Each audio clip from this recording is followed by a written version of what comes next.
These aren't just random cloud formations. These perfectly curved clouds that stretch across the sky are showing up more and more all over the world. But here's the thing. Clouds don't curve like that. They don't bend in perfect curves across the entire sky. That kind of curve, that's not random. That's not weather modification.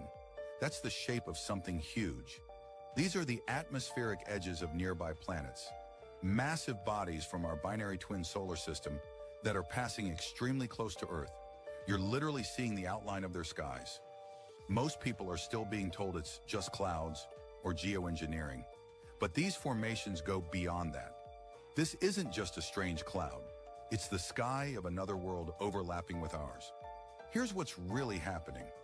We live in an electrical universe, not one ruled by gravity. These other planets in our binary system don't need to crash into us to come close. They're moving along an electromagnetic path that passes right between Earth and our suns, which means we're ultimately seeing the dark sides of these binary planets. Big curved shadows and skies that don't look like Earth's anymore. In fact, they're passing so close by Earth that most of the clouds we see are actually clouds from the atmospheres of these other planets. That's right, other planets have clouds too. This is the very reason why in recent years we started to see new and different clouds that we've never seen before. And that's why they push so hard to blame everything on weather modification. They need people distracted. They need people thinking man-made so they don't realize we're surrounded by an entire solar system of planets that we're purposefully not being told about. Open your eyes, look at the curves. The truth is literally undeniable.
Well, hello, everybody, and welcome to the Citizen Science Podcast. It's the one and only Twin Solar System podcast. That's right. There's another solar system out there, well, not too far away, actually nearby, that we're not being told about, and we're here to talk about it. So, we're going to be featuring Samuel Hofman today. He's the one and only person that this information is even available from. He basically discovered it in a roundabout way, and then he made the big deal about stepping forward and telling everybody about it. And 15 years later, here we are to talk about it and look at the pictures and discuss its effects that it has on our world. So let's go ahead and bring Sam on here with us and see how he is doing up in Montana. So here we go. Hey, Sam, how are you? Hello. Hi from Montana. It's 45 degrees. It's partly cloudy, a little sunny and cold today. It was 33 this morning. Great to be here. Wow, what a fast week again. And it's show 140 on 11/8/25. God, the 8th of November already. And, where'd that last week go? And here we are. Great intro was awesome. Everybody was talking about it in the comment section as it opened up. I like it. Good. I like last week's too, and you're busy working again. Right. Yeah. Well, I had some other ideas, and I'm like, this would be great for that. And it wasn't too late to change it up. So you stuck in the fact that these planets are here, and we're purposefully not being told about them. Yeah. Except by that's a big deal. us. It's hard to believe with the too. information hub for all of that. It's like they can kind of get away with it, because you kind of can't see them. They're so close. Like, have you ever seen something that's so close you can't see it?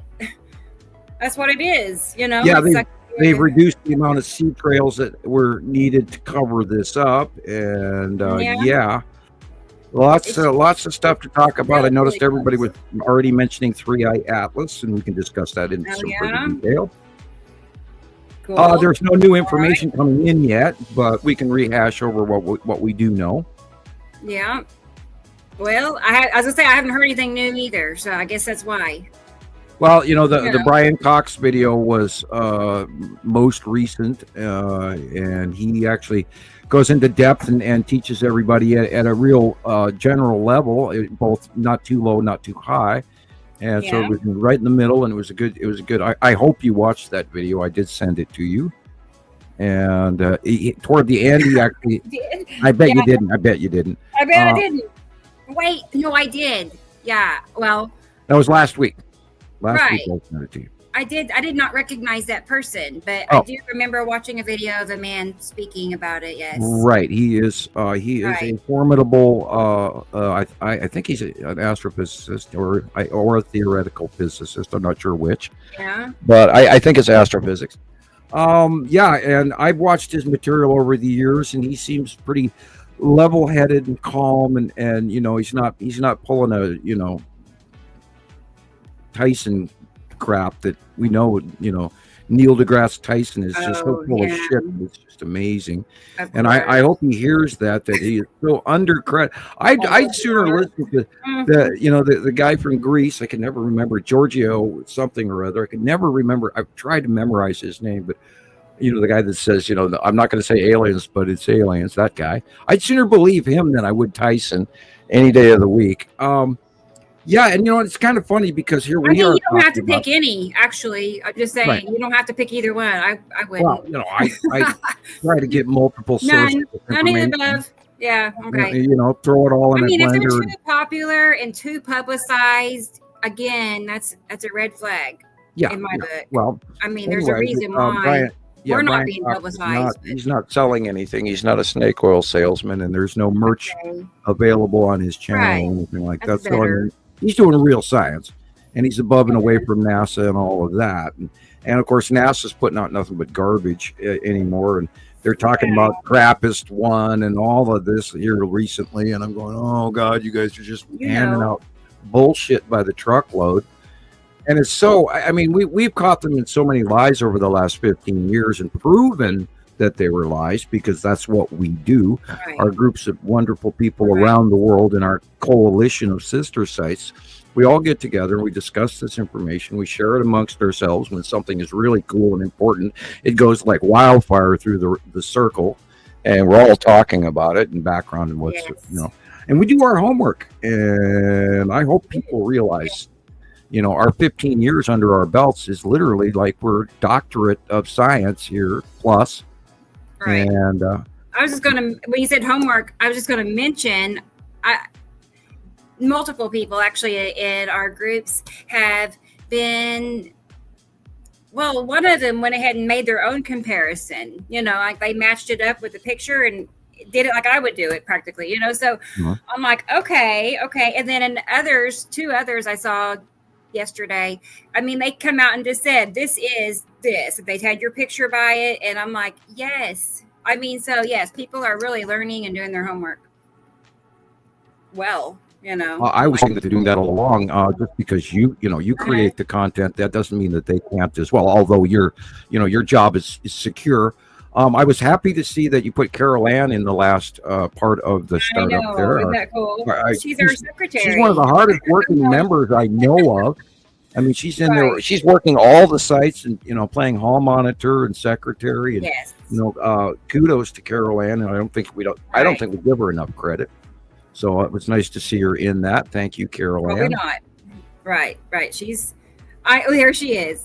Right. Oh, don't be crying, girl. No, what's going on with that? I know.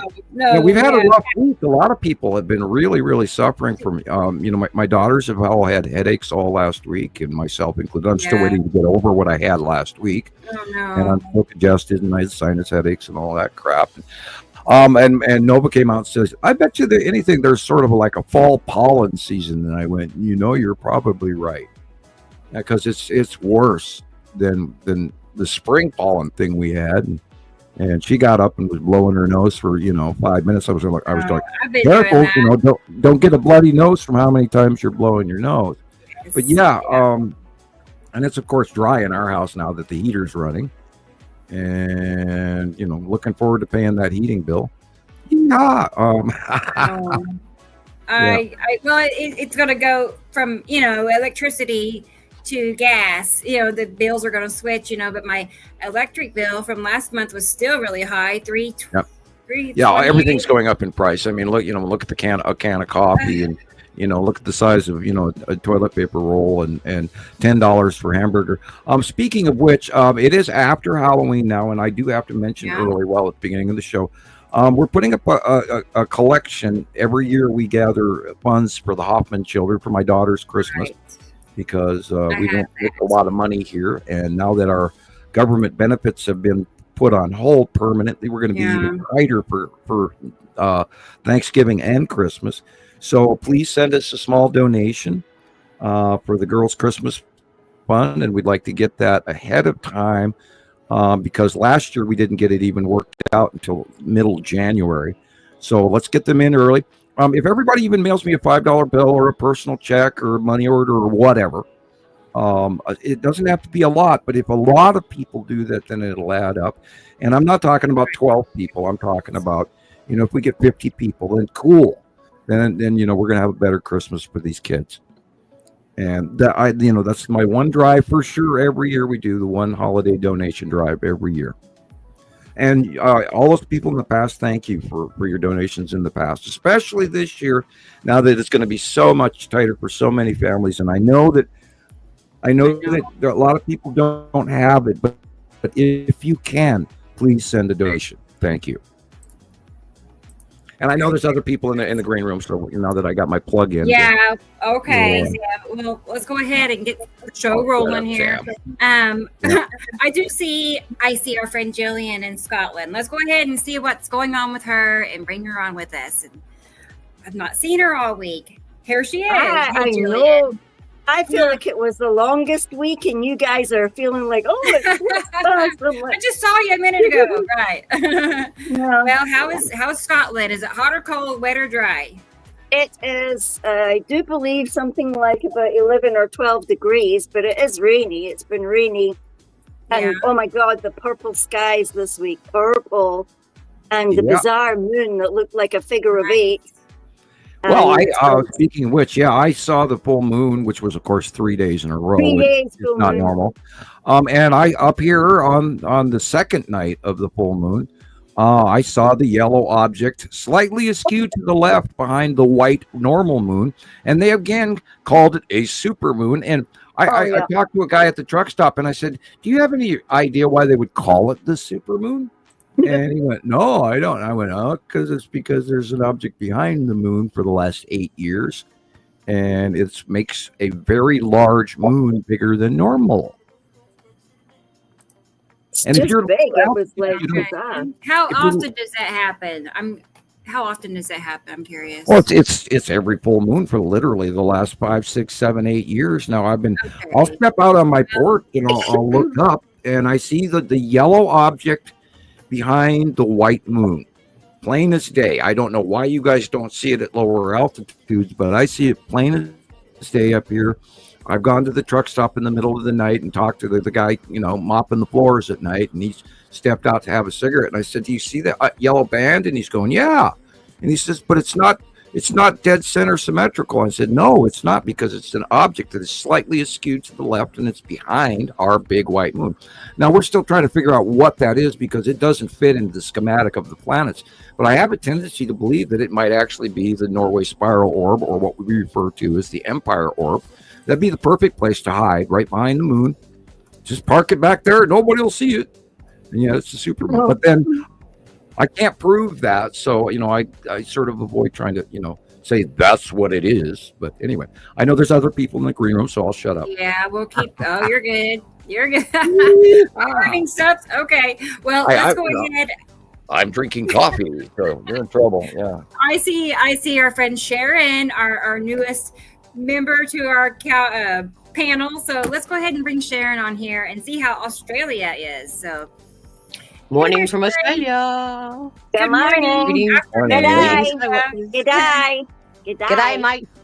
G'day, mate. And it's morning tomorrow. You're in tomorrow. Tomorrow. I'm confused. Again, Right. She's in tomorrow. We're in Tomorrow, the future. Tomorrowland. Yeah. Have you ever had the question thrown at you? Oh, well, you're in the future. Can you tell us what happens tomorrow? And you can actually tell us what is happening in know, your it's world tricky. today. And it's our No, tomorrow. I can't tell you. Yep. Not in your Well, neck of the neighborhood anyway. A really, really horrible storm typhoon in your neck of the woods, sort of your way north of you, of course. But yeah, the Philippines and Vietnam went through hell this week, and Yep, I got a smashed. lot of people became unalive, and we'll give those details later on in the show. But Yeah. blessings to their family and Horrible. recovery for those folks. And I Yeah. hope they get some governmental aid from around the world, because they need it. I mean, houses flattened, just flattened. Typhoon, high tidal surge, you name it. It was horrible. And getting Jamaica, I mean, getting good bad. Oh, Lord. yeah. I heard Jamaica. And then Haiti and Cuba got effects from that. Yeah, They got it Jamaica was wiped afterwards. out. Yep. Yeah. There's a serious. Well, there's even a village in Jamaica where they're completely still not able to even get to them unless it's by chopper. There's an entire road that's been wiped out that they can't even get trucks into yet. I mean, a major off the side of the mountain, the whole road's gone, and will take months to replace. But again, people, that weather. We're still having the freak storms, and it's the natural media is out there, just barely even reporting on it. And if you don't go look it up, you're not going to find out about what's really going on. Exactly. You have to go digging. And then you have to discern if it's AI or not. And a lot of people I don't even go there. simply don't even. Yeah, well, we've been having a bunch of that where there's, been glorification, and I hate it when they Photoshop, thumbnails and stuff like that. And unfortunately, the folks in East Asia have been doing that with a lot more tolerance than I think we should be having. If you're going to put out information, people be accurate. Don't do a bunch of AI. Don't do a bunch of Photoshopping. Let's avoid that. Don't get the name that you Photoshop. It's let's not. No good for your research, man. Everything, all of a sudden, boom, we've got this just massive AI producing information and pictures. And I mean, I loved it in the startup and how it, makes us move, one photograph move. It's great stuff. But I think we have to be a little careful with it as well. And I know there's more people in the green room. So I was just thinking that too, but you were talking about all the storms and weather that we've seen recently. I am seeing so many AI videos mimicking the same, like people sitting on their roofs, or what I'm saying, but it's AI, but it's mimicking the same videos that are real. And I saw somebody on TikTok who was doing that, and they were asking for donations. What were they doing? They were showing videos and asking for donations. Yeah, claiming that that was them and they needed help and stuff. Oh, yeah.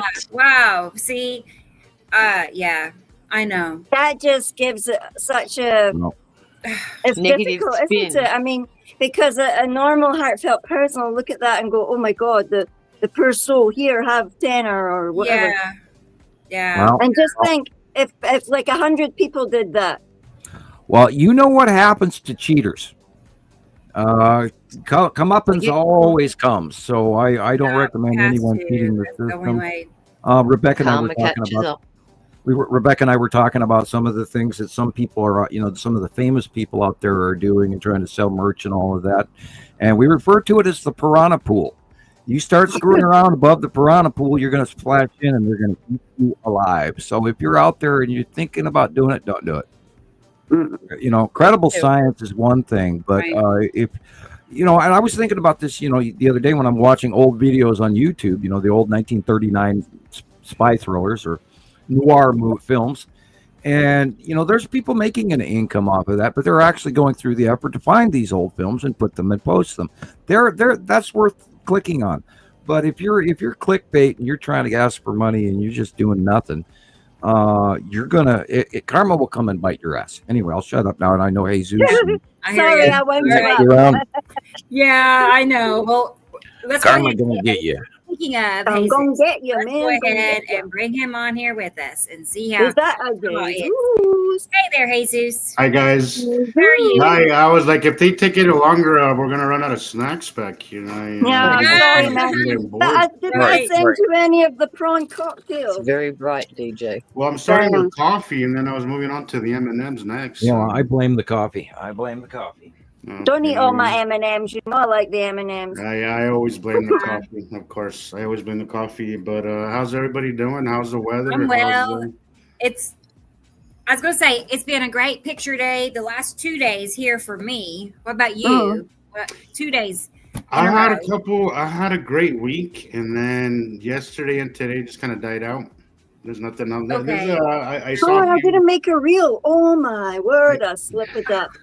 I saw a few chunks flying by. There's one similar that I just sent you that I took while I was picking up my coffee. That looked somewhat similar to one that Katie Joe recently posted. That was really interesting. Hopefully she sent that to you, but she had some. Okay, I'll check it. She had a really cool asteroid video. It looked like two asteroids. Well, thinking about it, it could have been because they looked like triangles. So it could have been.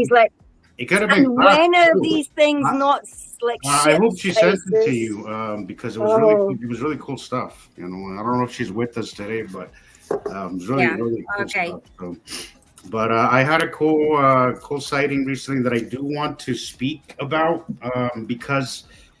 It's one of those things where people are like, it was a perfect example of how easy it is to overlook if you don't know what you're looking for. It was just one of those things that if it wasn't because I know and I've done this for so long, I probably would have just walked right past it and not even noticed it. But people, you have to realize that even when you think there's blue, clear skies, they could be just right there, just not illuminated, right? But they're always there. They're always there. Sometimes they're a little bit more out of view, and sometimes they're in the darkness, but they're always there. And that video that I think I sent you some from last week. Don't worry about those, Rebecca. But I did send you one, my most recent one, where you could just. It's really difficult to see it, but you could see the line of the outline of it. Well, not only that, your altitude makes so much better view. The higher up you are, the better view you get. Well, that day, Sam, I was up at 9,000 feet. So it made for, I was up in Deer Valley, which is absolutely beautiful this time of the year, and makes for great pictures. And because I was up that high, I was able to get that view, because had I been down in the valley, down in Salt Lake Valley, I probably wouldn't have been able to see it, because it was that extra elevation that really put me. And the exhaust fumes from cars and your inversion table. Well, of course, because once you start hitting the pass up towards Park City and Deer Valley, you get up above all that blanket of nasty crap, because Salt Lake City is in a bowl. We're in a bowl surrounded. So a lot of inversion table. Exactly. So once you start going up the mountains, you get up above all that crap. You know, I call it a dimple. It's like we're in a dimple, you know. But once you get up above that, you get up to much clearer skies and the elevation. And because there's not so much electric wires and all that garbage in your view, it makes for some great pictures. And we have there's so much pollution going on right now. The war in Russia and Ukraine is pumping out so much burning oil right now in the atmosphere, and then you add all of the volcanic activity around the planet, and there is a lot of crap in the air right now. So again, the higher up you are, the better advantage in your view is going to be. And again, then there's the light angle, and certain parts of the day that the best sightings come, and you could be staring at nothing, and then boom, there they are. And this is, of course, what we've all been, expectantly waiting for regularly, because we've seen this pattern over the years and how it's changed. And again, what's going on is the planets are getting smaller. They are going beyond Earth. They are now facially illuminated in some cases during the day, especially Nibiru and Atu. Again, Gillian was and everybody else is talking about the purple sky. I posted a video this week how on one side, so I was doing north and south, right? And the sun was, because of our winter angle and or winter orbit, and because of our although I feel it's very early for our winter orbit, but because we're tilted, the sun's been almost in the freaking south, right?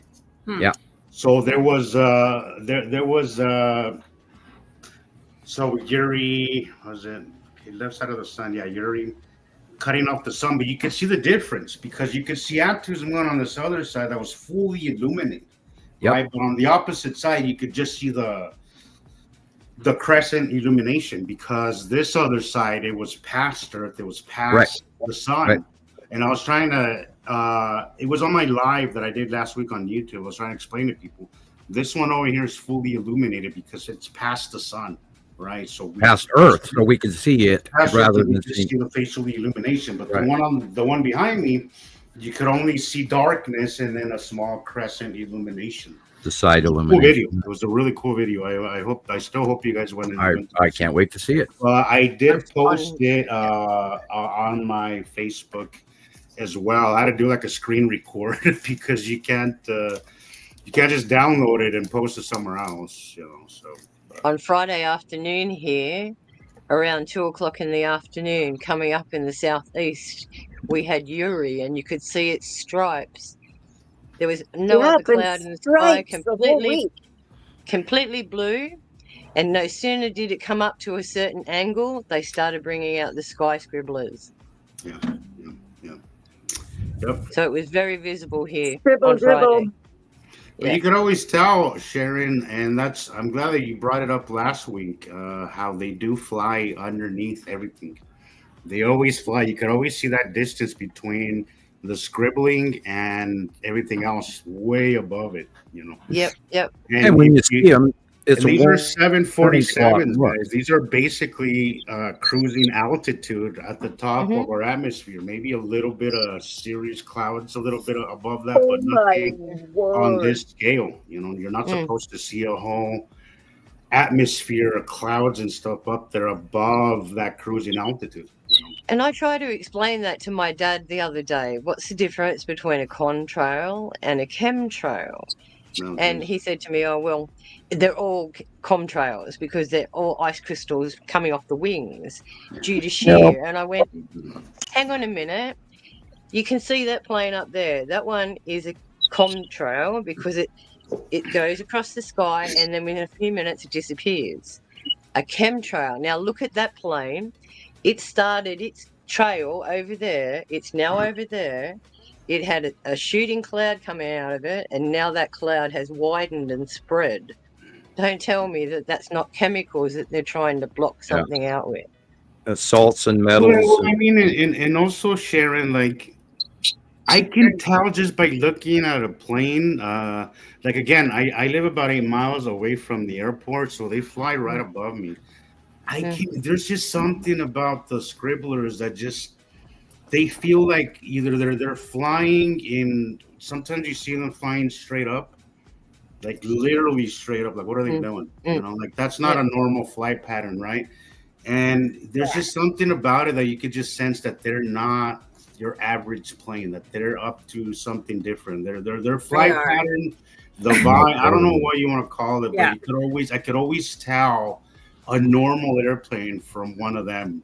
There's just something that's very distinctive about it. Hey, and guys, if you watch it long enough, if you, as I was saying in one of my videos last week, if you watch this stuff long enough, you'll pick up on those patterns. You'll pick up on all these patterns. You'll pick up on the patterns of when they start the scribbling. You'll pick up on the patterns of when the planets are coming in, even when they're way out there. You just know that when you see a scribbler, they're hiding something. There's always a sign to look for. There's always something there's always some kind of disturbance that'll let you know. Time to look. But you have to it's time to get Christopher on here. we're on camera. You have to watch long enough to pick up on those patterns, guys. You can't just watch for a few minutes and then go back in. You have to watch and record and all that stuff. But anyways, that's totally okay. Sorry, but he's gonna fall asleep because I don't put him on here. No.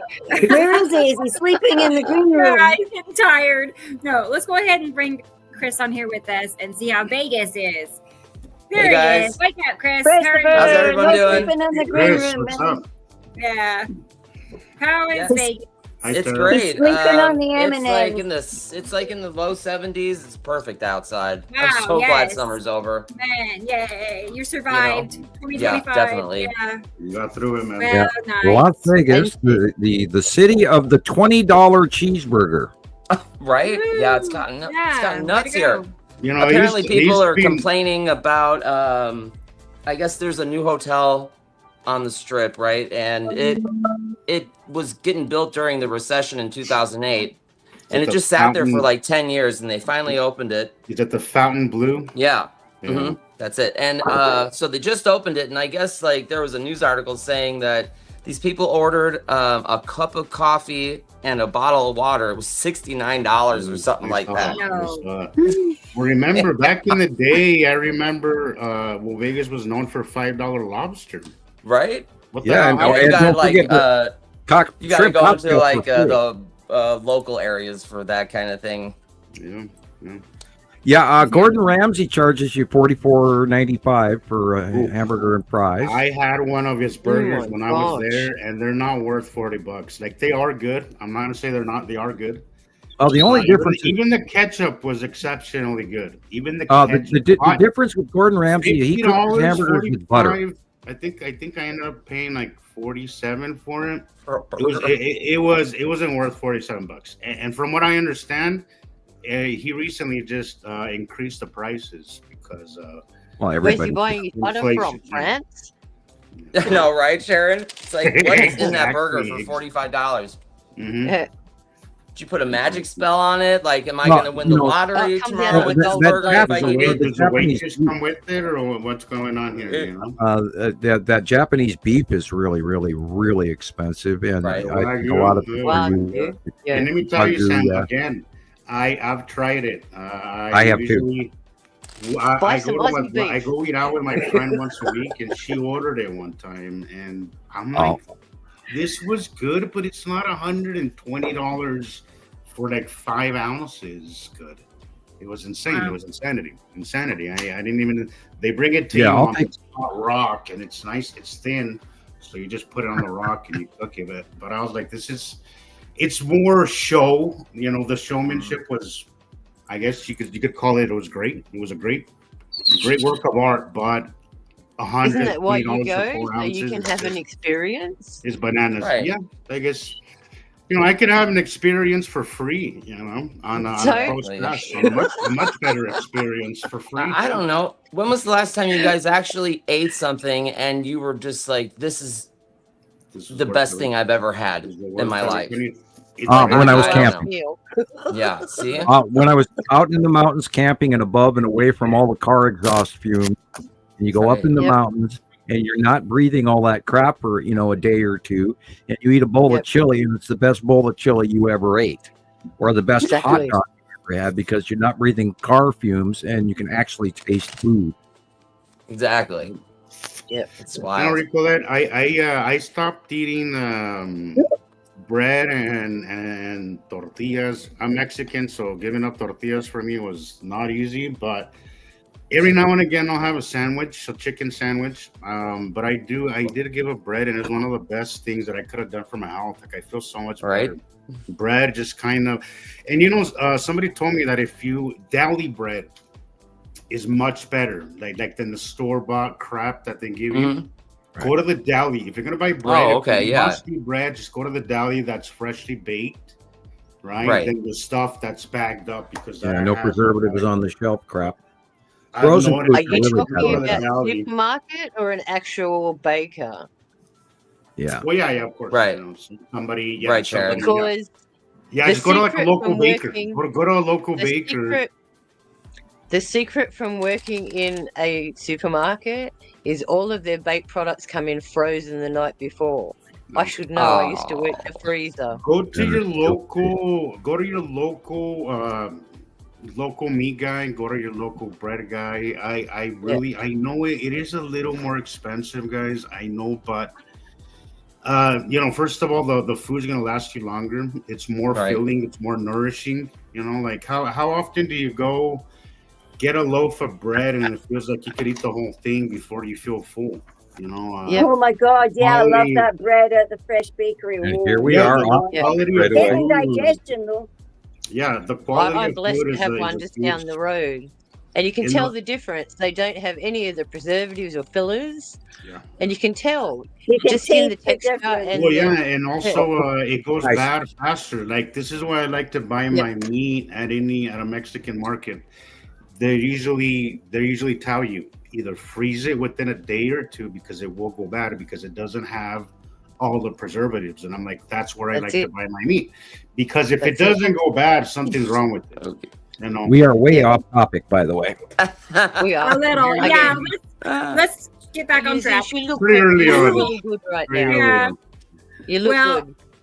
Speaking of back on track, let's go ahead and check out the comment section and see who all is here. Say hello to there's a lot of people here, I can tell. But yeah, let me scroll to the top and see. First and foremost. Oh, well, on my end, it's Sharon. Hey, Sharon. Hey. Yep. Yeah, good to see you. A week gone by already, guys. Right, already. And then here it is, experimental. Awesome. Hey. Good to see you too. Good to have you. Hey, David. Wonderful. Wonderful. Looking forward to tonight's show. Right. I know. Sniggers. Me too. I know. What a great time. I apologize for being kind of rude, but we were going off the deep end and we had other things to do. It's not going to be the first time today, Sam. We're like, no, I didn't know that. It's not going to be the last time. I figured I had to be the adult in the room for just a moment. Right? And I'm totally guilty of doing it myself. I catch myself all the time. So Hey, David. You know, well, this is like our hangout time. So we do Here's Jillian. Hey, look who's here. Hey, Gillian. And hey, Chris. Here's Christopher. Hey, Chris. Okay. Hey, there's Brendan. Brendan and Ireland. Good to see you. And Robbie P is here. Wonderful. Third day of gray skies. Boo. Well, your time is coming, Robbie. I know. Right? doesn't last forever. They can go Hey, on those forever. gray skies can be a blessing in disguise because, you know, I mean, too much sun is too much sun is too much sun, and we have a lot of that going on. Yeah. Right. Well, all my roses have been burnt since last week. Yeah. They bloomed and now they're burnt. T-Racy. Hi, T-Racy. I'd rather be cold than hot, I guess. I feel bad for you because I know summer is just. Well, all summer long, my chestnut tree on the south side was fried. The whole side of the chestnut tree was yellow. Yeah. And well, we're hitting 87s now, so. Yeah. And she's actually brought us to Fahrenheit rather than Celsius. Thank you. For our un-Celsius trained Ice Sky, as Dennis, right? Hello, Dennis. Hey, Dennis. Dennis. Well, our UV quotients have gone higher, so. And Carolyn. We know Carolyn. Hello, Carol. Good to see you. Always is. She's going to keep track of the chat. Y'all better behave in there. Did you see on the intro, I made her like she's in charge. You saw she did this, and she was telling everybody, be quiet. You were one. Yes, head she's the teacher. best. She's going to be taking notes. What do you call taking notes again, Sharon? When they had them in school, when they were taking the minutes of the meeting and stuff like that. Remember? Yeah. Facts, not fear. Oh gosh. Yeah, the secretary. There's a kitty cat dance for you. The two in the middle are kind of duds. I don't know. They're just I don't know. What's going on? I don't know. They don't know what to do. They're shocked by the planets. Maybe they're taking lessons. Right? No, they look like they're waiting for the bus. They're watching a close pass of that too. Oh, yeah, I think we did that. I just finished a reel. I'll try and send it to you because the sky was purple. Yeah. Yes. Oh, and she's checking We it had out. green last week. Green skies. Oh my gosh. Oh, and hey, Jason. Thank you And very much. That's awesome. We should invite Jason on as well. He's got a new laptop. Oh, you know He would love what? to talk to us. I know. Actually, I already know that. What do you know? I've been in communication with Jason, and yes, we are in the process of making that happen. Great. We haven't set a date yet, but soon, maybe in a couple of we weeks. don't want to excite him too much. We're like, he's got to learn to figure out that laptop first. That's what I told him. I said, spinny spins in the supermarket, so maybe he's trying to open up a wormhole or something. I was reading comments from last week's show, and there's people that are hiding in the wings that I don't even know about, and they were making comments, and thank you for your comments on last week's show. And again, if you'd like to be a guest and even, do a 5-minute cameo and ask 1 or 2 or 3 or 5 questions, that's kind of what we're here for. And I wish we had more funding coming in so we could actually do a dial-in call-up program, but we can't afford to do that right now. We've talked about it, but it's just not financially feasible at this time. We have to go viral, people. We have to get out there. So it's kind of, we're doing our bit. So for science, so we need you to do your bit for science also, and spread the word to these folks out there, because especially, and we don't ever mention this enough, we are literally blockaded by an extraterrestrial force that's become second nature to us because we deal with it every day for the last a decade and prior, because the Empire orb or the Norway spiral orb came in here. It was before the planets that got here in 2009.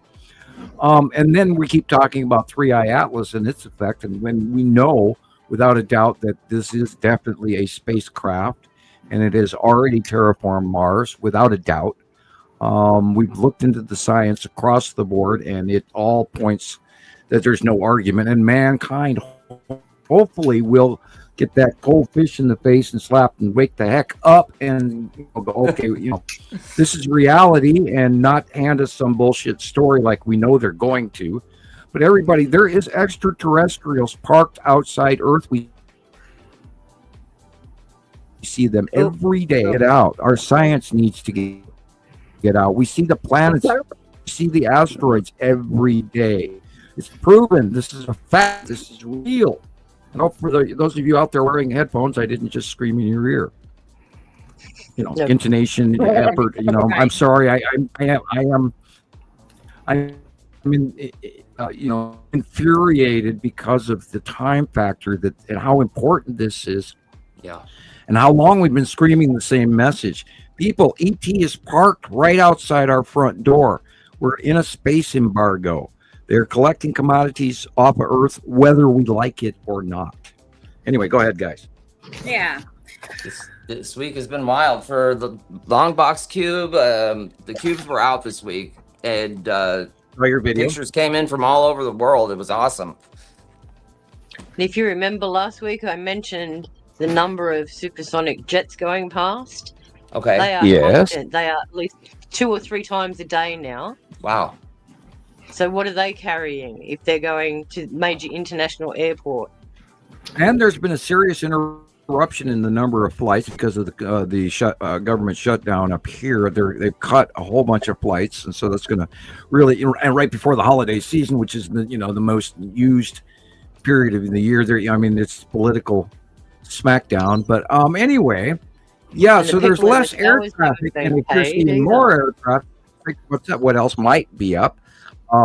Again, the government, we talk about suspect government shutdown, and did they not want to have any of the reports from NASA or from JBL or the European Space Union? But even China has shut up. Everybody, all the governments, all the major governments around the world have shut completely up about 3i Atlas.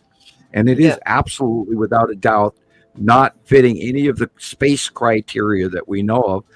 47 changes in course, and when it went around the backside away from us, not close to the sun, but away from us in our normal Earth orbit, behind the sun where we can't physically watch it, it's slowed down.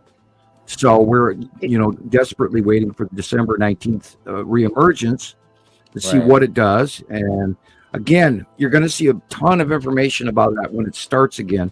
But be careful of the sort, because I've seen a whole bunch of stuff. Oh, it's comet-like, blah, blah, blah. And now they're just trying to, spread a bunch of peanut butter over the top of the surface of the reality. So don't buy into that. This is a ship. It did something to planet Mars already, people. It dropped off some objects. I believe they're probes. They might be, Rectal bots or Terrabots or terraforming bots. We don't know. But we've also seen so many orbs around the planet Earth, including robots. Go ahead. I'm just curious where that information is from. Like, how do you know that? Which information is that? About the probes and the terraforming? Well, the terraforming came from literally every source, because we and Sharon can back me up on this. We went into the science and all of the satellites and JPL and James Webb and the Hubble and all the other stuff. And then I cross-referenced the information, what was reported from China, what was reported from Europe, what was reported from NASA, what was reported from many amateur scientists. And then I also went to Abbey Loeb, and then I'm Brian Cox, and on and on. And I spent weeks in this deep dive. I didn't watch one video. I watched hundreds of videos studying, but I will attest, absolutely, and you guys can go back a few shows. This is show 140. You can go back to July. Go back to June or July shows. Right. And my first instinct, right, when this came in, I knew that this was a game changer. In my far remote viewing, I know this is here. I know. I got goosebumps telling you this right now. I know this is completely different. Not only that, guys, the size of the object, the speed. This thing is traveling damn near at light speed. It's a little short of it, but this is the 63 kilometers a second. My God! No, when it first started, it was 78 when it first entered the solar system. Yep, and they were saying that a normal comet, once it goes around the sun, gets slingshot. So that's how it picks up speed to leave the solar system. This one actually got slowed down. Right, just which is chugging Yeah, that's along not now. supposed to happen. making the No. supposition that they believe that this thing is course changing on the opposite side of the sun so it can stay in our solar system, meaning it's slowing down to hook into our normal orbit pattern, which it already planed out. It came up from way below us and it got up to our plate, you know, the dinner plate, Einstein dinner plate point of view, 2D rather than 3D, but it came up to our orbital ecliptic plane and changed direction. Yep. To level out into our system, solar system. That way it could go past Jupiter, Saturn. It first passed Jupiter, and then it came in from the other side, and then in behind Mars, where it had course correction after course correction after course correction to correct its close path to Mars orbit. Now it's going to come around, and it's going to go past Saturn. I think I have to relook that up because I've seen so many. You know, I got blender of the brain. But I'm going to continue to study this, but I have studied into it what everybody said, and then I've mixed the facts together as one, like refining gold. I took all the crap out of the way and the bismuth and all the other stuff out of the way so we can have a pure information because I'm, you know, and not only that, I had the September 15th download. I was laying there with I had the worst headache I've had in many years. Yeah. And afterwards, I understood the concept of what they're doing. Feeling it. Yeah. I feel what this higher faction, even above the Empire, or the Federation. I can't keep calling it the Empire. The Federation. That's a faction that is above the Nibiruans and Saruans, which we would also refer to as the Anunnaki. Okay, there's the lower faction, the Anunnaki. They're local. They own this binary solar system, and we were placed here. Blah blah blah. Then in the other faction, the higher faction, the Federation that owns this area of space, is the Federation.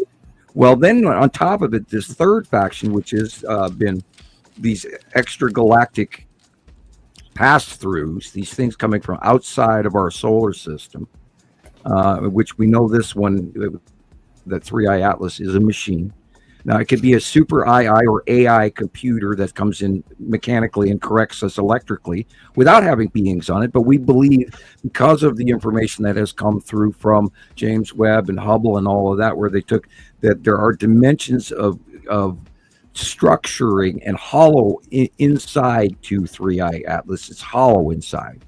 And it's geometric hollow. There, in other words, square rooms inside. This is a ship. They know. So you're talking the structure of a Merkaba, because that's something that Gillian and I were discussing yesterday. Right. Well, not only that, our solar system is the structure of a Merkaba. The gold is the structure system of Merkaba. The human, if you go to the Vitruvian Man by Leonardo da Vinci, is a Merkaba. By the way, so is our personal magnetosphere around each human. Earth has one, we have one. And that's that goosebump thing when you turn on and you connect to source and every hair on your body stands up and you have to take a breath in because you're going and you feel that elation. That is connection to source. You're connecting to the entire galaxy. And in your mind, imagine it spinning. Imagine it spinning in the opposite direction of the Earth. It's a star inside like of a gyroscope. It's a star inside of a star. And that's exactly what our solar system is also. The larger Nibiru planets and Saru planets are the larger central inside star. That's why they spiral so tightly close to each other. Where we are the outside star, around that, to spread out the solar system with smaller planets. But we actually move in a rosation carnation pattern, and that's what the Indians and all these old stelae and tablets and anyway, iconic. Imagine them all rotating on the path of the Mandela of the tree of life. Mandela, that was the word I was looking for. Right. And then of course the center of the Mandela is actually the unseen, untalked about, unknown Nibiru, which is this massive brown dwarf gas giant from hell that is literally the size of, God only knows, like Beetlejuice way out in space out there. And it holds it's a gas giant, but it's actually an electron cluster that holds our two stars that creates the binary solar system. We have 2 stars, 2 sets of solar systems, and we are an atomic galactic structure. We are a compound. And then in that compound, Earth is the soft metals group, neutron shell structure, for those of you who understand chemistry.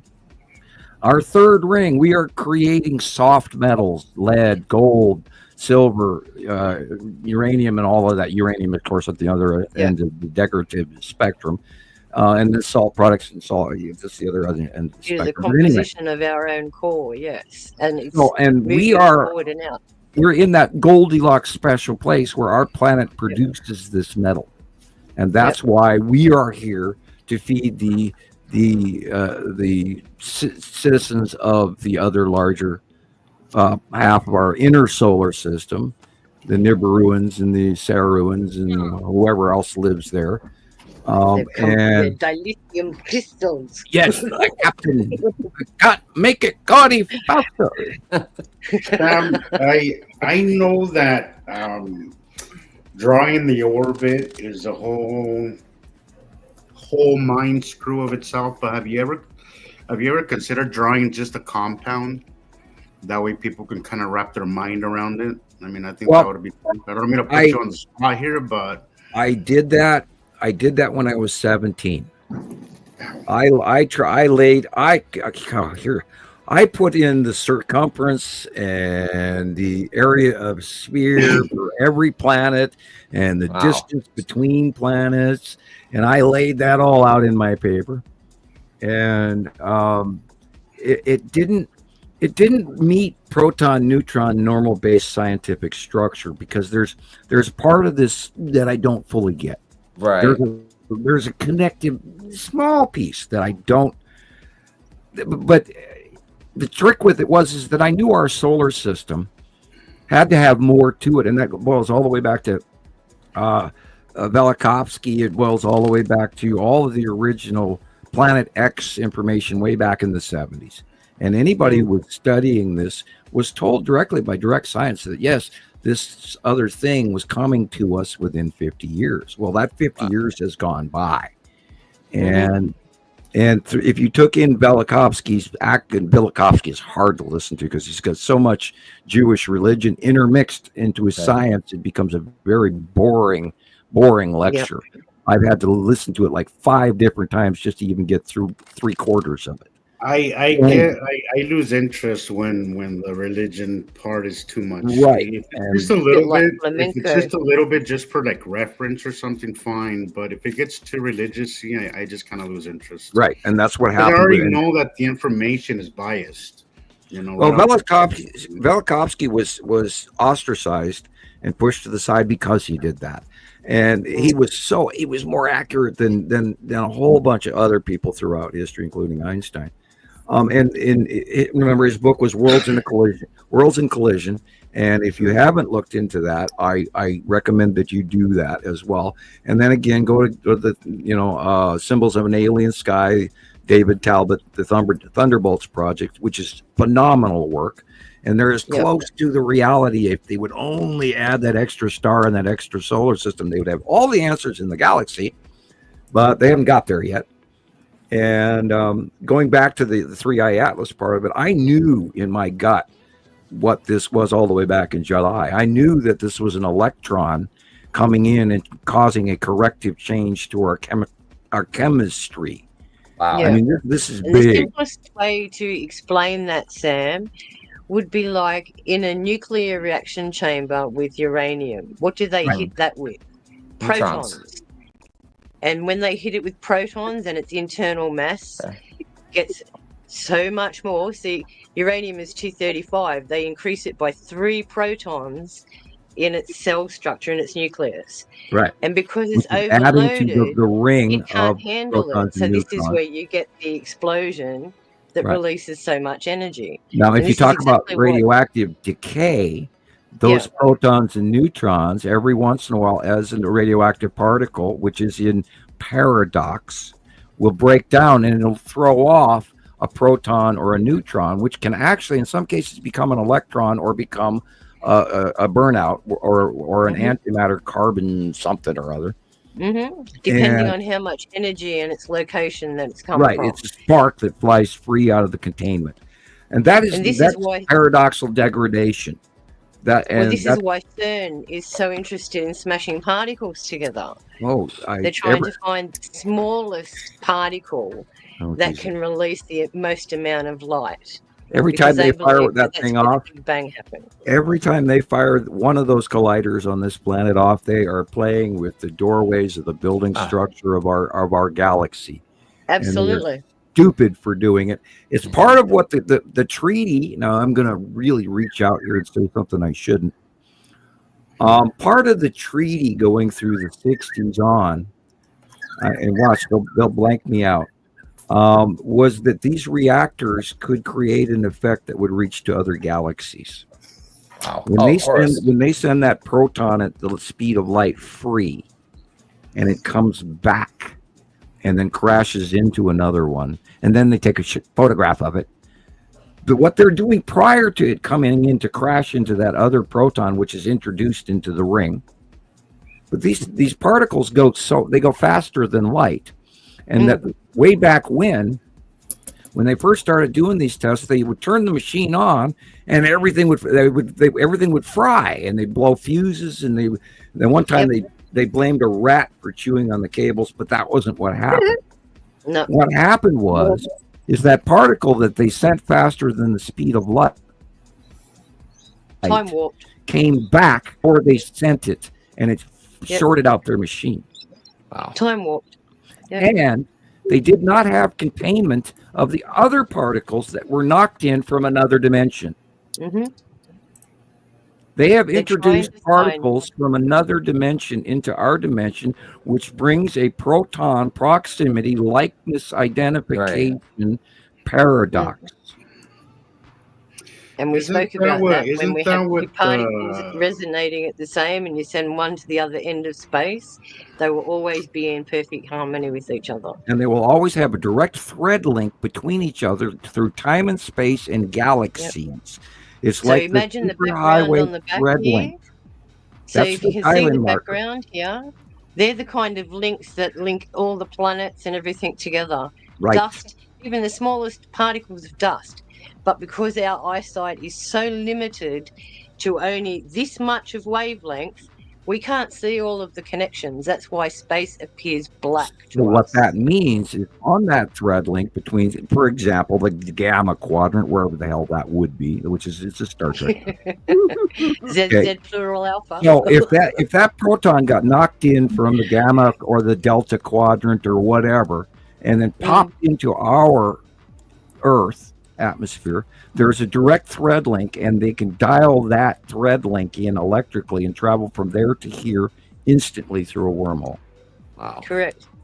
Space and time does not exist. Which is why and how the Norway spiral orb appeared over Germany. Norway. Yep. It just came out of nowhere.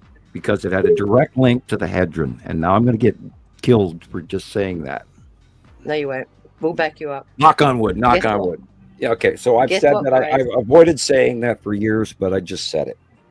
And the reason why it happened there, weren't they having one of their geopolitical meetings there at the same time that happened? Right. Yeah. All the world. Like G7, of them, the G8 or whatever. The G7. All the world leaders of the G7 countries were in Norway, or I think they were in Oslo or Berlin. I'd have to relook that up. It's been many years since. But yeah, that was all the way back in 2009. Look it up. The Norway spiral occurred in 2009, and all the G7 leaders of the major countries were there to watch it. Wow. It's like a personal invitation. We've opened the door. I mean, an intergalactic star, or the Star Destroyer, like literally, the damn thing looks exactly like the freaking Star Wars Death Star. I am not kidding you. I've seen it by eye. I know what I'm talking about. However, ours, the reality one, has a light array around the iris, where the Star Wars movie, it doesn't. And this has multiple very large different colored lights, and I've actually seen those at working. And that what used to be in the beginning of our startup, and Rebecca has a video of it. I do. You want me to get it? I'll get it. Yeah, since this is the topic, and we can share it with those of us who are new, and we can prove to you we're not talking out our ass. Could you answer DJ's question before we go to? Yeah, there's several comments I've marked. To watch the merge of the two solar systems. Actually, what it came in to do was to announce to world leaders that our technology is so much greater advanced than yours. You better listen. See that light turn on? I've seen that by eye personally. And look at this little ships behind it. Yeah. So that's an iris, is it? Like an eye? Yeah, there's an iris, and I personally saw that blue light turn on. Rolling. And it looked at me, and that blue light flashed, and I just about peed my pants. Sure. Because, see, I saw it drop out of the sky. It stopped in place while the clouds were moving. It sat there for like a minute. And believe me, 60 seconds can be very long when you're staring at this thing. And then it changed. It spun around, and the eyes turned my direction. And then I saw that blue light come on. And that's how I knew this. When I saw this, I knew it was real. I knew this was real. This is not Photoshop. This is real, people. Look at the little ship come in right here at the end. Anyway, Sam, DJ says, can gas giants be planets or electron clusters? Are the gas giants in our solar system considered electron clusters? Yeah, I do believe that gas giants are electron clusters. Correct. Well, you mean like Uri? You said that Uri is one. That's why they see what they're made up of. There's a whole bunch of tightly knit electrons stuck together in this mass, and that's why it's pulling in all these gases from space, selective pulling in at different amplitudes, and that's why it is a gas giant, because it's this on deck atomic structure that holds the whole damn equation together. And think about it, guys. What is the prime thing that's in our atmospheres right now? Hydrogen. Water. Yeah. So if you've got plenty of water, you can generate hydrogen. Yep. And that's a lot what these clouds are doing. They're actually ionizing the air around them and creating a cloud layer by breaking down the hydrogen bonds. And space is full of hydrogen, amongst many other gases. Well, a star is primarily hydrogen. Yeah. All the gas giants around us, Uri, and all the rest of them, they're all made of prime gases too. So it would make sense that they have the ability to condense water molecules from out of the air, because water is bipolar, and because it has an aerial, that's why it makes it so unique. You can swap, share, and break. And being that we are an electrical universe, when it's a connective, super connected link, the electrical manifestation between the passing bodies and asteroids and all this other creates this lightning soup thing that goes on in space between bodies, including the object cluster group and Uri and Atu, by the way. They do regularly self-illuminate. We have thousands of photographs of that going back over the last 15 years. And because of this electrical occurrence, this is why we see the rain bomb from Nepesi, because electrical discharge superheats the hydrogen in space and the oxygen from Earth, jams them together, and we get these rain bombs plus, atmospheric reconditioning, because it is pulling up moist air and everything, and it's jamming all that crap together, and then it dumps 2 years worth of rain as it pulls away. And here's another sad fact, guys. Our oxygen levels are depleting. Yeah. And the planet has something to do with that, because they need oxygen as a fuel starter to create the electricity that's required for them to discharge. Oh, not only that, the Amazon is in drought right now, and the oxygen norm is way reduced from what it normally is. I think that has a great deal to do with why everybody's so tired as well. Sure. Yep. Yes, Joe. I have a question. See here that you're saying that they discharge and they make everything drier, but I thought that they gave us water. Yeah, this is why they have their rain dumps. This is why all of these hurricanes are affecting so many countries right now. Yeah. Not only of how jet streams merged into one specific layer, we have all of this upper dynamic air shift from the planets that are creating these cycles and creating the extra moisture because they're keeping the planet warmer.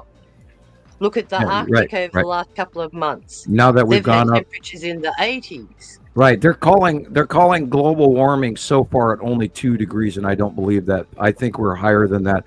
And again, for every degree that we go up, there's a larger percentage, 4 to 7% more occupancy of moisture in that atmosphere, meaning it can hold that much more. So with this electrical occurrence between the planets and everything, and the superhighway electrical discharging, blah, blah, blah, all of that activity is affecting super typhoons. Now, remember, a decade ago, we never saw an on-land hurricane. And once the hurricane would come on shore, they'd break up and turn into a tropical storm and then go away. Well, that's not happening now. These cutoff loads are going all the way across land masses. And then once it reforms, and we've seen stuff that has gone from the Pacific across the United States into the Atlantic and reformed, and we reached over and hit Spain and England. So, these super storms. Go ahead. Unfortunately, people have short memories. It's like here in Australia, we never had these kind of storm events that we've seen in the last decade, if you know what I mean. And it's only since the jet stream has changed that some of these storms are now being directed towards Queensland and things like that. And I think Jason York, he's been hit with a cold front. So they've had major storm fronts. Huge impacts of snow in our snowfields right now, and yet we're experiencing temperatures in the 40s, so the 90s, in some of the more northern states. Have you seen the comments on some of these posts about weather, about all this stuff? Like, when you go into the comments, the confusion is insane. The threads are absolutely bonkers. The confusion and the lack of being informed and really the ignorance when it comes to a lot of these topics. Like, a lot of people swear that they used to see that they've seen the Cheshire moon 50 years ago, all right? That they've seen this, that they've seen that they've seen shelf clouds, and they've seen all this stuff that we only started seeing when these planets came in. All these people, guess what? They're deluded. Swear that they've seen it when they were growing up, and I'm like, no, you haven't. We lost you them. Haven't seen it, but we get so used to something. I think it's important to mention, guys, that our memory isn't absolutely reliable. Sometimes our brain sometimes gives us a different version of a memory, right? And I think that's what happens sometimes, is that people, in their search for staying comfortable and staying in the same the same way of life as they've always have, because we don't like change as humans. We just don't like change. People don't like their paradigms being shifted. It's easier to pretend it's either like they like, oh yeah, I've seen that before, even though in the back of their mind they know or even doubt it. Like, it's almost like they convince themselves, like they literally will convince themselves that it's normal, but it's not. It's not. But these threads, every time that I go down the threads, when it comes to anything that's weather related, crazy, anything, the confusion and the threads are just, it's a little, it's like it's like a kick in the gut sometimes. I'm like, Jesus Christ, like this is a real uphill battle. Like, people really don't know. People really, they're really, when it comes to these topics, people are very, very misinformed or not informed at all. People barely know what a CN is. People barely know the phases of the moon. People barely know that our sun. I had to explain to somebody recently that our sun is not coming up in the same phase. That every winter we enter our winter orbit. That we enter it. We've been entering it very early. Let the sleepers sleep, Jesus. Let the sleepers sleep. The whole purpose of Atlas is to try and waken these people up. If these people want to keep their heads under their pillows, that's their choice. Remember, everyone has free will. No, I'm just saying, I always look when I see these posts. I Michelle. go first to the comments to kind of get a vibe of where people are at, and it's unfortunate what I see. Like I'm really sometimes I'm disappointed, honestly, because It's the sad. confusion and then also the not just the confusion but the lack of awareness. But these people are very confident that they know these things, that what they Then let think them be. is a fact, and most of it is garbage. Most of it is Don't waste absolute your garbage, and I'm like, energy on them, I don't Jesus. even try. No, Sharon. I don't even comment. I used to maybe sneak in a comment, but I don't even bother anymore because it's like Everyone has a I critic somewhere. Somewhere. It it doesn't matter is whether it's in your immediate try space, your taking family, your work area. Everyone has a critic.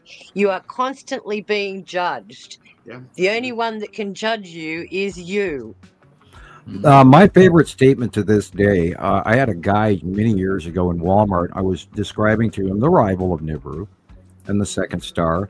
And he listened generally for about a minute and a half and then interjected, well, this is beyond my science education. And I've never forgotten that. Yeah, And People are okay with that, Sam. how many times That's have the I part said of, it hurts to like think not down to their knowing is level? one thing, but the lack of interest really is the one that gets me. Right? Like I get you not knowing something, but not wanting to learn it. That's a whole other boy, how do you look level at that? That's the Wow, what's that? generation we Nibiru. have raised, Wow. No. Jesus. That was a What's that? That was a Satum element. Wow. It's the I just generation thought we about Nibiru raised. because it had that wee thing on the bottom like this for a minute. Look at the green I on see the what you're Love left. saying, the Gillian. love the profile pic, Caroline. Does everybody see the green on the left-hand side on the middle line and how the light is different from the middle, the right, and the left? Mm-hmm. That's weird. He says what? The 14th of August. it's upsetting. It is upsetting. That would be Yuri on the left. How ignorant we have allowed ourselves to be with our The thing surroundings. cutting in from the upper Well, left. that's exactly the And message. also Sharon, you know what lately it's been like watching people on the news. It's like watching a cat with a laser. Like they go ape shit. They don't know where the laser's coming from. They don't care. They just go ape shit. They don't question where the laser's coming from. They don't question where, how maybe somebody's just messing with them. They don't question. Well, they just obsessed with it is kind of hilarious, but at the same time, I'm like, shit, man, we are Rotation on the right. screwed. but that's the message One The from box. Atlas. masses are Jesus. Oh, look just at that pretty planet there. That's the message from Atlas, Jesus. It has determined that we are not consciously aware enough as a species Look at that to- two-ton. Look at the To- wee two-ton thing. be even in their ballpark. And this is why they're showing us their authority as well. well, They're that's going, ha ha, unfortunate. come out and play. But I- we haven't even got the marbles to go join the game. Well, and this is where that September 15th download thing with me was. It just crossed my mind because everybody's normally going all the way back to the day the Earth stood still. 1959, I think, was when that movie came out. Great movie, by the way, and I recommend that you watch it for the vibe, first of all, and then the science and reality behind the concept. A great movie for its time. But instead of them coming to us and landing here on Earth and then moving in or invading, if they do terraform Mars and then occupy Mars and oversee at a higher tech level where we earn our transfer of information rather than getting all upset and huffy that you've invaded us and now we're not going to tolerate you, blah, blah, blah. If they were to terraform and land on Mars and live knowingly that they're here and living on Mars, then we would have a different level of acceptance. And that was the middle part that I all of a sudden didn't have prior to this. As of September 15th, it dawned on me that would be the most diplomatic occurrence possible, is that if they are, and we know that Edgar Cayce and Nostradamus and we know all the prophecies. And they all say that this is the year that we realize that extraterrestrials are here. Although I've known it for many years. I mean, we've never been alone. They're always around. Many different factions. Everybody always only thinks it's only one group, or 7 guys in a little silver disc. That's not how it goes here, people.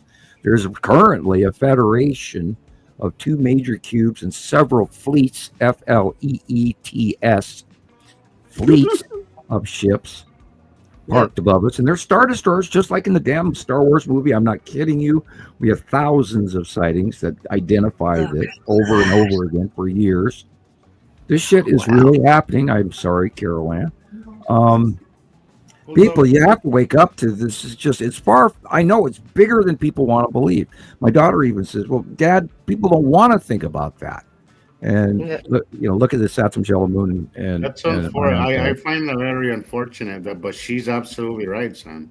She's absolutely. People don't want to. My brother told me. My brother told me once that the reason why he's not interested in space is because there's no definite answer ever. It's always more questions and more questions, and I'm like, well, that's what's interesting about it. Like, it's never ending learning. And he's like, I can't imagine. It's like he's like the way he put it is like it's like reading a book with no ending. I'm like, well, yeah, that's what your never ending story. Because I mean, this book is very interesting. It's not like your average novel. I'd like you guys all to go back and think of what we knew in the early days, what we basically knew in the early days, and look where had we not looked, look where we wouldn't be today. Son, exactly, and I always attribute that to my ancestors. My obsession with the sky comes from my Mexican roots. Is because we had to pay attention before, like we had to, and we still do, but. With, the invention of TV, which I feel is one of the most dangerous things as far as brainwashing that I don't think people realize. With the invention of TV, we lost all these things, and we lost such a connection to the world around us, the world that we live in, that it's insanity. Like we are completely disconnected to the world around us, and that's scary. It's one of the reasons why people don't. Even if my brother kind of, he knows that I'm not dumb. He knows that I'm he that's Caroline. He finds me exceptionally intelligent enough to know that I'm not just wasting my time, but he's not curious enough or doesn't want to know, because as far as he's concerned, it's too big of a topic to cover, that it's just not worth it. And personally, me, I just can't even imagine feeling that way. I can't even imagine. I can't. I would have to stay connected. Imagine not knowing this. I cannot imagine not being here today. Can you imagine somebody told me 20 years after this thing came and went that this happened and I missed it? I'd be disappointed. I don't think I could handle that. I might just lose it. I might just freaking lose it. So. 99% of the population is missing it right now, you Zeus. Yeah, I was gonna somebody told me once. Somebody told me once, there's a possibility that this comes and goes and nobody will be the wiser. I said, please shut up. I don't want to hear that. I can't handle that thought that nobody's gonna ever wake up. But you know what? I'm kind of warmed up to that idea. When the string breaks, they'll notice it. I was going to tell you what happened the other day. One of the local meteorologists, he's made a few posts the last few days about there being visible auroras in Oklahoma, which I've never, I've heard of such a thing this far south, right? And so I mentioned it on 2 of his posts. I just said something like, that's not normal. I mean, it was very generic. I don't try to, cause problems. Anyway, the second time I said that, he commented. He never comments on my anything. And he said, you must be a fake account. You've been saying that on all my posts. And I'm like, I said, Mr., and I said, I don't even remember what all I said. But anyway, My name is Oh, what- Rebecca. Well, see, that's the part, Rebecca, that really But gets me is that then other people filed in behind him and was basically giving me hell, and just Well, when you send them a link. See, that's the thing, Rebecca, is that people You think know. that they know. Like, that's the Yep. part that I find really frustrating, is that people think that they already know what they know, right? But they are Yeah. so wrong about that. but The ninth man on the TV on the weather told me Let me so. tell you what happens when He you went think you to know it all. school. You close the Weather door. school. Sorry, Jesus. When you walk around thinking that you know it all, you close the door Yeah. to learning anything new, and that's it. You're That's the done. attitude these kids have the minute they leave school. Yeah. Learning's Yeah, finished. we're We done. don't We're have to done bother learning, now. right? We're done learning. We don't have to learn anymore. I'm like Sam. Exactly. I am absolutely obsessed with learning stuff. Mostly this, but if there's something in my life that's bothering me, like my health, I had to learn. I learned. I obsessed about it until I learned, right? When this sky thing happened and I realized that something was wrong, I obsessed on it until I figured it out. So, like, luckily I came across Sam, because I don't know what would have happened had I not came across him.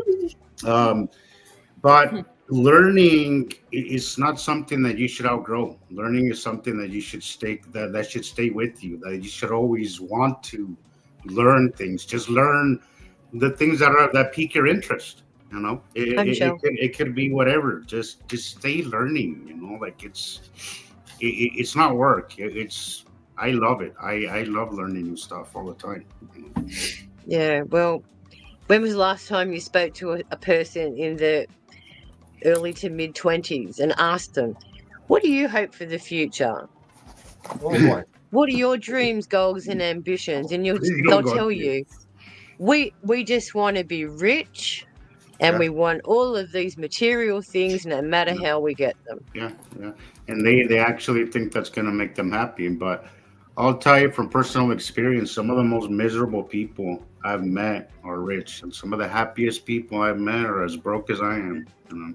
And it's worldwide. If you have the ability to find joy in not monetary or stuff, good for you, because apparently we live in a world that it's all monetary gain, and everything is askew. Nothing's balanced. Nothing's balanced. No, not at all. Yeah, and if you want a real stock, look into world economics. With the world with so many things to offer and so much richness, why do we have people starving and in poverty? That's just ridiculous, people. Well, we have. Well, look. Well, I saw a meme the other day that said, "People ain't hungry because we can't feed them. It's because we can't satisfy the rich. That's the reason why we have people going hungry. It's not because we can't feed them. It's because we can't satisfy the rich. That's really the problem." Well, come and get me, because BlackRock owns everything. Okay, Yeah. There is no middleman. They have their little spider webs out into everything. They have everything. Yep. So if we're under one umbrella, it starts with information. That's really their everybody thinks money is their power, and I'm not saying it's not, but knowledge, information, that's really where their power comes from. And the Sumerians or the Arcadians, our food crops, our water supply, our air quality, our education, our doctors and medicines, pharmaceuticals. It's such a big picture and such a big egg to crack. Yeah. Mm-hmm. Well, information is control. Everything's privatized, you know. If you go all the way back to the origins of man, the Arcadians and all of the Sumerians and everything, and they describe it as man being made of clay, and in actuality, mankind was made by being able to write the word down, where other people, and so that made it become fact and real. Whereas the narrative is always written by the victor or those in power. So that is also a cross reference to man is made of clay. Yeah. Yep. Yeah. Michelle, me too. I grew up with posters of planets in my room. I didn't have football players or baseball players or any of that crap. My obsession was planets, and I was always disappointed thinking that I would never get to see one in real life. And then look at me now. I know, I couldn't believe it. That's another thing we always share in common. I love planets. Like you could not write this shit. Like you couldn't, the way we all ended up here. You cannot write it. You cannot write a novel with this curiosity. It's just. Yep. But then if you're sort of around our group age, the skies for us growing up in the 70s and 80s were very, very different to what we're seeing today. Boring. They were boring. They were very consistent. They were very. Yeah. You knew when a storm was coming because you knew where the weather came from normally, and then you could see the clouds, the cumulus nimbus on the horizon, and you go, "Oh, about an hour from now, there's going to be a storm." Predictable. And I'm really disappointed. I'm really disappointed in farmers, and honestly, I'm a little disappointed with my father because he always obsessed about this stuff. About where the sun was coming out and all this, and all of a sudden, it's like he just completely lost interest. And now that I try to talk to him about it, it's like. He's kind of listening, but at the same time, it's like I don't know what happened with him. But. If you go into television commercials and movies that were filmed recently within the last few years and everything, and you look at just the normal sky scenes, they show them in the background shot. Look at the tunneling of where the sun is in relation to normal sky and the lighting of all, whether you see the planets or not. There is a tunneling effect off towards the sun at this angle, which is switched to the right side, by the way.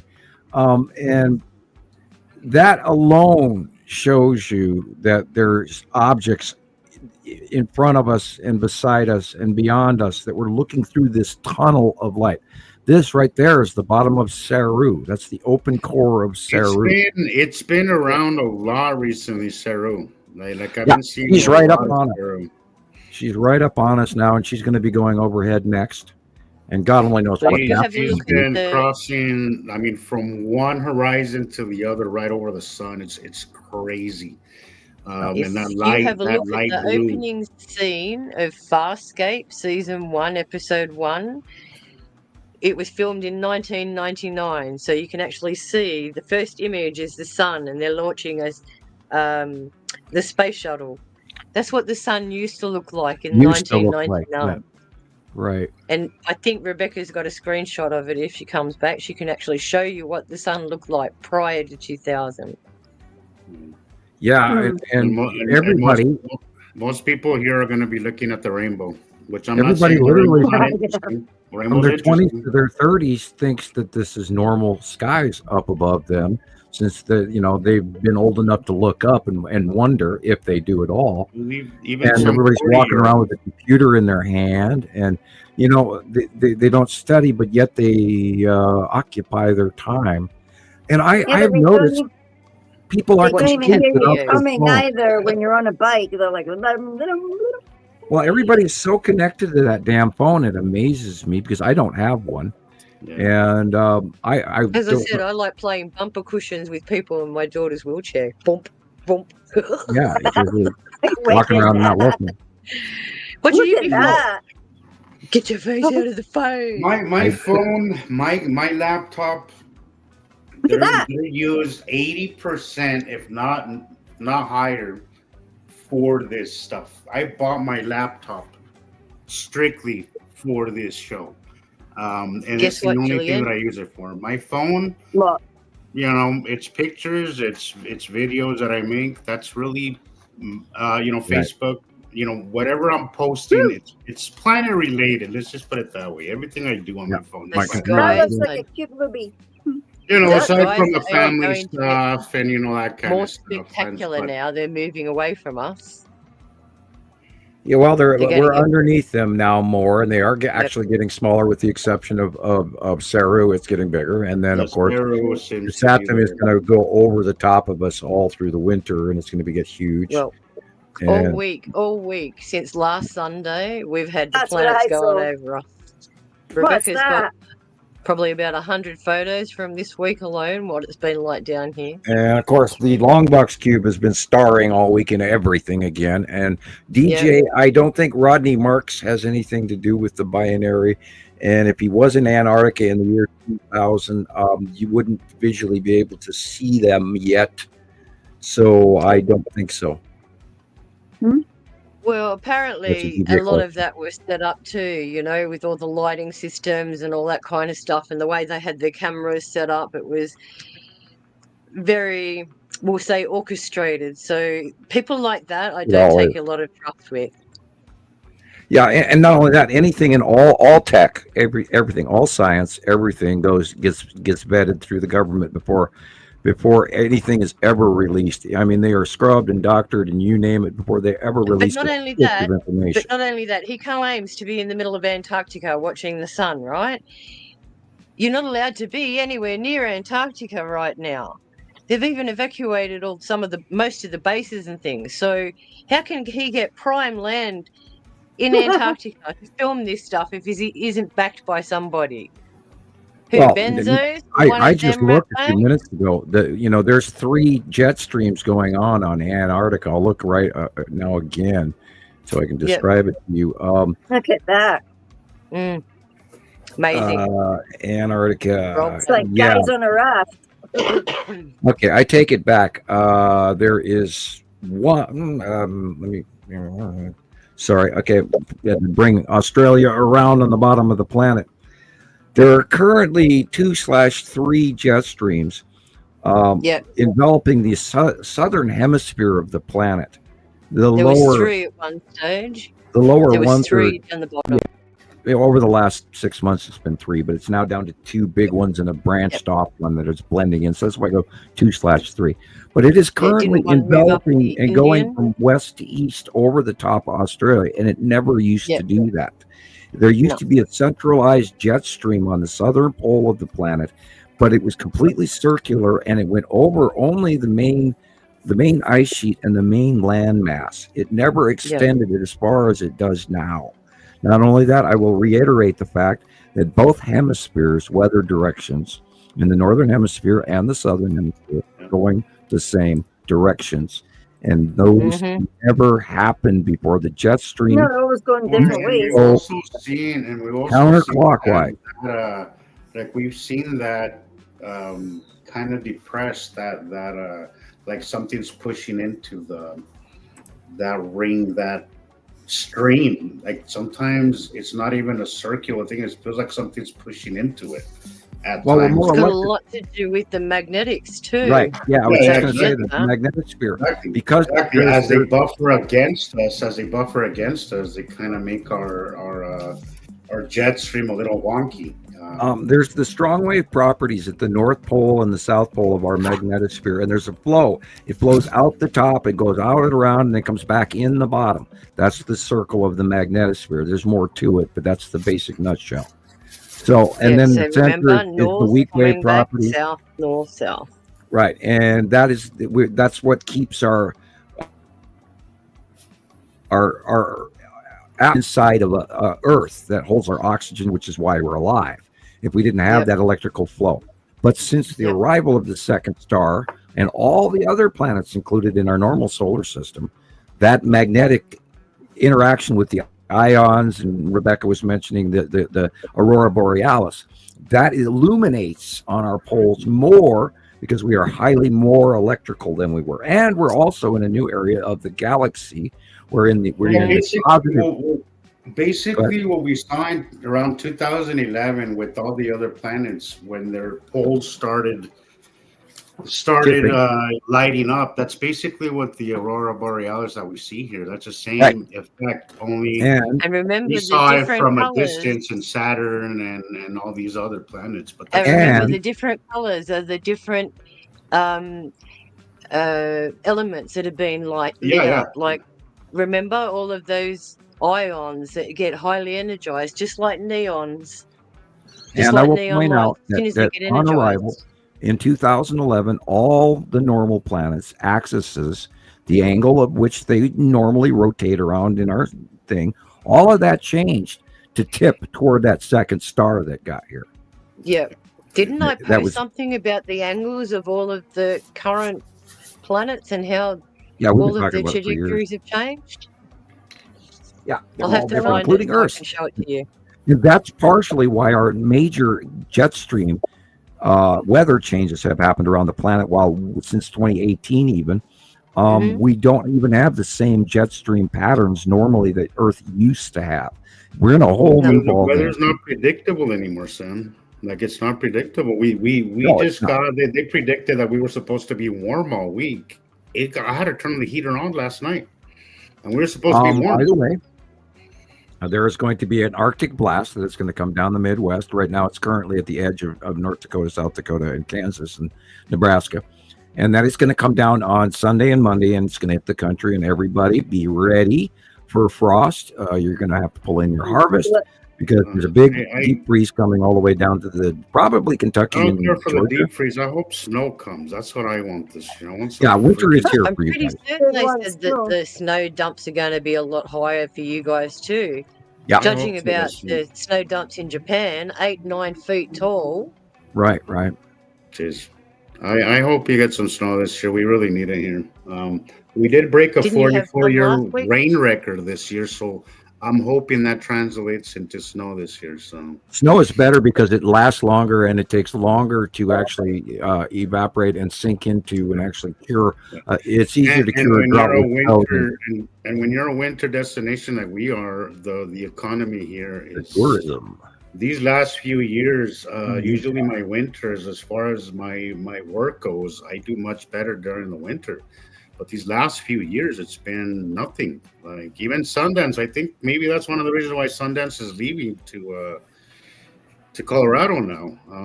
This is our last year. I'm hoping we have a good year, but we'll see. Nothing's predictable, but we'll see. I'm hoping we have a good year, but we'll see how it goes. And that typhoon is continuing.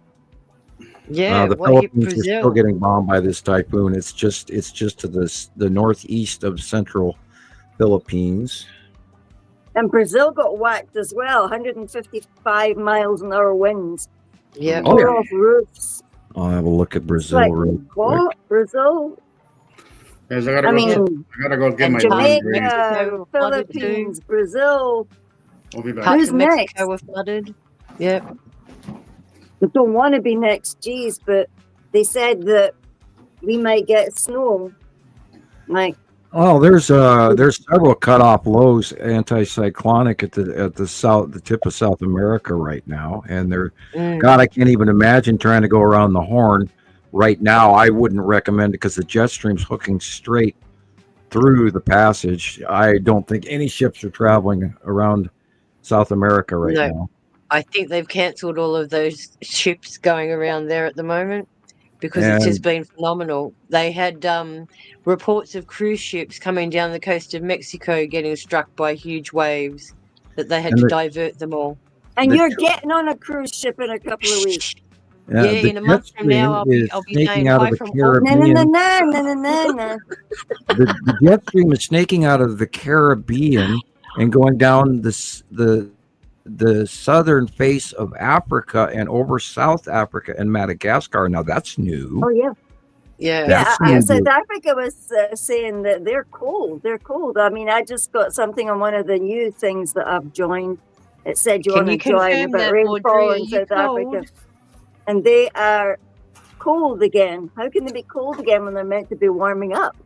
And the Amazon. Let us know if you're warm or cold, Audrey. The central Amazon has a bubble of no weather, but the jet stream is going around the Amazon, which it shouldn't be. Yeah, it's in drought, serious drought, guys. Yeah, and that's why the oxygen ratio is also dropping down. Yeah, what a amazing bubble. It's a hot bubble, and there is a little bit of back eddy coming in off the southern jet. But look at that. What's that? That is the long box cube. Sorry, I just talked over the top. I was on another channel on another page looking at the Earth global map.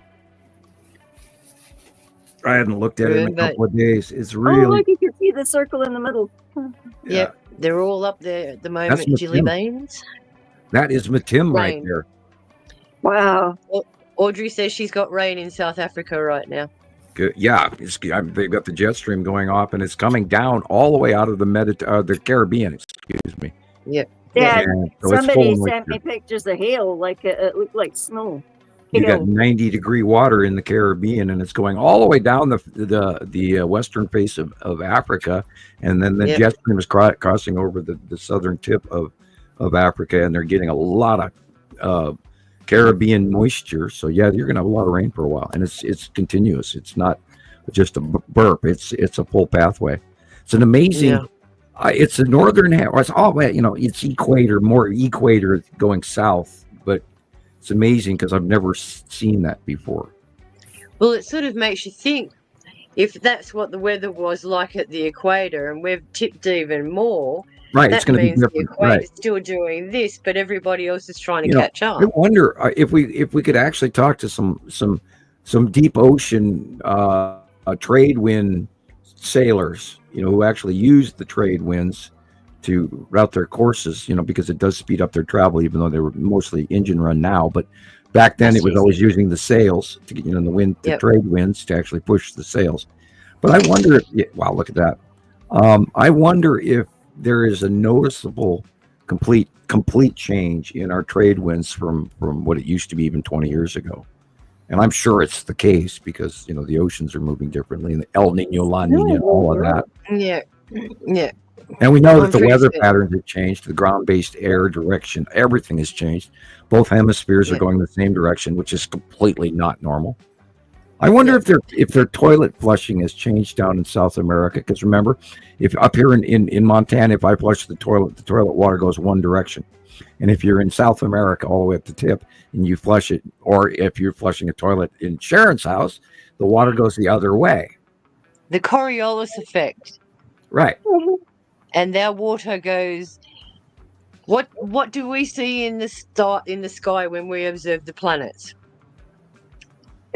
You guys go anti-clockwise, we go clockwise. The Coriolis effect is the same thing. But no, the water going down my toilet just goes straight down. No speedy spins. Okay. More than you wanted to know. I was going to say, if you give me a minute, I'll go check. Yep. I'll just Meanwhile, get out there, there's back people all listening to the podcast, running to the bathroom. Let me check that. I wonder everyone where check. my circle goes.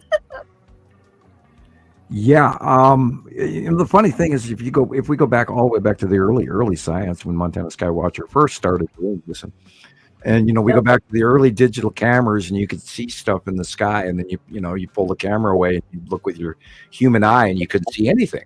And then you put the camera back up, and those early digital cameras before everybody's phone got them, back in 2009, 10, and they had those banned digital phones. And I really think to this day they banned some of those phones because they were too good. Look at that. See that blue green? That is Saru. This is purple at 2, and Yuri. But years ago, we saw so many credible references to how your compass. For years, I took a log of the daily compass readings, 4 times a day. I'd read the thing and note that the transfer of north-south polarity on my compass was drastically changing on a regular basis. And then we watched the moon and this, where the sun was, and then the sun started coming up in the northeast sky in 2011, and that was just absolute. Put the cement on, make sure it's absolutely solid. And without a doubt, we know this shit is happening. And the question is that everybody's just going to get, I know there's a lot of information. The question is, are you going to get on board with us and get caught up by wanting to learn? Example is Stacy Sandlin. She's there. Hi, Stacy. She started out, just somebody here in Montana, and she joined, and she's learned a great deal, and we love her. And she's a good old member of Montana Skywatcher. Glad to see her here. And people, this is a very, very important topic because it's going to change. It's changing right now. Everything that goes on around us every day. And let's, worry about those poor people stuck in war all over the planet, like folks in Africa or the people in Ukraine or the poor, unfortunate folks in China and Vietnam and the Philippines are all getting blasted by really bad weather. And take note of this, people, because it's kind of scary out there right now. Yeah. especially after you see the damage that it can cause. It's one thing to look at it and be like, "Oh, how pretty," you know. It's it didn't make the news at all. I had to actually go look for it. I had to go. I checked the weather all week long and look at worldwide weather reporting rather than the local news, which is nothing. There's nothing on the weather. All they want to talk about here is the asylum seekers. This week we had some really good news. I hope all of you guys know about the DC sandwich guy. What? What's that? The DC sandwich guy was a guy that threw his foot-long Subway sandwich at an ICE agent who was attempting to apprehend American citizens off the street in Washington, D.C. He threw a sandwich at the guy, and they tried to press federal assault charges on him. And he was acquitted. And Brett, I believe it was either roast beef foot long or something like this. And you can look it up. I just have to throw that in comedic highlight. They threw out the federal charges, then they tried to charge him with state assault charges and everything else, and the judge even threw that out. So the man was not injured who got hit by the sandwich because he was wearing a bulletproof vest, and the judge assured him that his protective gear was suitable enough to help facilitate protection from a sandwich attack. Therefore, there was no injury and no assault. That's nuts. Well, the officer did testify that he was suffering from onion and cabbage smells upon his lapel.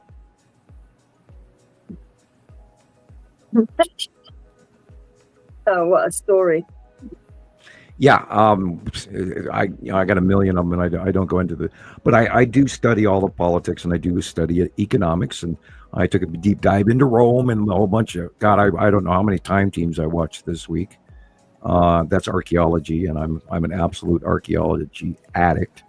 As a matter of fact, I sleep with Time Team on the TV sometimes.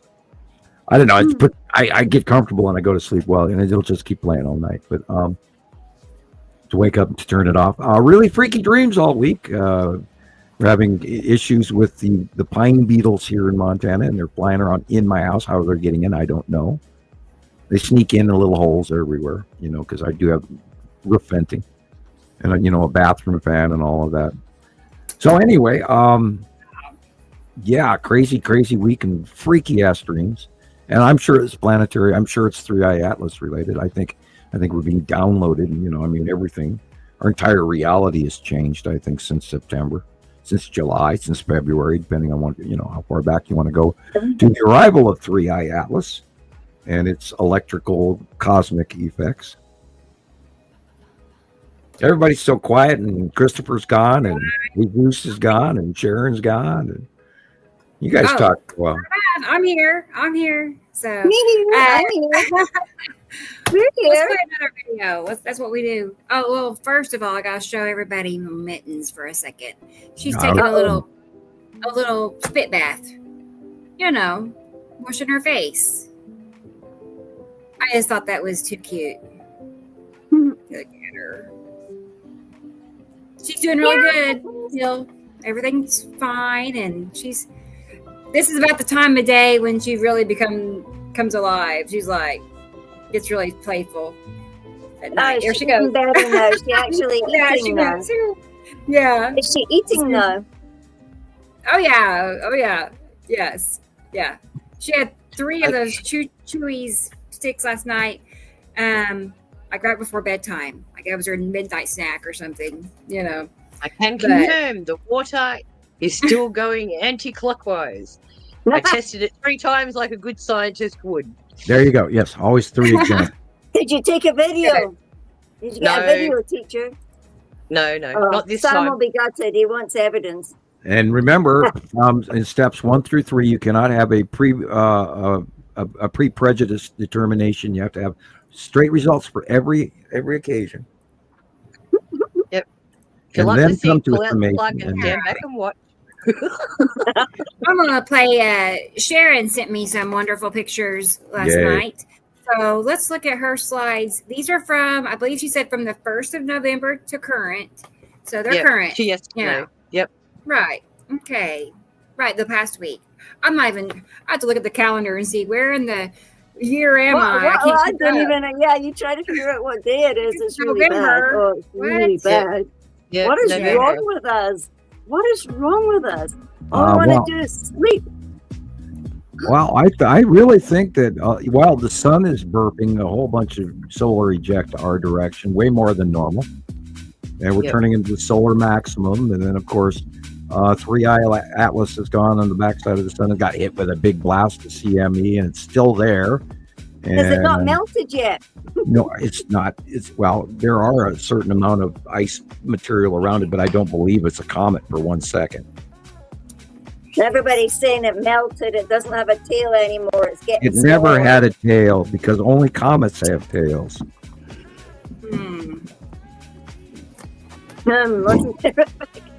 This does not exhibit comets are made behavior. up mostly of ice. Yeah, it does not exist. There's been no sublimation discharge.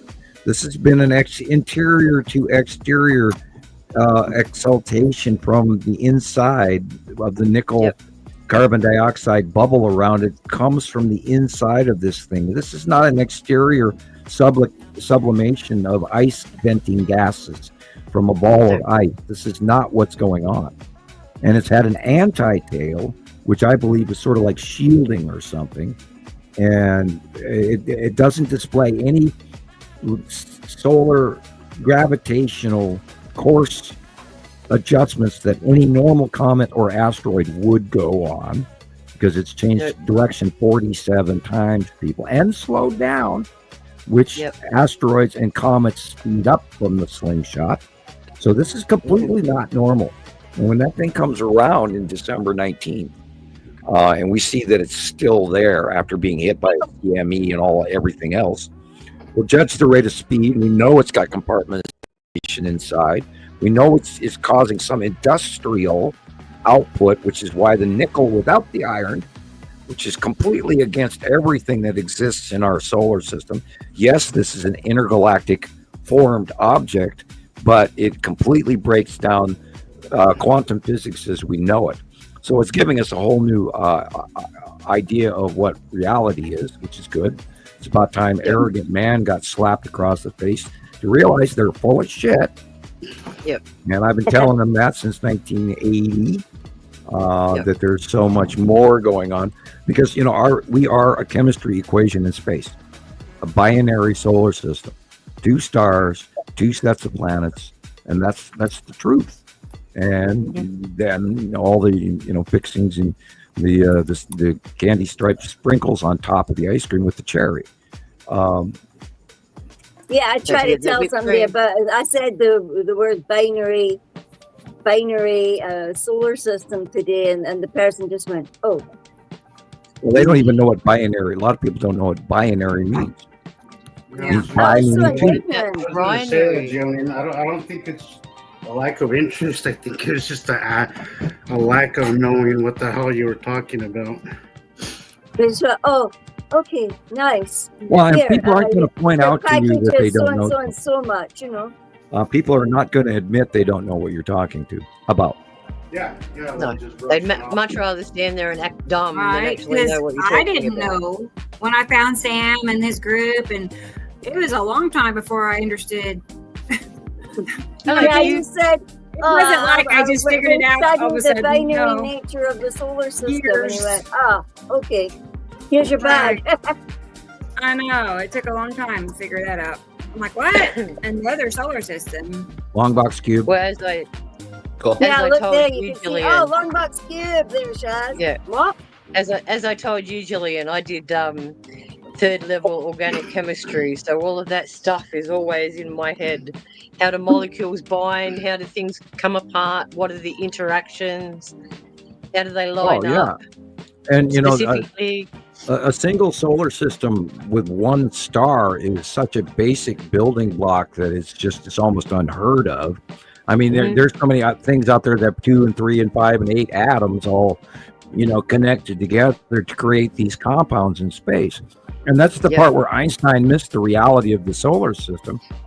Yep. Because, you know, and he never had, well, Earth has one set of rules and the galaxy has another. And that's referred to as the unification model.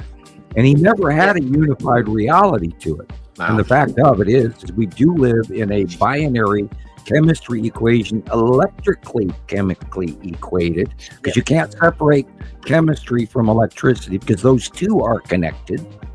And all that's part of all the building blocks and how the building blocks work. Yep. And that's where the magnetism comes into it. Once you can't have electricity without magnetism. Right. Once physics realizes that we're not just gravitational orbital dinner plate crap going on in whatever NASA or anybody else thinks, once they enlarge their positive thinking to include the electrical and the electro-biochemical connection between protons, neutrons, electrons, everything, galaxies. Look at those stripes. You know, galaxies are like building blocks of a different size of something. And those are structures as well. And people they're forget all that molecules are all shapes and sizes. And galaxies have unseen magnetospheres as well, a North Pole, South Pole, even though most are distributed in the central wake area, or what is referred to as the weak wave properties of the magnetosphere, because that's where the planets are held. And the north, it has one positive charge, on the southern, or vice versa, because other galaxies could have different polarity. Yep. You know, top, bottom, etc. And that is still a magnetosphere that holds this great chemistry equation of a building block of a larger thing where all the galaxies are linked into our dimension. That's right. You change one area, something else is affected down the line. Chain reaction. Look at those two things, like three things there. It's like, wow. You've got the Tan asteroid. You've got and the skull. Skull's top dead center. Yep. Where's the skull? Top dead center. Oh. Around the side. Yep. Very active. Clear skies up until, you know, either first thing in the morning or late afternoon, and they're just straight there, right in front of your face. Yeah, that dark purple circle right there is Attu's moon. It's directly over there. It goes over the top of you, Attu, and Attu. Look at that purple upper part. That's Attu's moon. Reach up and touch the bloody thing. And there's the stripes of Uri you were talking about, Sharon. Yep. Well, this is what I mean, people. How there's that chemtrail I was talking about. Now, sometimes it's just these dark circles, you know. They're not going to be as obvious. But pull out your phone when something looks weird, because your phone your camera does see a lot more than your eyes do, guys. So if you see something strange, record it. Take a picture of it. I can't tell you some of the craziest things that I've caught on video have been just by instinct, just because I know this doesn't belong, and then I'll take a video or picture, and then it turns out to be something more than I expected. And so a long box in the corner. Oh, there it is, gliding off the sun. And yep. Very interesting skies this week, guys. Wow. And you can see the time, so it's usually morning and late afternoon. I really need to get into the habit of doing that. Direction and time. I know Carol Ann. I've made it an absolute habit now. I know Carol Ann is about to get on me here soon because I haven't been doing it, but it's just a force of habit. I need to. Sorry. Once you get into a habit of doing something, you're just consistent. So you'll see that in my reels too. That they always have the direction and time on them. Yeah, I've noticed. That must be the teacher thing. It helps you guys sort of associate what direction they're coming from and what to expect. No, it's very helpful. It is very helpful. You know, I mean, you don't have to be guessing where the light's coming. My direction, you know that it's going to come across the sky your direction. The same path. So when you're rotated in that area, you'll see them going from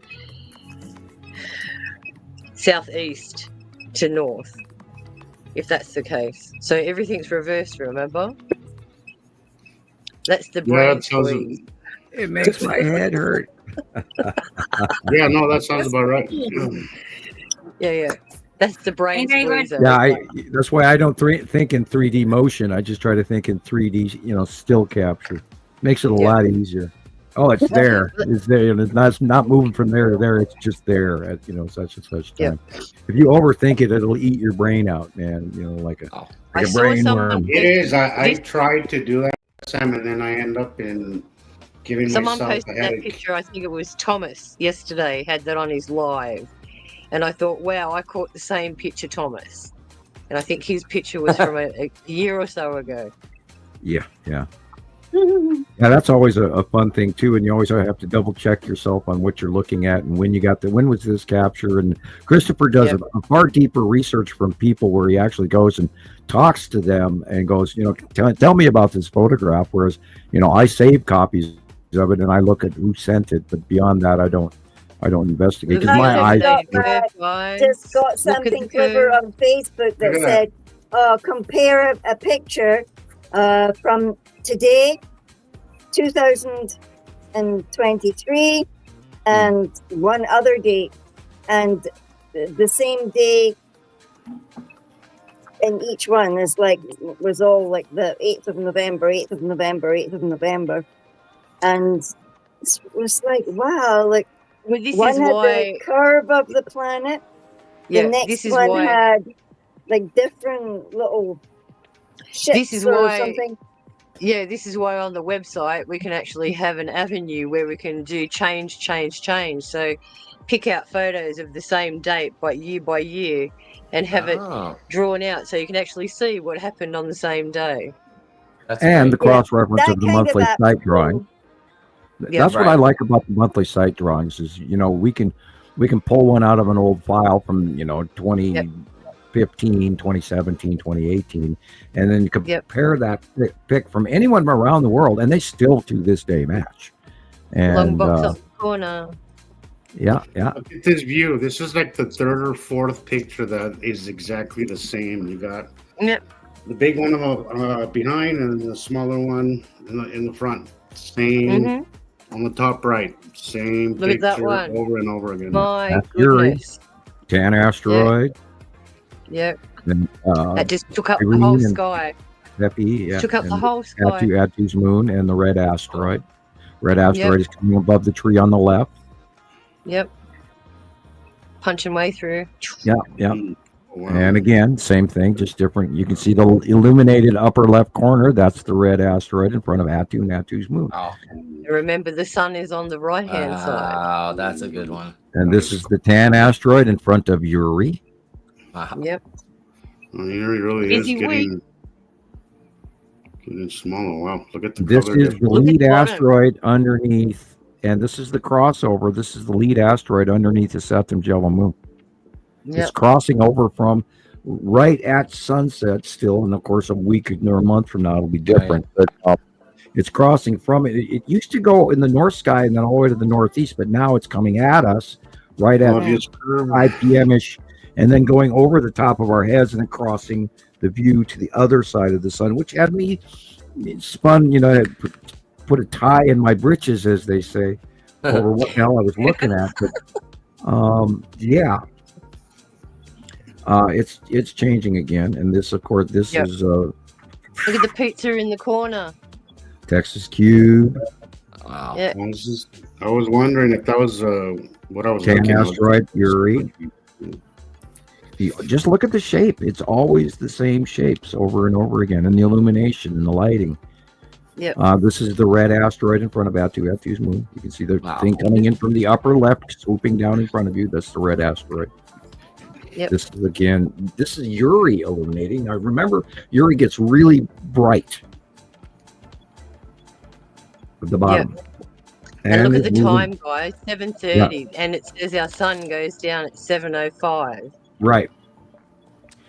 Purple skies, guys. These are the bottom of the planets being illuminated, which is why it's staying. Because it used to be when the sun went down in winter or in certain periods of the year that it was pitch black immediately. Yep. And that's not happening currently.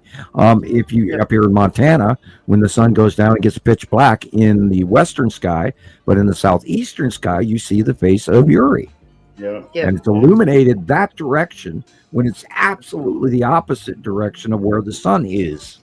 Well, yeah, when I got my license, son, you're supposed to turn your headlights on, 20, 30 minutes after sunset. And 20 minutes before and 20 minutes. Yeah, basically 30 minutes before. Was it before? I don't know if it was before or after. It's 30 minutes before. Yeah. But now it's like you could literally drive till 8, 9 sometimes. I don't recommend it because I've seen the eastern sky lit up as late as 10:30. In 2019 and 2018, it was illuminated here in Montana in the northwest sky till 12:30 at night. Mm.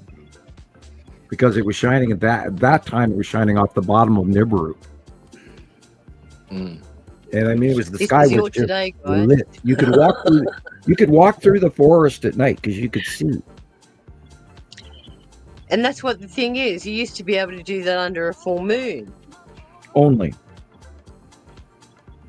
And that was the beauty of having the full moon. That's when you would sit on the beach and drag in blue swimmers and all that kind of stuff. Because even my older neighbors, all question, why is it still light outside? And they're walking out in the yard at 11 o'clock at night when they normally would have been long in bed. Senior citizens go to bed early. And they're walking around in the yard. They're out looking in the yard, and I went over and walked. Why? Why is it illuminated? Wasn't Gillian experienced light up until 2 in the morning or something? Yeah. The light shining on the bottom of this planet. The birds see it. The birds sense it. I'll tell you, every time that I do have a close pass, there's always birds flying around in circles. And dogs are barking. I've noticed that this year your ears are ringing. They'll just go in circles. My pictures. There's always birds in my pictures. Always. Yeah. Recently, I was like, "What is that?" And I zoomed in, and you could see the bird half lit, half in the dark. I was like, "Oh." Thank you, T. Racy. Thank you. This is really happening, and we wouldn't be where we are today had we not built up all of this real we wouldn't be going, yes, these are absolutely these planets and their names and all of that. We wouldn't be doing this unless we have proven all of this information. We built this one stick at a time. We have a matchstick mansion going on here. Nobody light a match. Anyway, bad joke. Bad metaphor. Say here these typhoons that come past and try to wipe us out. Yeah.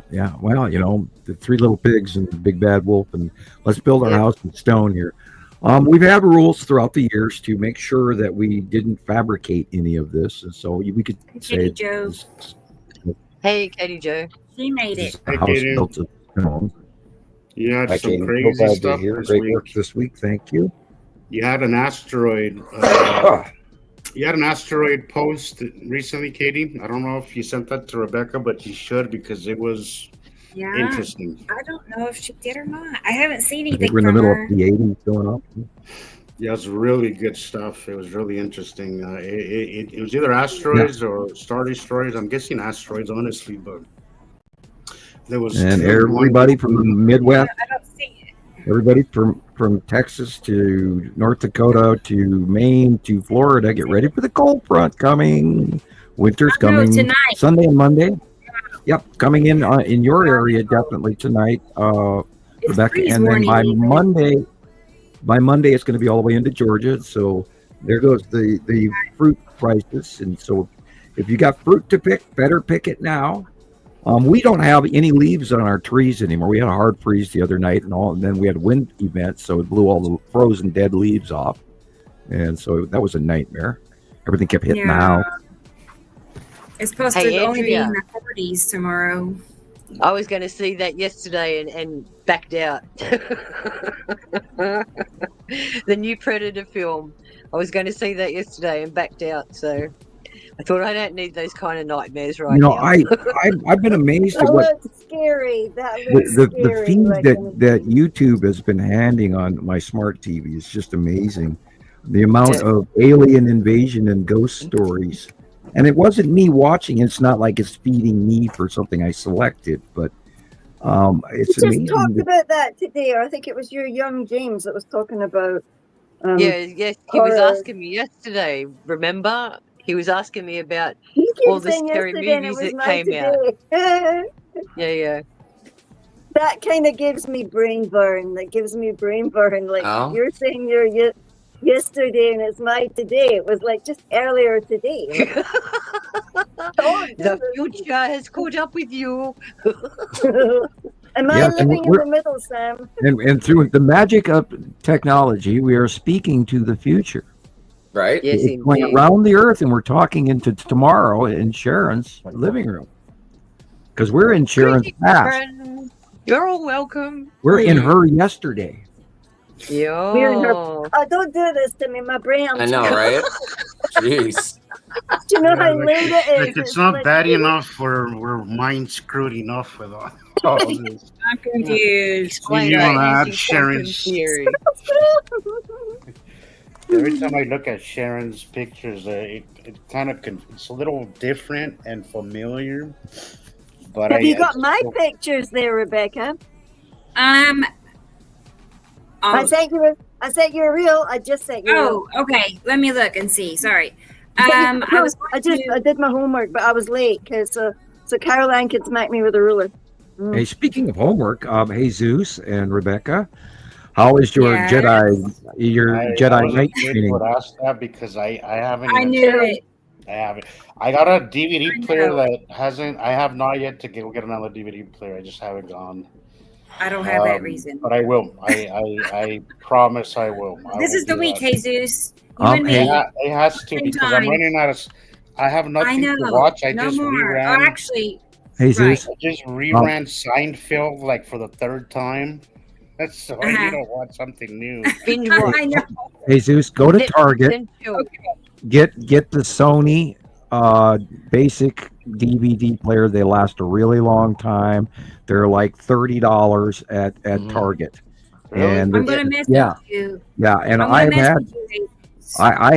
on my third one because we've got 3 of them in the house, and they're all one of them is 15 years old and it's still working. I liked it so much I went out and bought 2 more.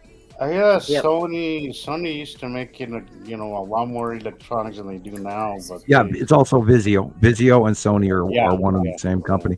But go to Target. They have it on regular stock, or they did the last time I bought one, which is only like.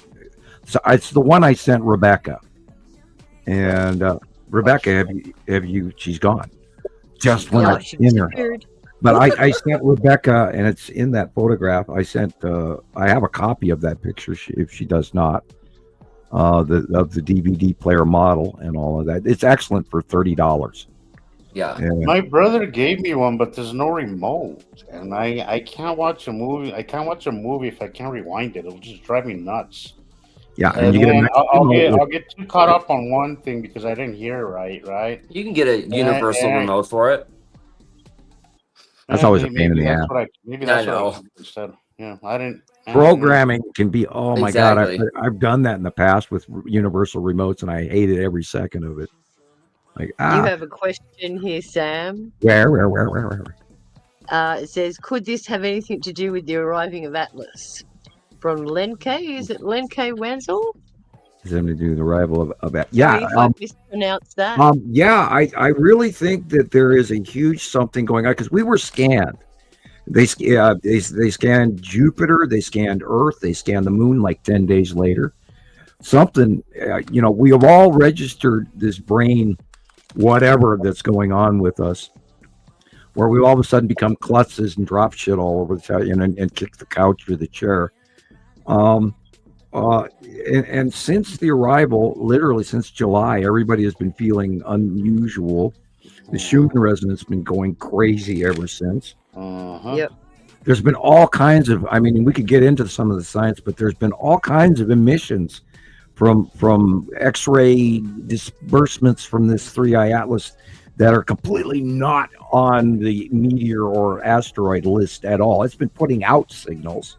It's been again, it dropped off 9 objects around Mars, and then it changed Mars because it dumped this stuff that went into Mars's atmosphere.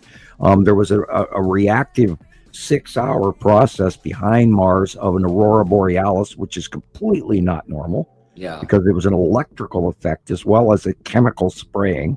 I just called it the crop dusting of Mars by 3i Atlas. And it dumped a bunch of shit on it. Has anyone else associated the electrical impulses that it's discharging in alpha waves, beta waves, and theta waves? That's how our brain functions. Right, from the sun also, So the birthing of the sun. connecting through our alpha, beta, and gamma rays. Right. And theta. So theta is when we're asleep, and that's where it's affecting us the most. Right, which is why we're having the freaky ass. You have ringing ears all the time. Well, we have moral evaluation in our bodies going on right now. I mean, how many of you guys have thought about people that you dated, or old scenarios where you were arguing with somebody, or pet peeves that keep coming back and haunting you out of the blue in your dreams? Sure. My kids are even commenting, I had the weirdest dream I've ever had in my life. And that is going on. Again, I've been dreaming about these damn bugs. Is rumbling. I've been feeling a lot of rumbling. Oh, the wah-wah, the planetary hum, the human resonance. I don't hear it, Sam, but I could feel it. You can feel it in your feet, in your butt, in your elbows, in your fingertips, top of your head.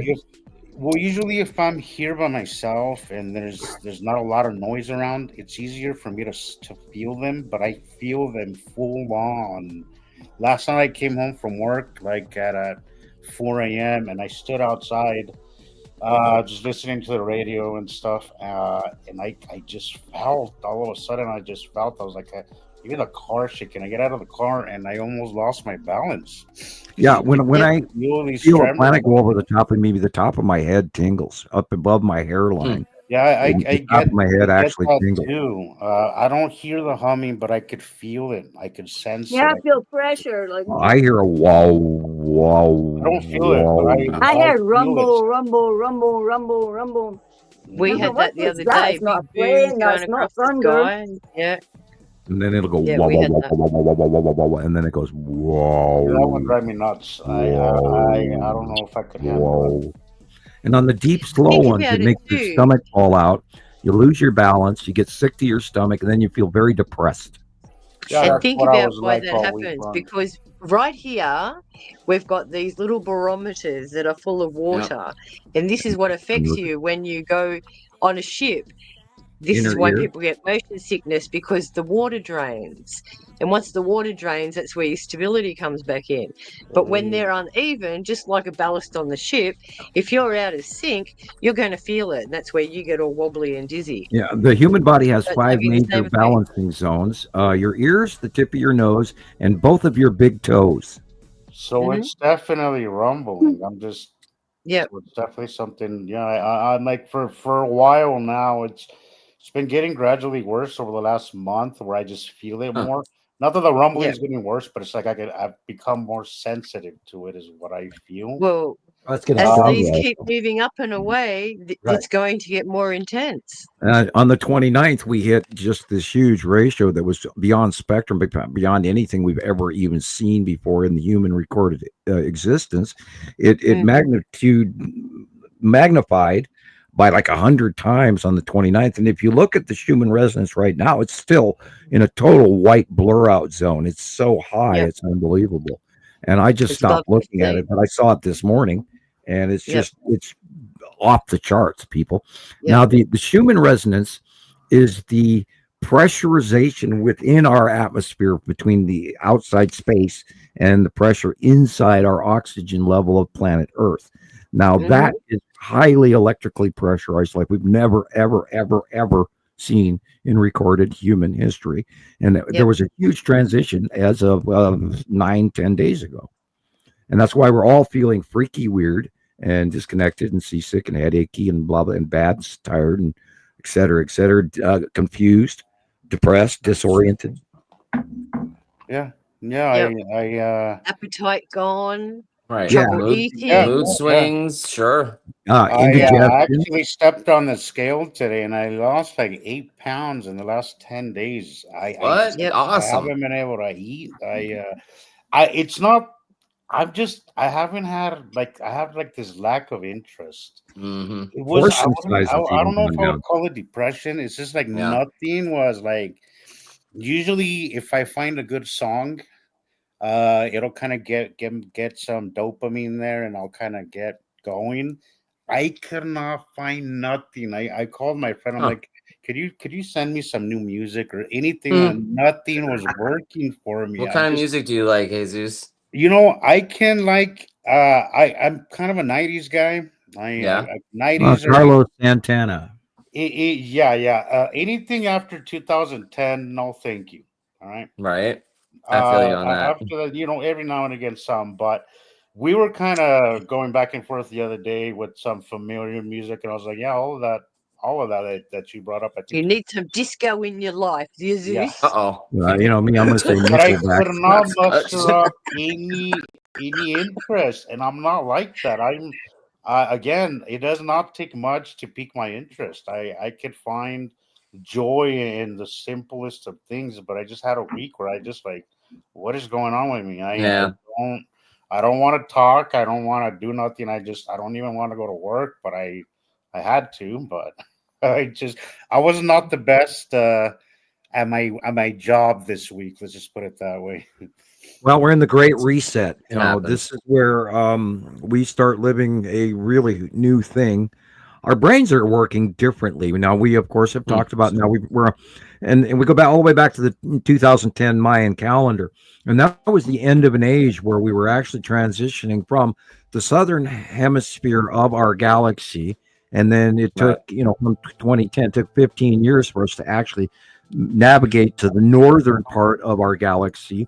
And even NASA actually announced that we were entering that new cloud, thanks to James Webb telescope and Hubble. We're now in a more electrical area of space, and we're going to witness, which is why we have way more comets also, because those are also electrically ice particles. They're kind of like mini electrons, but that's kind of. I hope you guys all watched that chemistry video I sent every one of the panel. Did you guys watch it? Yeah. It showed what electrons were and the electron path and how an atomic structure works. And our solar system is greatly like that, except you just have to add a second atom and a second group of planets. But it's a binary instead of a monetary. And you're right. Yeah, and that is the basis of what's going on. And I do believe that 3i Atlas is comes from something vastly higher tech than us. I think it's either an II or an AI generated supercomputer that is coming in to correct everything at a quantum level that we're not even aware of. Because all of a sudden our quantum mechanics within the last month has been direly changed, and they're announcing it now. They're saying we Atlas now understand a new the level. Ancient builder race, Sam. Say that again, please. I said Atlas is from the ancient builder race. Yeah, exactly. That's where I was just going now. Thank you. You took the words right out of my mouth. Yeah, that's exactly what I was going to say. Yeah, this is the ancient builder civilization race, and we're not the only group this is happening to right now. This is happening all over the galaxy. We're changing other races and raising them up. Cycles. We're not the first, this is not their first rodeo, as they say up here in Montana. They do this all the time. And so this Why do you think they took out Atlantis? Atlantis had crystal technology. And because they were so powerful, they wanted to take over the rest of the world. Well, and not only that, look when Atlantis supposedly fell. Yeah. In 1600 BC. Yeah. Which is the same time that the planets were here the last time. Look when Santorini went off and the great Mediterranean tsunami that wiped out the Mycenaeans and the Minoans and changed the entire culture and the whole Sumerian Mesopotamia area, the climate changed. Northern Africa also changed and turned into the Great Sahara Desert. And I think modern science is completely wrong on how long that's been in effect. And It's the middle dynasties of Egypt, and it's right there. I mean, how can you argue with the date? And it all fits, people. It's the breakup of the Bronze Age, and it depends on which scientist you listen to. They'll give you a different date of that, and they're mostly wrong. But it was also 1600 BC. So you take all of this together, and these lost civilizations all over the planet, and you go back to 1650 BC, and you can see drastic, huge, freaking planetary civilization changes all over the world. Mm-hmm. And there, the Mayans and the Incans and the Olmecs, there was a vastly larger civilization in South America than even the Olmecs. And history doesn't recognize that at all, because there are pyramids built on top of pyramids, which built on top of pyramids. So you don't, and now there are thousands of pyramids in South America. And they don't all been claimed by the jungle, remember? Right, and they're buried under dirt. Some of these continents you can't even get into; they're so dense. And there's pyramids all over the planet, and they are far older too. And that was the last civilization. And then there was a civilization before that. And remember, the passing of the Nibiru planets is not a one-time thing. It's not Nibiru, the red planet, the destroyer. No, this is a cyclic. Remember, the crust is always moving, guys. Right, tectonic plates, volcanoes. And we need that, because next time the Nibiru and Saru planets cross after they leave, and then 3,654 approximate years from now, they will be back again to collect the commodities that is normally generated from this planet, which is why we're here in the first place. So this is why they're not here to destroy us. Let's dispense all of that kind of fear right now. As we've said in the past, we are on trial here. Yeah. And they've decided that we are too immature. So that's why they're locking us out of the rest of the galaxy, because they don't want us to move forward. We are too babyish. I was told we have to share the planet. Well, that's right. How often have you watched two little babies playing together and someone has to have the dominant toy? No, my toy. I was just going to say, have you met humans? Yeah, well, again, we've talked about this in other shows. Let's hope that our governments aren't responsible for the choice, because in the startup, Rebecca's got, the God pushing the reset button. Let us hope that the reset button is going to go forward for the right reason and not wipe us out back to the Stone Age again, which is, my hopeful. Shooting rockets at it or something, and I thought to myself, you must be out of your mind. No. Well, yeah, you don't shoot at ET. Don't. No. Bad idea. They're again, I have experienced firsthand. I've walked this, deck of small lander craft, and their technology is so much farther advanced than ours. There's just no way, people. Never ever shoot at ET unless he shoots at you first.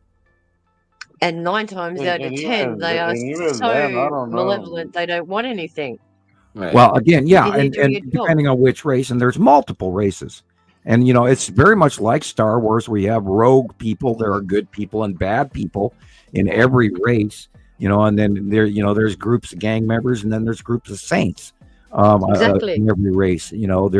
There's dark side and light side, just like the Force in Star Wars.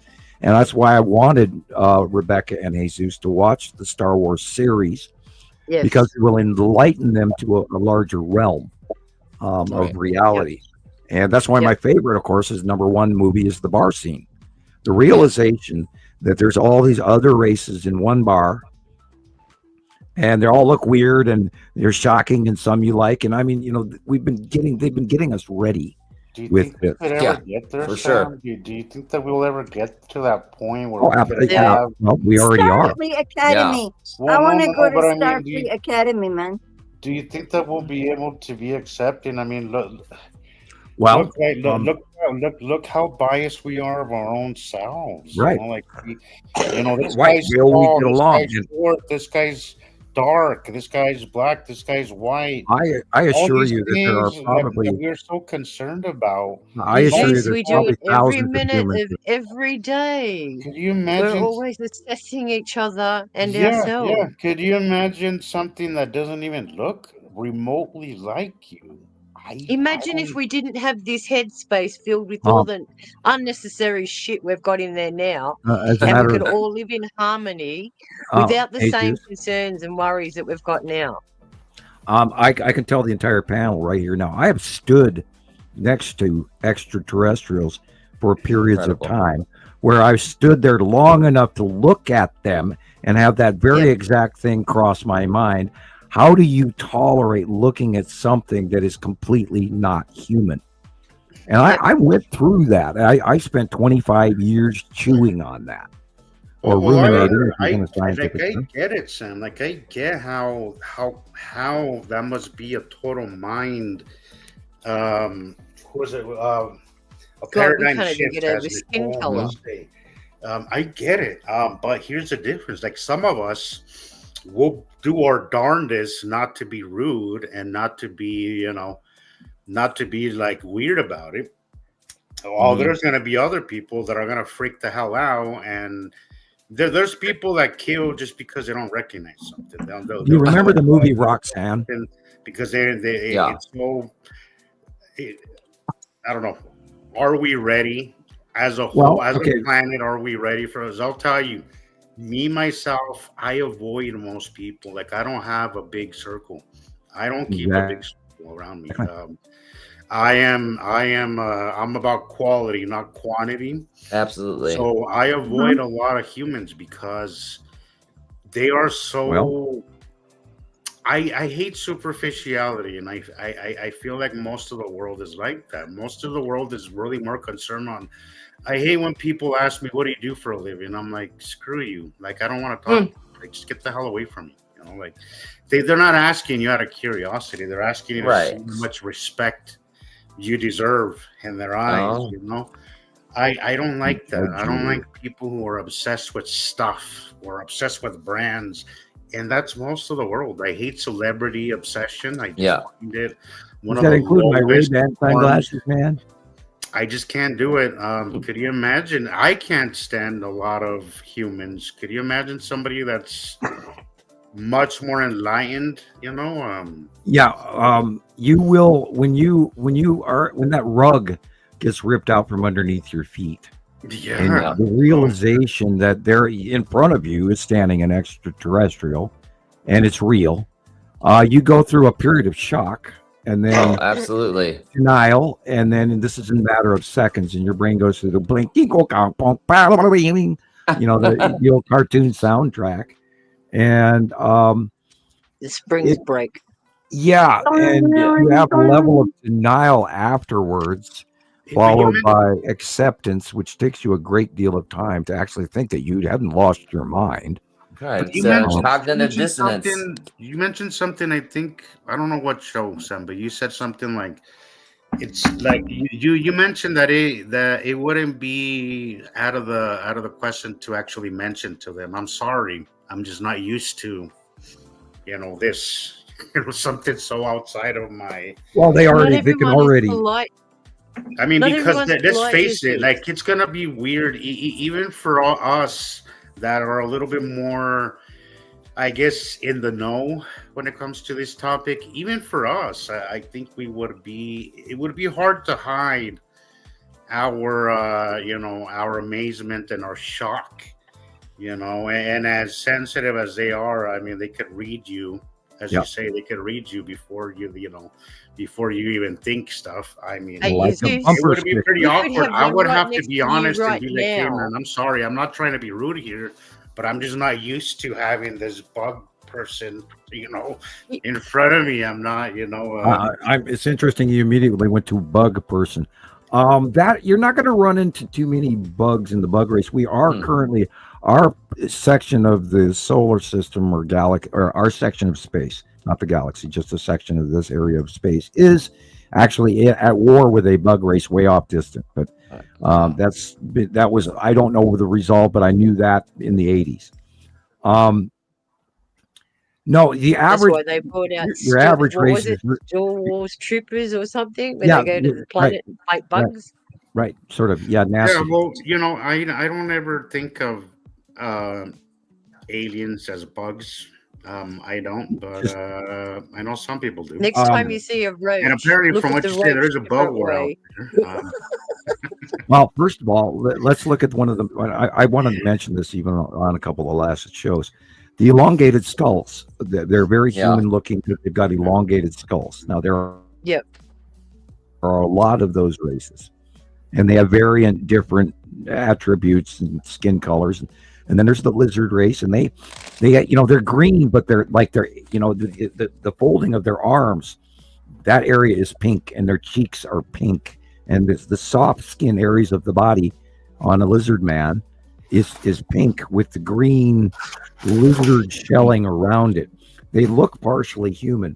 Now we also have an actual lizard brain, is the main stem of our human brain.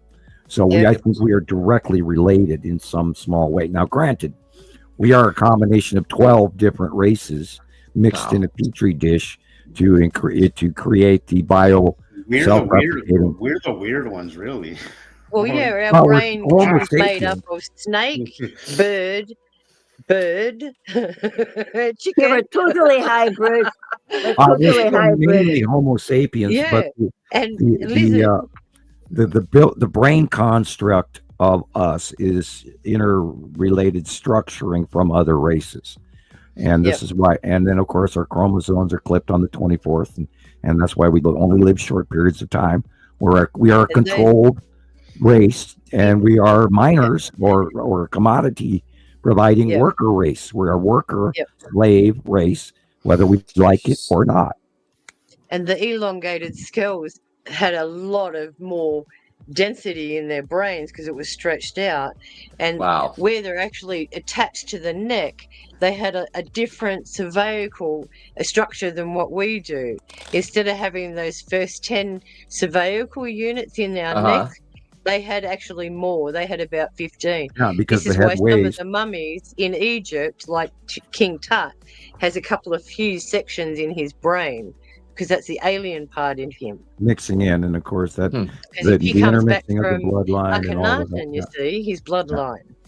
And the early pharaohs who ruled the first dynasty also had the crown of Egypt, and then Upper Egypt and Lower Egypt had two different crowns, but they all incorporated that elongated skull capacity to fit inside those crowns.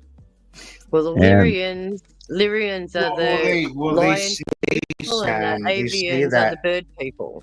They say that it was practiced, among certain right. But you have to ask yourself, where do they see something like that? Now, who were they copying? With the idea isn't that what some of the African tribes were doing? Because South it's America. A status symbol. American Indians, the Flathead tribe, they actually stuck a rock. They tied a rock to the children's head. All the way up here in Montana and Wyoming. Flat boards to the back of their kids' heads in Africa. Right, and that was skull deformation because the rulers were from extraterrestrial source. Why do you think the women in Africa were wearing rings to make their necks longer? Right. Because they want to emulate what they've seen in the past in their philosophy of gods. And the interaction, and we have to go back to the cubes and separate ourselves from the Nibiru group, or the binary system passing regularly. The cube has been here more recently than the Nibiru planets, and that goes back within the last 1,000 years, 1,500, 2,000 years, and that is recorded. Yeah, that's recorded by the Mayans and the Incan. They're recording the event of the interaction with the gods. Yep. And I'm pretty certain if we looked hard enough, there'd be a cube in one of those Palenque steelos. Oh yeah, there's there's reference to it throughout all cultures around the planet. I mean, let's look at the Hasidic Jews and these guys that are running around with a square cube on their forehead. And let's look at Mecca, and what are they walking around? Yep. DJ David Icke is a paid operative. And he's only just been recently released back onto YouTube. So How come all of these people that were previously banned are all of a sudden getting back onto YouTube and things? Okay, all right. Let's ask yourself I that wish question. I wish you put that back up, but that reptilians control us. Oh boy, do you know how biased that statement is? This is what people are starting to believe. People like David Icke. Right. Oh Well, God, I tried David Icke just out of curiosity. Okay. Some of the shit that he talks about, it's just way out. Does David Icke have any off-world information? No. Not that I'm aware of. Correct. And I've been He does not claim to have any talking to any extraterrestrials. Okay. Yeah. Once and for all, people, the lizard race, the Draco race, is part of the Federation. They are a member of the good guys. Okay, there are far worse things out there. And they have no problem. In a manner of speaking, yes, go do control. Just don't mess with them. And if people go back in time, they'll actually see the pole star used to point to the star system of Draco. Wow. Right. And yes, they're directly related to this. And you could say, yes, they are in charge of us because they're a part of the galactic visitors in those big damn ass cubes that are flying above Earth right now and been here since 2015, 2017 is when the cubes got here. And the starships offloaded in 2019 visibly by the hundreds. And I've been screaming this to everybody out there. Yeah, they're in a manner of speaking, they were in control until 3i Atlas, the civilization builders, got here and hit the reset button. Wow. So there's a lot going on. No, not infiltrated. Nobody's in control. There is no invasion because they already own it. Wow. Yeah, but again, David Icke is a paid operative. That's why Australia said you cannot come here because you just talk bullshit. Part of what he speaks about is informed, but he does not have the connection to the real information off-world. The fact that Nibiru is here and there's people on those planets, and then the Federation cubes are here and there's people and different races on there, and all the star destroyers and orbs and Imperial probe droids and all that crap flying around are real. And hey, Robbie, the answer to your question? The answer to your question is we are being judged as a collective and individuals. Right. This That's is what I would why think. we have stories of the rapture. The collective, for sure. We fail the collective. And some of us are about to evolve and some of us are not. Right. So say hi to the odd thing is. I don't know if I've seen that name before, but welcome. Welcome to And there was another question before about the power outage in the Netherlands. No, they are from the geomagnetic storms. I had not heard about that. Yeah. Oh, interesting. They mentioned a 72-hour power outage. Wow. And if anyone wow. If anyone notices the weather or the geostorms at the moment, we're actually in one right now, a G2 to G3 magnetic storm. That's why you guys are getting the huge auroras up in your end. Yeah. Yeah. The ones we have to worry about. Satellites and power grids, guys. Yeah. Now, if we ever get an X-class player, of course, we'll be telling you guys that for a week. But we'll the low. Yeah, for sure. Yeah, we are at an extra solar output than we've ever seen before. And there is more repetitive earthbound emissions as well as a coronal orbital wave emissions hitting. It can burp off the northern pole or the southern pole, and yet it's doing a full 360 wave as the sun orbits and rotates. That wave of discharge that wasn't originally aimed at Earth will actually come as a rolling arm of the octopus wave that will hit Earth. So we're seeing more of those. They're not direct Earth shots, but they're spinning, rotating waves. And I still believe we're looking at the standard red star. I don't think we're looking at our normal soul. I don't think they're showing us the normal. I agree. It does not look like anything I've watched for the last decade. I watch the sun regularly. And all the core and all of those. they're showing exactly the same as what we were seeing in 2002. Well, yeah, but the size of the coronal holes have never been this. No. The entire What is it up to southern now? It's hemisphere, 30th open or so hole. rotation. The same God, size? yeah, and it went around 13, 14 times. Yeah. Yeah. And where, That's what's different for sure. Well, normal, if a coronal hole was big, it would go around once or twice and then right peter out. But this is this massive half planetary or half solar body, half of the sun is this massive open coronal hole. We've never seen that before. And that happened this year for the first time. Well, and I think that's direct thread link from the separation of the two stars. Or it's the fact that it's not our sun that we're seeing. Well, yeah, that too. Because the hemisphere activity is completely different than what I watched for 15 years. And it just looks different. Like it does. That thing looks wrong. A lot of like there's times that it looks familiar. Like a dense surface, like busy, and then there's in a way that ours wasn't busy. This does not feel normal. This feels different. This feels. Well, how big is it right now? Yeah. You only have to look out the window and it's blinding. Yeah. And as I said, I had my roses come up 3 weeks ago. They're all burnt to a crisp now. Yep. Welcome to 2026, people. I absolutely next year do not want anybody to be out in the sun. I think we're going to see melting cars again. I keep talking to my dad about that, but he's not really listening to me. Yep. And as I said last week, they just diagnosed him with skin cancer, and it's not melanoma. I know it's from exposure. Like I know it is. Buy him a big, expensive hat. Not too big, but a nice. He does. He wears the big Mexican hat, mate. He does. Yeah, with them little thingies on. He's just I'll send not. you in a Cobra.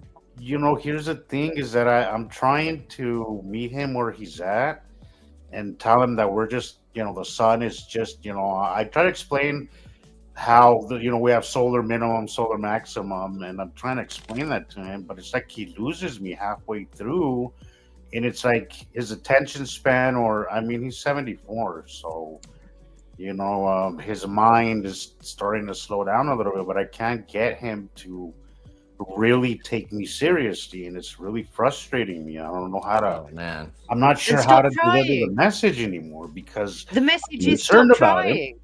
I'm concerned. He lives in El Paso, and the sun out there. It's desert out there. It's pretty bad. Stop trying, Jesus. Well, when a person closed off like that, you stop bombarding them. Let them come to you. Let them mull it over and think about it. Okay. I'm not. Sharon, I'm not. I kind of got over the fact a long time ago. Not a long time ago, but a while back that it doesn't work that way. But I am concerned because he's my father, and because again, these are the things that we are looking at as an individual and how they're affecting us and how they relate to others. This is what our current test is right now, Jesus, is how we connect with others. Yeah, that's our text. It's kind of like all of a sudden gone from being your average Joe to actually being teachers. Correct. And we are the masters right now because we are trying to convey a message. Well, can you imagine if we go back? It's not being heard. If we go back to the point, and I know we've lost Rebecca, and I would have dragged her into this conversation, but if we go back to when we first started talking about the binary solar system and all these planets, and all the way back to where people were going, where'd you guys get the name of these planets and all of that? We go all the way back there, and build all of this stuff up over that period of time. The immense volumes of growing and learning and acceptance, because we all had to go through stepping across that edge of these people are full of shit, there's no way, to here we are today. And then every single day doubting yourself and getting confused. Yeah, and this second guessing. Of second guessing. When the white coats are coming. Yeah, and they're coming to take me away. They're coming to take me away. Yeah. Yeah, my daddy used to say, I'm going to get a paddy wagon for you. Don't you start like what you doing that again for? Like, Dad. Well, I was I was thinking ready the for same thing, Jason. Should be tinfoil. I was ready for the tinfoil hats in the rubber room a decade ago, or actually about 30 years ago. But anyway, if you build up all of that into a pile and realize how far all of us and all of you guys especially have come in a short, decade or less period of time, and Christopher, of course, he's the new guy with the hat. You got to have the sunglasses, man. You got to have the sunglasses. I'm telling you, man, they're upstairs. Here's that's fine. All right, maybe there's paper there. Anyway, I'm teasing. The cool thing is that we all and everybody else out there has to become teachers, and we have to teach people that what we think used to be isn't anymore, and that's a big step. That's a huge step. Absolutely. Sam, sometimes sometimes when I'm looking at stuff, the planets and stuff, I'm like, how do I explain this to somebody? Like, it really is like, because it's so crazy, but yet so simple, right? At the same time. That's the thing. It is so easy because it's all the building blocks are so basic it fits. And all you have to do is start out the preface. Well, you've heard the story about the Planet X syndrome, haven't you? And off you go. It's just like one of those things. How do you explain to somebody that right in front of you is a planet? That dark circle up there, it's a planet. Like, that's because people have been fed so many misconceptions. Well, yeah, and this is why and it goes really back to starting what Tara was saying a while ago. Like, and I got to remind myself constantly. It's not necessarily their fault, people's fault, right? This is why we have been fed so much garbage. This is why I get really frustrated with people called Jason Bashir's at Archaics, where he talks about Nemesis X. Oh, I love it. Now, because he's given this cataclysm event that he's plotted out to 2040, everyone's now going, oh no, Nemesis X will be here in 2040. The end of the world will be here in 2040. It got here in 2010, 2011, and underneath us. It's about it'll ready be well to out leave of now. our Where have sight you by been, dude? 2040. Well, that's the thing that just blows me away, that everybody's looking for the truth, and here all along we've been number one from day one in the market, and we've been number one and still are number one on the Nibiru information band. Yep. And the planets, and we give you the planet names and the asteroids. I just started that in my mind. So that we are disclosure. We are at the front line. Like, the enormity of what we're doing here is something that it doesn't feel real. Like we Like, well, because we become numb to it, because we do it so much that to us it's become almost normal.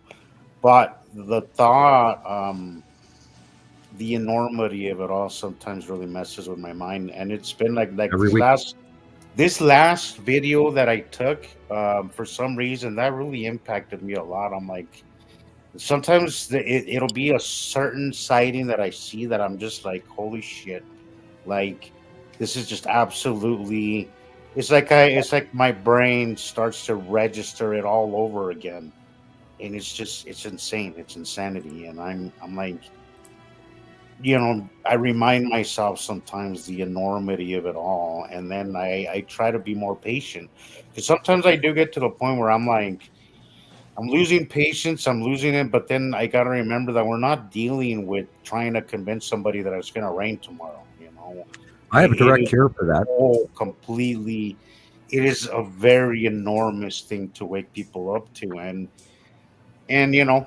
with extraordinary things, extraordinary responses are needed.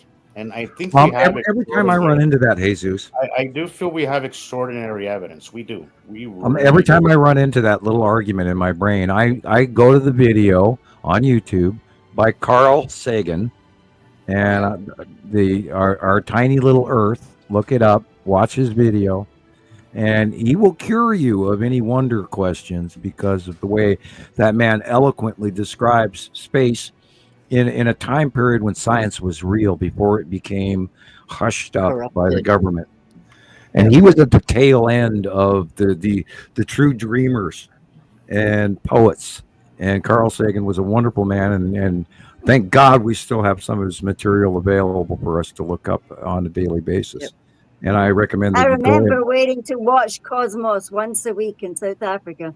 I absolutely loved it. And my parents would sit there and shake their heads and go, "But you're so young, you're so little. Why are you?" And the Nova program and the BBC Science editions and everything and all of that. And I mean, on we had Isaac Asimov on our coffee table my whole life growing up, and I read it every month. And I read Velkoff and Hitchhiker's Guide to the Galaxy, et cetera, et cetera, et cetera. I mean, Philip K. Dick. Well, I'm from an era where we were handed books, and we had educated, and we went to school, and I mean, and I have we had libraries around us, so very fortunate. I don't think that it's been amazing lately. I've been noticing that we're in 2025, which just blows my mind because I'm still trying to get past 2010 in my brain. Yeah. Me too. And 2001 even, and when we were kids watching Star Trek, when I was 9 and 10 and 12 years old, we counted it until it was the year 2000, and now it's 2025, and it still blows me away. Yeah, I'm getting older now. Oh my God! Maybe I actually have an opinion now. Finally, I'm joking. Unfortunately, I have too many opinions by now. Well, yeah, I have that's very true. You know who? I don't know who was it that said that it's easier to fool somebody than it is to convince them that they got fooled. And oh boy, did we get somebody believes something, believes. That's one of the hardest things about all this that I've dealt with is that people's belief system is a bitch. Once somebody believes something, getting them to change that, it does not come easy for most people. Down to the terrace. For me, wasn't too hard. I'm really much evidence based, but a lot of people can't do that. They can't handle being told that religion is a lie, that all these things. I'd like to answer. Space is not what it not what it is. It's to convince them of that is such a. We've got to remember that every person has their own insular little world. And they've been bombarded their whole lives. Well, and that's what I mean by when I say think bigger, Sharon. I don't mean just literally. I mean when it comes to everything, we have to think. We only think our little bubble. What affects us? What affects my daily life? What affects my bills? Mm-hmm. What affects my refrigerator? What affects? Mm-hmm. But we don't think beyond that. And that's a big. That's a big challenge for us, This is what we're Tara's saying. She has a hard time believing all the world's leaders could or would be on board. They have no choice, and that was part of the example when the Norway spiral orb got here in 2009.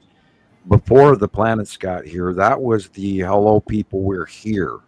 And you now need to start doing what we tell you to do, period, because or it was part of the treaty that was even laid all out into 1947 and 1960 and 50s. And so that, this is a process that's been building for a long time. And what happened was, this is an orb, like the Death Star, that's got a different light array around the orb, the oculus. And you move through a wormhole that we sent a link through the treaty for, and this is all part of a very large process. And yes, maybe G7, G10 countries are on board with it because they have no choice. And this is why the embargo, the space embargo, with all these star destroyers, because they've got so many parked out there, and they just fly them around, and our governments go, "Oh shit, look at that."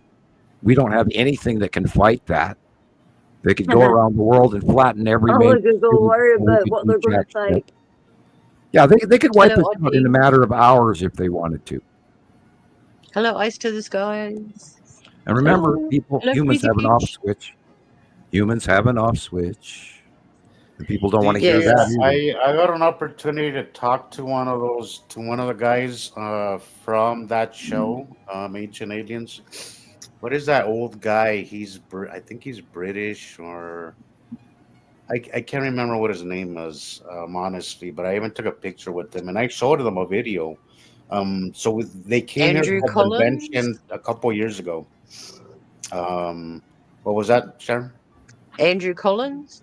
No, he's one of the No? ancient alien guys. He's one of the, he was a prime minister of Yeah. defense. It's on the tip of my tongue. I don't know. Yeah, right it now, is like- on the tip of my tongue. I can't remember, but he's a little short, white hair dude. Always wearing jeans. Always wear jeans. It's like Hope. His last name is like Pope. I think so. Pope, I think Pope, so. Pope, I or think you're Hope, right. or I don't know. Nick Pope. That's there it right. is. I was gonna say Bill or Bob or something. Yes. I know it's not Bob Hope. Yes, Nick Pope. country? I met him at a convention a couple years ago, and I showed him a video of one of my videos that is undeniable, right? The striped planet, which I believe was a lead object.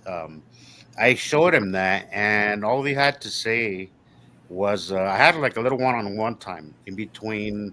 So I was able to talk to him. I showed him the video, and he's all interesting.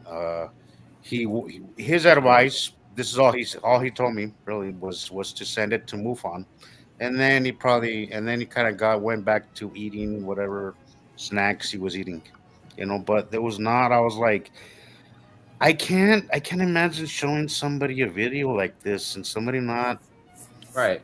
freaking Especially- the F out and realizing, like, the realization at that moment that NASA's full of shit, because that's what that video represents. Jesus, you remember when you had Um, trouble realizing where the object cluster group was in relationship to the pattern of the planets? I do. Yeah, I And remember so that. that's what you handed him a random asteroid that he thinks is a one-time event. There it goes by. Oh, how cool! And then their brain can shut off, and they don't have to think about it twice. Right. But little does they realize that it's going to be back again tomorrow, and the next day, and the next But day. his lack of interest blew my mind. Yeah. His Probably lack of didn't believe you. interest. Okay, so again, that, like, ignorance is one thing. I get it. I was ignorant to this at one point in my life. Well, I we're got geniuses on there now. board. I had the interest and the desire to teach myself, right? But I Don't was say interested. ignorant, Like, just say it's that lack of ill-informed. interest that really messes with me. Like, how can I show you this thing, dude? And this is probably the best evidence you've ever seen of anything in Right. space. If he hasn't seen it already. Why are you not uninterested? And the And the only thing is, you have explanation I 15 can- years of that evidence. We the have only 15 explanation I can years. come up with is that he's another one that's full of shit and isn't really another paid operator or something, because I can't imagine somebody, especially in his field, to Right. be that uninterested. How many- I was like, because it was like a 4-day event. We were there 4 days, right? So I saw him like every other day, I saw him every day that I was there. He was there for the convention the whole 4 or 5 days. And I was, maybe at one point, maybe he'll come up to me and be like, hey, man, say something. Nothing. He never did, never said a word, never. Yeah, the nothing. lead asteroid is literally one of the first things we actually saw, going all the way back to 2009 and 10. And I was so disappointed. I was just going to ask all of you guys, you have your picture collection groups. How many actual pictures, if we were to count the number of pictures total, we have of the lead asteroid alone, Oh, jeez. would be, we're looking at least 1 million. The lead asteroid has been number one capture all along, with the exception of the second star. Yep. The second star and the lead asteroid came in at the same picture. We got pictures of that in 2009 and 2010, and it was on the left-hand side of the screen, and there it was. Look, what's that dot? What is that? What is that? And we saw it for like a year, and then we started grabbing that area in the left-hand side of the sun and everything. We started grabbing those pictures and magnifying and blowing them up, and lo and behold, they were the Nibiru group. And then right before 2010, between 2010 and 2011, the axis of the season changed, and then our view of it died out, and that's where we are above them and they are below us, and we cross paths through each other. We went down, they came up, or in manner of speaking, and the view changed, and that's why we first started seeing Nibiru, very large, all of a sudden, boom, in Antarctica. And before it was visible, it was gone, it was distant, and then within a 6-month period of time, all of that changed direly. And we didn't realize that blob, that light illumination, that weird flat shafted sunlight we were seeing wasn't a star. Actually, it was a star. Just happened that star got bigger. Yeah. DJ Charles Fort was also Dutch. It's just Why is crazy. it always the Dutch that are smart? It's just crazy, the crazy shit that you can get people to believe. If I really wanted to, I could have a group called Flying Elephants, and people would literally believe it, right? Right. And my channel would probably get bigger and bigger. Or I could make a channel about lens flares and people would get on board. But God forbid, you show them a freaking planet and people lose their shit. It's frustrating. Well, there have been so many unfortunate groups of people that have been posting, like the Alaska live I can't tell you how much streaming all of those lens flares that it was famous. I grind my teeth when I see those posts. I'm like, people are still posting this shit. Yeah, the red planet. Oh, there's Nibiru. I saw one last week where there's somebody's going, here's Nibiru, Planet X. And they even say it's getting closer, even though it's the same freaking lens flare. Planet. They say it rotates, and they say there's craters on it. I'm like, dude, that's that stupid lens flare again. That's a freaking lens flare. Like, if you spend enough time filming outside, you will learn very quickly lens flares. Like, it doesn't take that long. Like, you will find out the difference between a lens flare and the real thing. And we went through that with wave after wave of newbie, where we were, people would talk about the Kuchuris, and then they would want to talk about, that's a sundog. And every time anybody ever mentions sundog, I grind my teeth to this day. Some stuff makes you want to sob. Oh, you want to reach out, and I hate to say, but you want to reach out and slap them. It's like, oh my God, my science was there when I was in the 5th grade. What are you talking about? And point is that we've spent the 15 years. We're going on 16 people, just around the corner, and this information pile that we've acquired. Oh my God, it's way bigger than I ever anticipated where we'd be. I thought if it got you by surprise that they were this big, could you imagine? I mean, you had time to wrap your mind. I knew they were coming. I didn't think they would be this close to us. And it still doesn't even meet my physics and my own personal brain. I don't know how these planets can be that closely spiral tight to each other. It makes sense if you look at the 2-star theory, compound structure, which is what we are. It's the soft metals group, and the soft metals group has 2 atoms. Yep. And soft metals can easily exchange electrons, remember? Right. And now remember, positive and negative charge. Iron is negatively charged, and gold and other nearby the elements only positive element. Correct, other than water. And that is why gold is such an important part of this equation. Yep. And I'm not even going to tell you what they do with lithium, the lithiums and the sodiums. All of them are highly flammable, and they react very quickly. That's why they have to be kept under oil. This is why if you put a pinch of salt out in space, if you were to take a pinch of table salt out into outer space and let it go, let it float, within hours it would be attracting particles and growing. Yep. Just like a salt tree. Oh, like those funky things we made in science that were blue, and then they also like a salt tree. Blue. Yep. Yep. Exactly like a salt tree. And that So has you to do can with see where my pH, science level was. polarity spectrum, positive to negative, and all of that is very important and part of the building blocks of the universe, which is subatomic chemistry to astrophysics. And that's why, the unfortunate human science department hasn't figured that out yet. And to me, it's been commonplace knowledge since I was 17 years old. Mm-hmm. Because it fits. It can't be separate.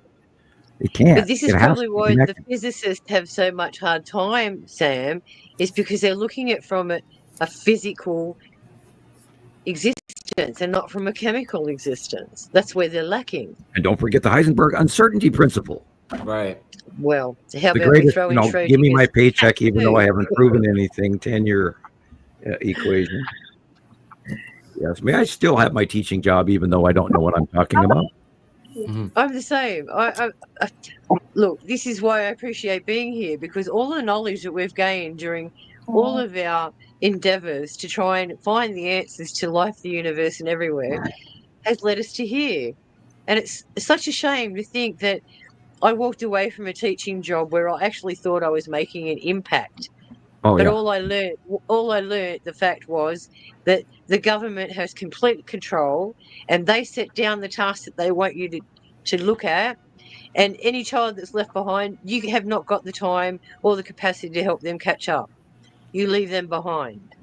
No, I can't operate like that. Not in this world. Damage. We've run into an era where we're no longer the thing that we used to be as a race. We used to actually be concerned and loving and caring, and right now we're hateful, resentful, greedy. It's unbelievable the amount of public display, disdain there is, societal jealousy, humiliation, behavior. embarrassment. All of these negative emotions are affecting everybody in their daily life, and you can see it. Just with somebody, you could be having a general conversation. It's just that quick look they give you. And you think to yourself, don't judge me. I'm just living my life. You hurt my feelings because you said something minute that they take personally. Or they turn into a Karen.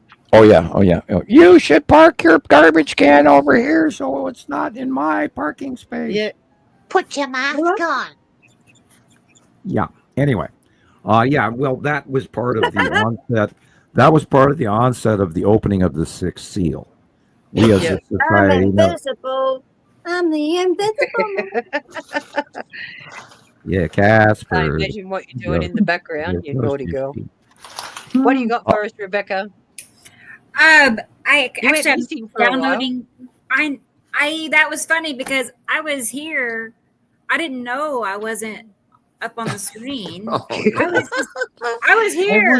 I was like, she's still doing stuff though. Jeez, what's she doing? Those comments, you were keeping up with the comments on there. I disappeared. I haven't even touched the screen. I'm like, is she like doing everything from somewhere else? She's playing with them cats again. The only day of the week she gets to talk to us, and she's playing with the cats again. Hey guys, the carrot cake in the green room is for after the show, not the. She's in there robbing the carrot cake. Let me show you these pictures. I just rounded up. All right. These are from tonight over Northeast Oklahoma. I'm in shock. No, they're gorgeous, but and then I'm sad because I missed it.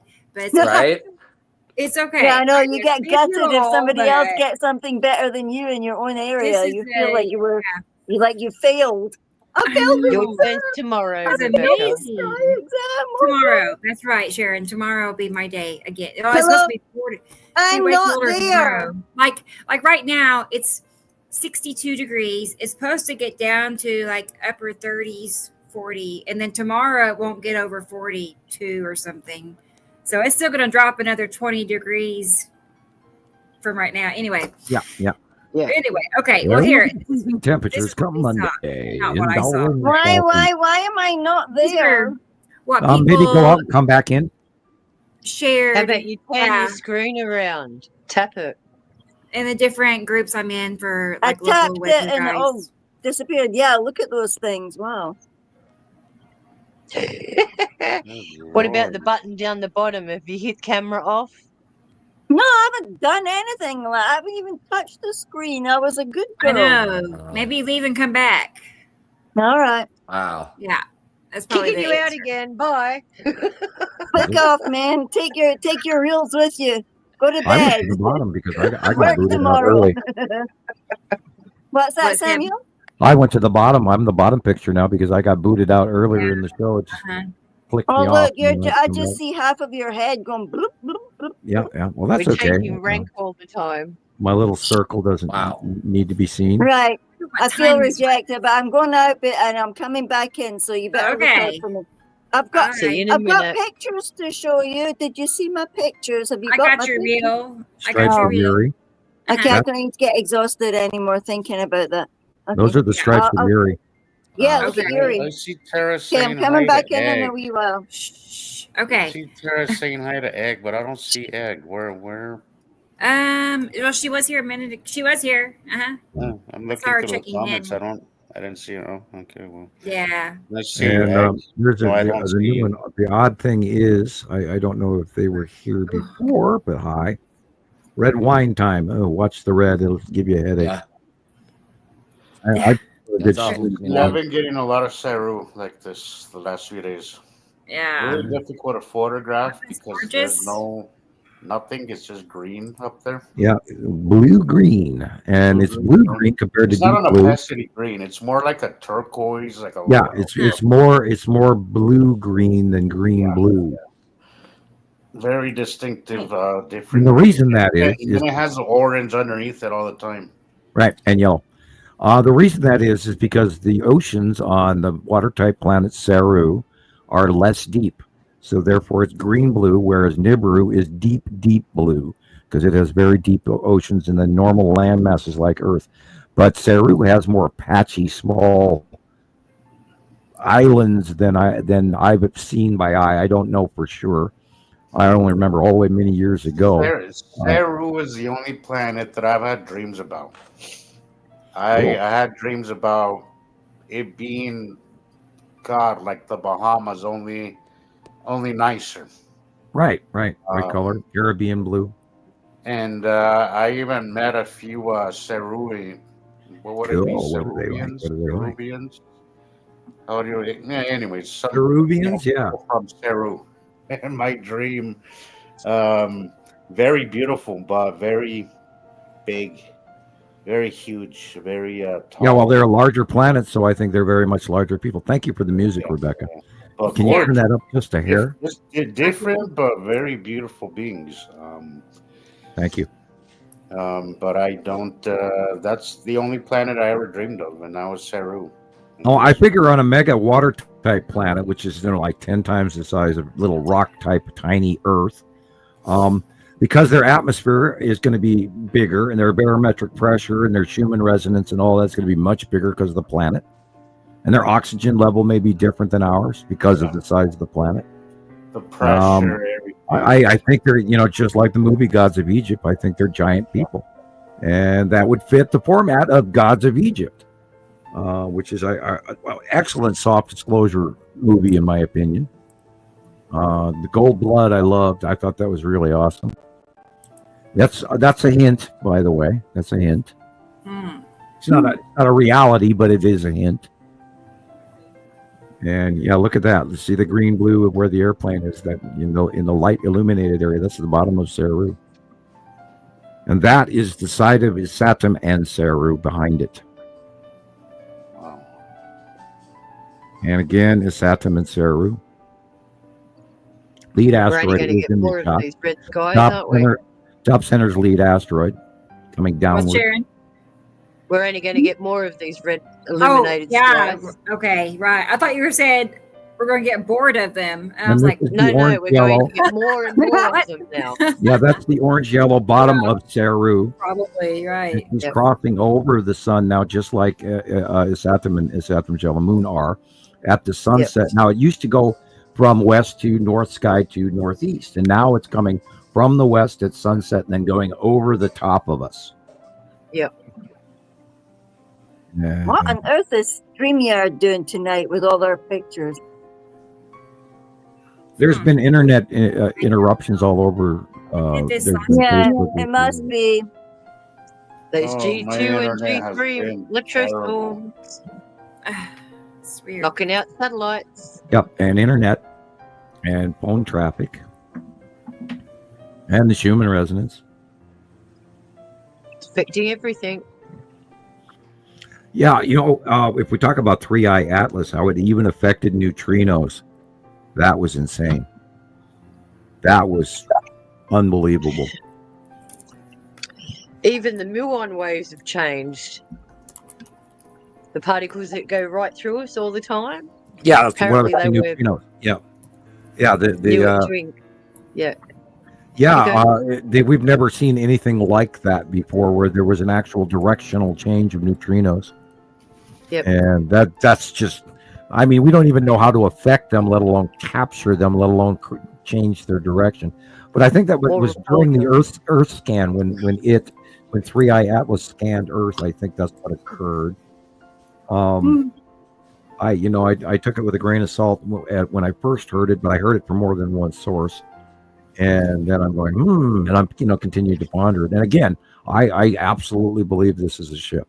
This is not, whether there's people on it or not, this could be a completely robotic, autonomous, overlord, creationist society mechanism that is so highly advanced that we don't even understand it. But it's been doing shit that we can't even account for, which is, again, a great slap in the face for quantum physics acceleration. Yep. I'm sure that we have learned a great deal from it already. And I'm still tickled about Voyager 1 and Voyager 2 being affected from it all the way outside of our solar system. Yep, on both sides. I agree.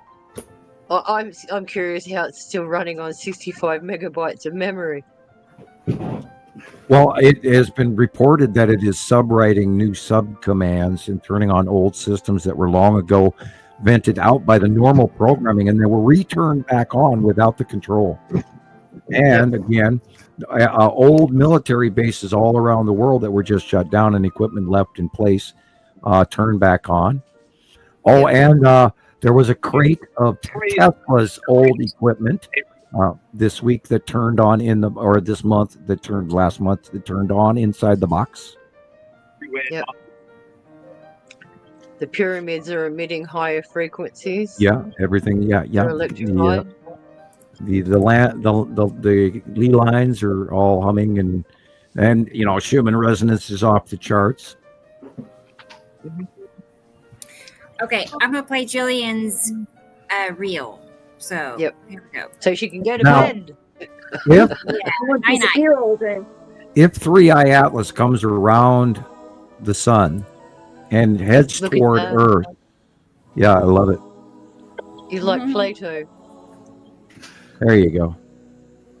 Now, if 3i Atlas comes around and actually flies next to Earth with any close proximity enough that we would fly through its tail emittings, which is not a tail, which is, it's CO2 bubble envelopment like it did Mars. If we came in contact with it, there's a percentage of liquid cyanide or HCN, which could actually kill us or actually poisonous to us. Yeah, it's poisonous to us. But to Mars, that is one of the building blocks of startup formation of amino acids for the building blocks of life. Let's hope they dispensed all of that around Mars, and now that if they're coming close to us, they're going to give us a different gift. Yeah, we'll have to look at the gas readings that James Webb and all that will produce around the 19th and 20th. Of course, it might take even a week or 2 weeks for us to get that. So, right around Christmas, we'll get a good Christmas present of information. Hopefully. That's what I agree. I hope that they're forthcoming with this rather than hiding it. However, I think they're going to continue to hide it because, when it comes around, it's going to be definitely proven that it's not natural. They don't want mass hysteria. They don't want that. Right. That's why they're not going to report it. Correct. Because a lot of people's brains are going to melt on the spot.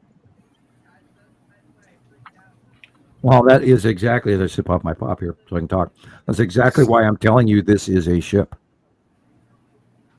The sky was funky. Look at that. Yep. Look at that thing. Looks like it was on a pedestal.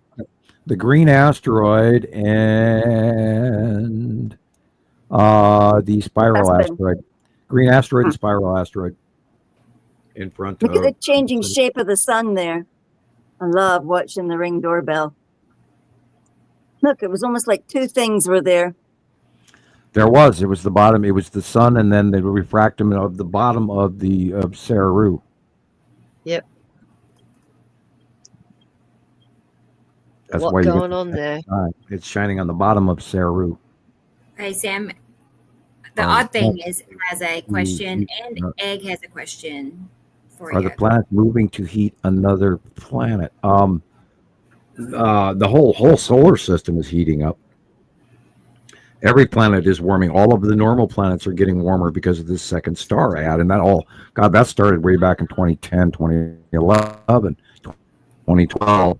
And the climate has drastically changed ever since. And we've reached a culmination where our weather on our planet has changed because of the axis tip, etc. Now we're both hemispheres of the weather is going the same direction. Our jet stream has drastically increased. Our climate change, our overall planetary temperature year-round averages have also increased, etc., etc. And the violent storms and the violent flooding and the earthquakes and the volcanoes all have increased drastically since 2015. So, and the ice caps melting. The ice caps melting. Well, I mean, the change of look at that. It looked like the moon had two moons. The change of the jet stream on South Antarctica is just absolutely insane. And then Egg is asking where to find accurate information. Well, look up people like Brian Cox and Makaku and those guys, because they've been in the field for a really long time. And Avi Loebert, I don't know whether he's paid or not, but he's fascinating too. You can look up JBL. You can look at the European Science, the ESA. And don't forget, there's Chinese reports on 3i Atlas. And if you want to see real live images, look up people that are actually looking at these things, like Chuck's Astrophotography. And they've got links there, and they actually show you in real time what they're looking at. Stephen Burns is another good one. You can look up the Atlas Observatory information that is available. Yep, that's in South America, isn't it? Yeah, correct. And then there's the Swan. The Swan is also another, super land-based Southern Hemisphere observatory. Yep. And just do a listing of astronomy. And then you can even type in amateur 3i Atlas information, and there's thousands of amateurs watching it. Well, Cox is okay, but at the same time, he's not one to sort of sit there and feed you as much bullshit as the others. I like the way Neil deGrasse Tyson. Yeah, I wouldn't listen to Neil if he bought me a beer. No. Brian definitely explains it in a long-winded professionalism, because he's got to cover his toes for the first 10 minutes. And then he finally breaks into coming out in facts and kind of putting his reputation on the line a little bit. And that's the problem with those guys. They're scientists. They dance around it. Right, they have to. Yep, I know. But he's a little bit more reliable than the most. Okay, I've got to cut pizza. I'll be right back. No worries. Cool. All right. The odd thing has said makes you think of terraforming. Well, how do you think some of these planets are actually brought to life? They are terraformed in some way, shape or form, whether it be through meteor impact or whether it be through intervention.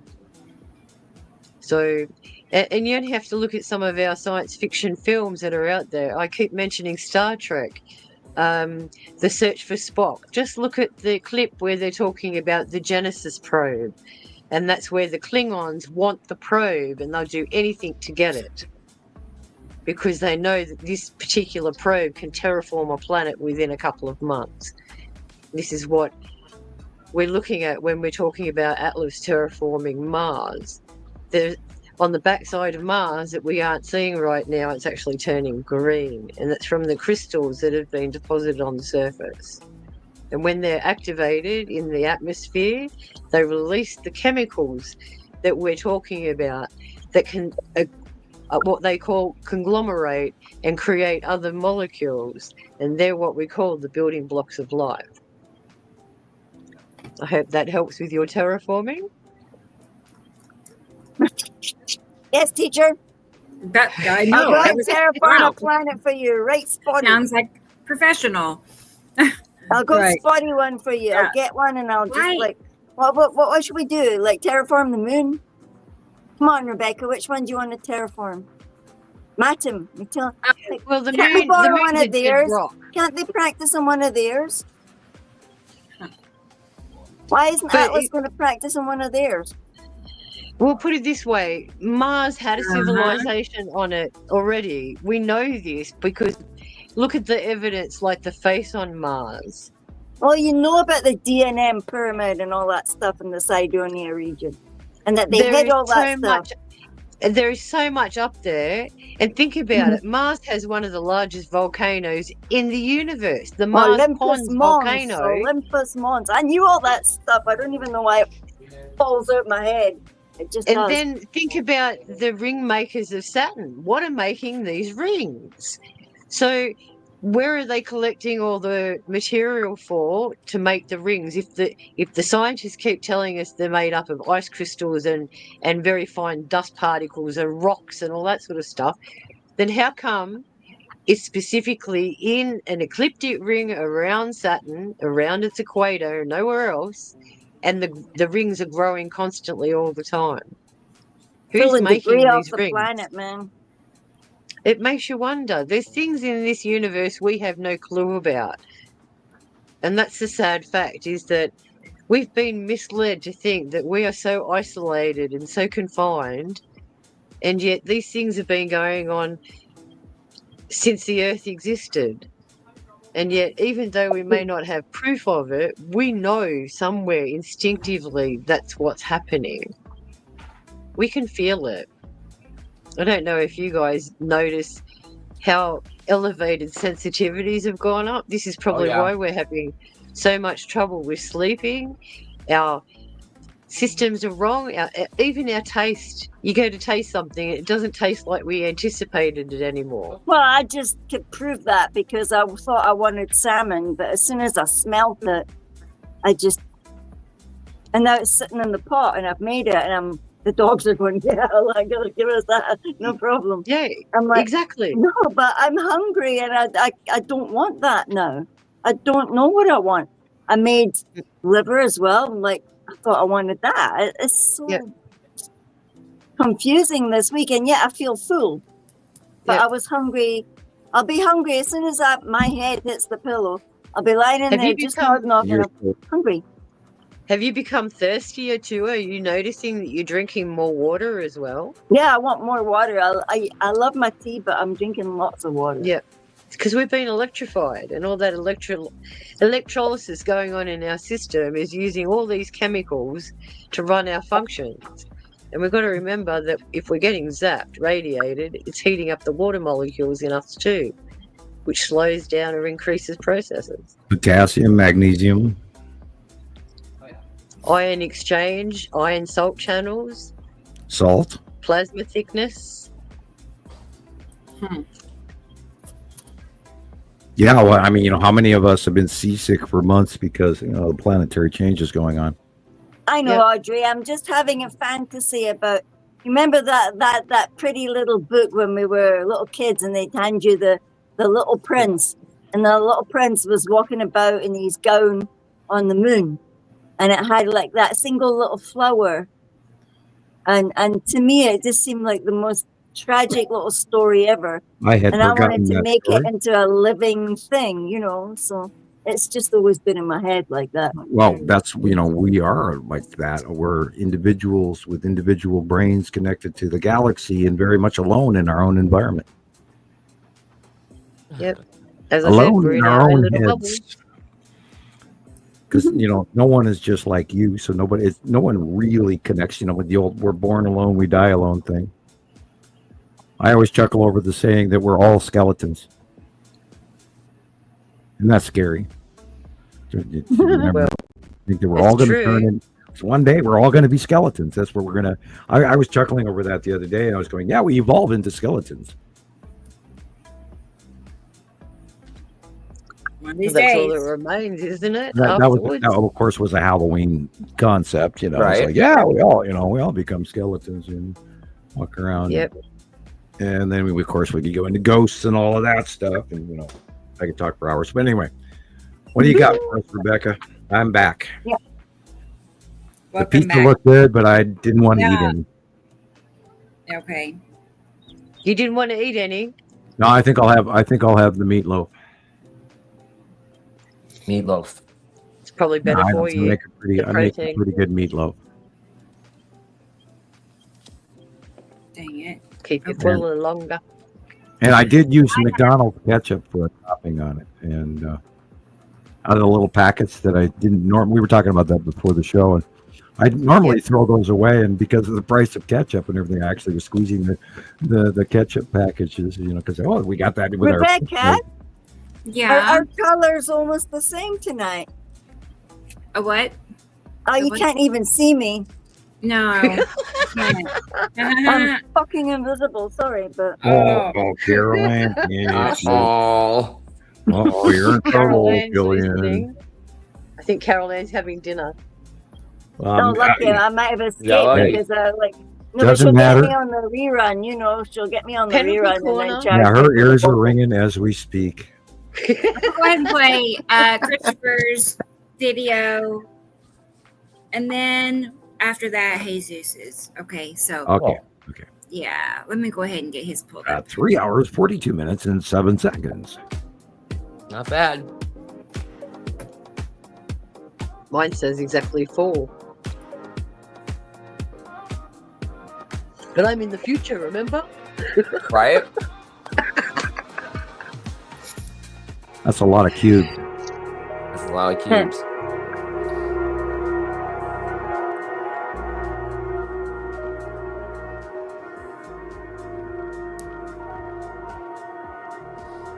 I did not know that those were Andy shots until now. It looks like a Lego brick, that thing. Yeah, well, I'm not It was good a at little drawing skinny squares. ass one, Sam.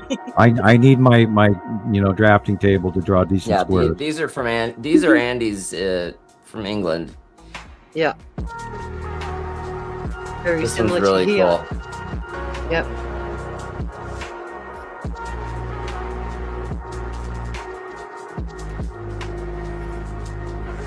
And we've seen the same thing all week last week and all month before. And right now, Yep. because the Saturn is getting closer and closer to us, going over us, the appearance and size of the long box cube, which has been parked there for, since 2019, is now way bigger. So it's going to be more prominent in our sighting. Yep.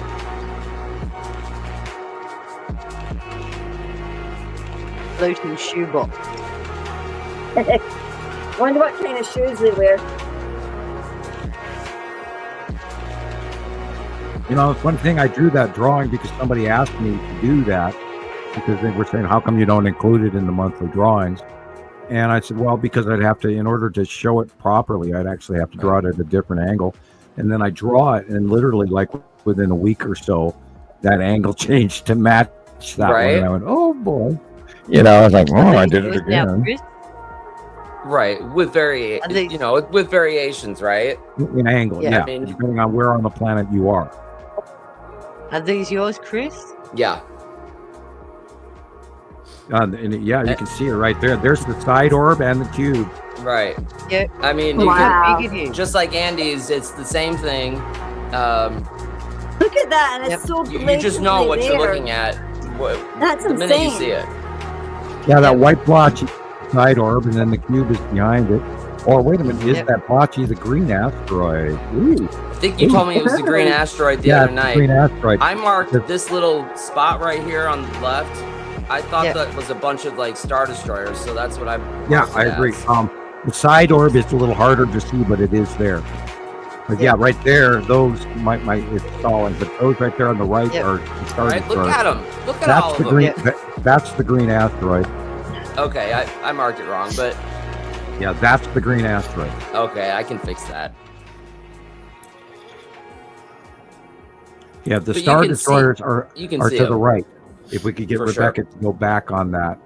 Yeah, that's the green asteroid. See all the Okay. little circles inside? Yeah. Yeah.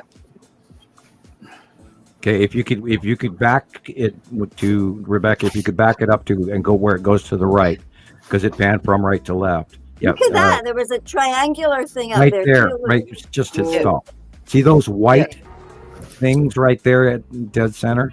Those are Yeah. Star Destroyers. Yeah. Look how Okay. big they are. Wow. They're They're bigger than I massive. thought. Yeah, they're bigger now because the Saturn They're is closer. closer to us, and so Yeah. is the long box cube, which is there. The green asteroid is in the lower left, and then the box cube is right behind it. The side orb Yeah. is to the right of that. You can see the perfect circle of the side Right. orb, and Yeah. then there's You got a the lot of cube other in the stuff. right corner.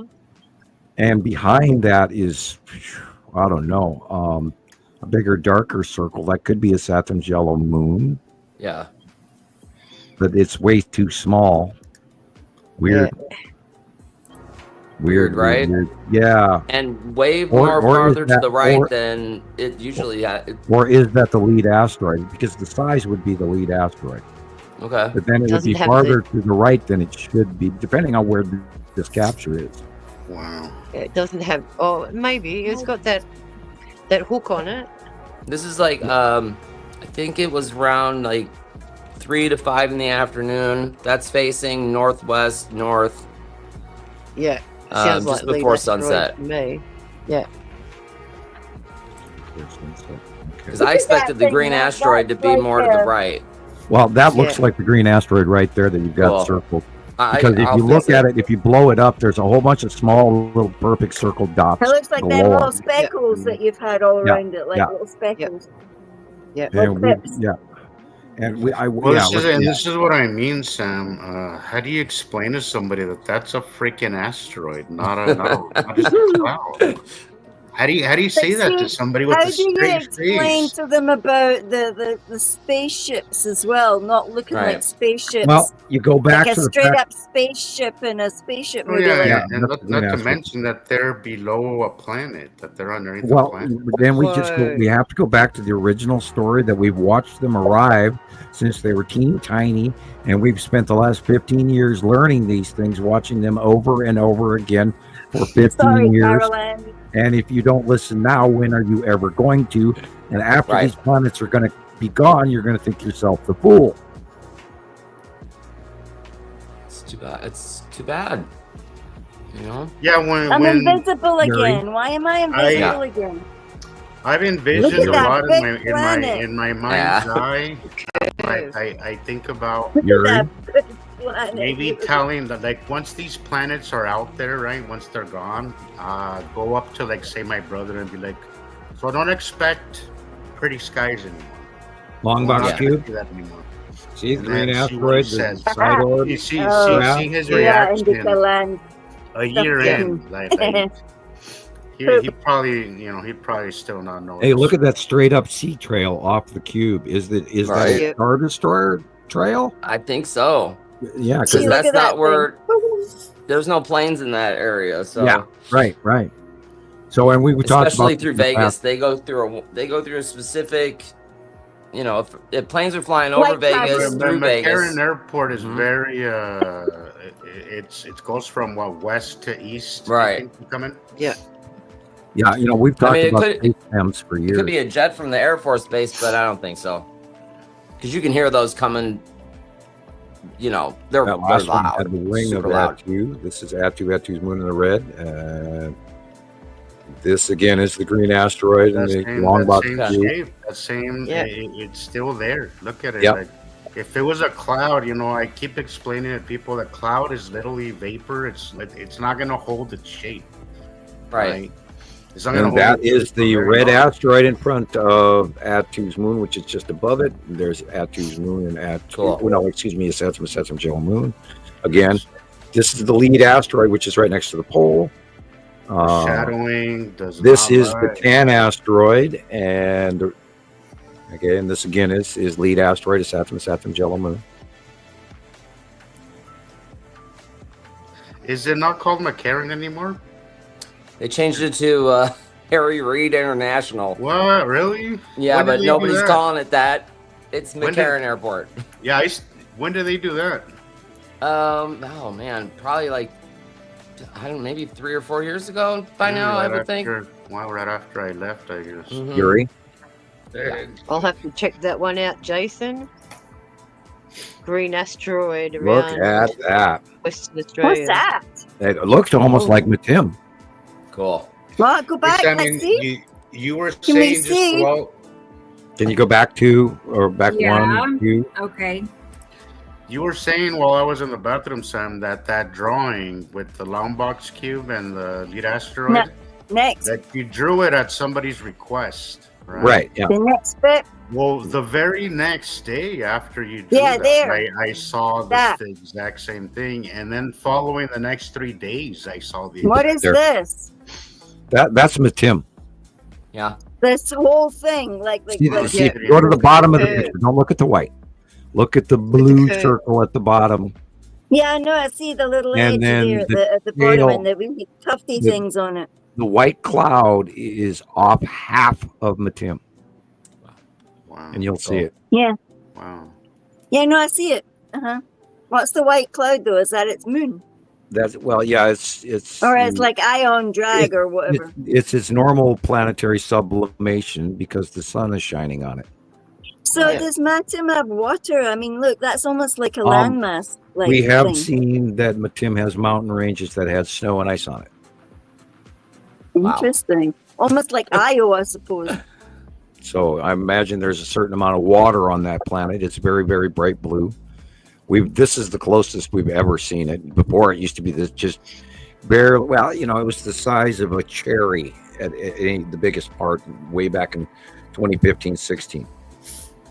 So, yeah. I wonder why I'm the invisible woman. It's like StreamYard went 1, 2, 3, 7, like 1, 2, 3. Oh, it's her again. Like, oh, she's all because you're being haunted by the Scottish ghosts. It's automatic timeout, Gillian. Invisible girl. It's on the naughty step. I'm on the Right. naughty step from a swear word. Oh Yeah. my goodness. Yes. I'm on the naughty step. You did. Yeah, you drop- guys are Telling all you. really smug, but you swore more than me. That's No, bad. you're the That's only me. one that not dropped you. an Maybe it's F-bomb telling tonight. you, Gillian, it's lights out for you. Go to bed. Nah. No, if I go to bed, Thank then you, the next thing Christopher. I've got to do is wake up for work. That's really tragic. Well, that's a nightmare in itself, isn't it? It is because I'm going to feed people tomorrow. I hope they're ready. Oh, no. I have a few Yeah, more I feel pictures very- from I feel very yesterday, lucky Rebecca. that I I'm going to don't- send you. Yeah. Okay. I'm very sure. lucky Okay. that I don't. I mean, we can look at them like before we finish. Yeah, that's Cool. fine. That sucks, Why Jillian. I know what it's like to hate going to the job you go to. I'm lucky I don't hate my job. It's I wish it don't paid hate- better. Thank I God. don't wish it- hate my I wish it job. paid I just better, hate but I doing really- certain things. I enjoy mean- I enjoy what I do. Like I enjoy the interaction with people. I enjoy driving. I enjoy that I get an opportunity to take pictures all the time. Even though I'll say sometimes it's frustrating because I'll have a passenger with me and I'll see something, I'll just want to stop and pull over and take a picture, but I can't. Well, it's kind of like that as well. There's some of the jobs that I really love to do, and being with the people, and that's kind of magical as well. It's kind of precious, Just good. and Yeah, but it sucks when that's your the work part that colleagues makes are you want to do dickheads. it. It's priceless, Yeah. because that Yeah, is but when your really work priceless. colleagues are dickheads, what can you do, Gillian? Right? You need to mount a camera to your car, Jesus. I've been, Yeah, I you have, look at one of here's the them, thing look is at that I the have pictures. everything to do that. I have everything to You do can't that. even see what I'm doing, which is I really have- sad. I have because the I'm Like, looking- ability to do many that. people are talking. Too many people are talking. Yes, Uh-oh. ma'am. It's driving me crazy. All I hear is people like on top of people, and I know it's driving other people crazy. Yeah. So, I can't even see anyone. So. Well, you I know, know, speaking but of, I gotta go to work here soon. here you go, Rebecca, Jesus. do you I'll go want ahead to? and play Can you this. show that one short clip of mine before Yes, I head out to work? for sure. I don't mean to jump on people. I really don't. But No, you're it exactly could right. get annoying. No, It could feel get that. annoying. It's too your much. job, This was just a Rebecca. while Right. ago, guys. This was just before the show started. That's the only thing in the sky at the time. I'm like, that's not a Look at cloud. that. That's not a cloud. What is? That's Red asteroid and little sister. it's definitely in the right location for that for sure. And the sun was being cut off big time because, God, it was burning like crazy. Look at the central shape in the dark areas, and then the little sister, or that might even be that weird triangular front ship that we've seen for years. It is really weird shaped, but there is one freaky ship. It's like the Black Knight. Here it goes again, Sharon. What you were saying, how they always go underneath them. That thing has been The scribblers, you know, creeping over us. Look at it. It's right underneath us. Like. right underneath it. And see, and there was a snake-looking line underneath the sky before this guy dropped in. That little line that kind of goes across it. That thing was up there before I even saw the planet, so I knew it was coming. That's what I saw first. Is that maybe the trail of the Texas Cube? Above us, all freaking. Yeah, that one I'm pointing out right there. That was the first thing that came up. Just that little snake-looking line. Yeah, it looks And I like was a snake, doesn't it? Something is dropping in, and sure enough, again, guys, these are those little things that you can look for that don't belong. Pay attention to them. When you see something up there that doesn't belong, pay attention to it because it's All coming. top dead center. Don't look at The skull. That might be just the sublimation line of Uri. That's not. The side edge of Uri. Well, see, this is once fully illuminated, and the sun is behind Now, it. but that looks like the side of Uri right there to the I'm left. not sure who's here with me. The guys, tan but asteroid, whoever the it skull. is, welcome to Well, our and craziness. could I possibly be my Tim? Welcome to the greatest show on earth. Yeah, Matim is cutting into, but this looks more like the side edge of Uri being sublimated, and that white line is the side illumination of the planet. But that's not the one I wanted you to show, Rebecca. Oh, really? Okay. Yeah, Well, let watch. me go back and see if I. The very first one that I sent you was the one that Yeah. that is new that I took. Okay. Well, let me look. Here, watch. I'll point it out. Oh, night, Go. Audrey. It's a really short clip. Right. But I wanted to show people how easily it could be overlooked, and how easily they could just blend into the sky, blue. But there's always a towel. There's Got always it. a towel. Okay. Yeah, it says I saved it, so let me get it. Hey, Katie Jo. You had some cool stuff. You should still send it to Rebecca. So we can Yeah, check it out. right. Those asteroids that you took, there was 2 asteroids in it. They had it's kind of like a triangle shape behind them, so it could be a craft, it could be a Star Destroyer for all I know, either one. But either way, you should send it so we can talk about it. Yep, we can do that. Come to think of it, the green asteroid and the spiral asteroid should at any time start to do a bank turn, and their direction should change to headed towards the left, because remember, they are attached to Uri. And then just like the lead asteroid did about 6 months ago, it was heading one way, and then it bank turned into the extent of its outward orbit from the bottom of Uri and changed direction visibly. Now it's currently going down from a right to the left in front of a Saturn yellow moon, which is coming forwards towards us on our right. And it's a completely different orbit. It's separate from where the lead asteroid from the Saturn yellow moon, etc. They're quite a ways away from each other, but in our out view, they are not. They're just stacked up in front of each other. I hope that makes sense. Jesus. I have it here, though. I got it. Sorry. Oh, that's fine. No, I'm not an emergency to get to work. I'm kind of like Gillian. I'm not anxious to go either. One thing is that I don't hate it, but I'm not anxious to leave just yet.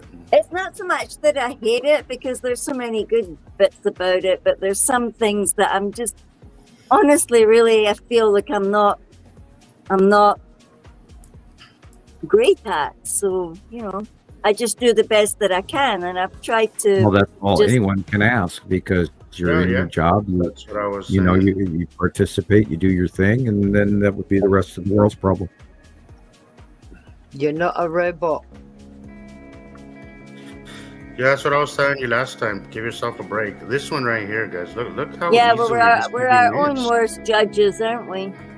Yep.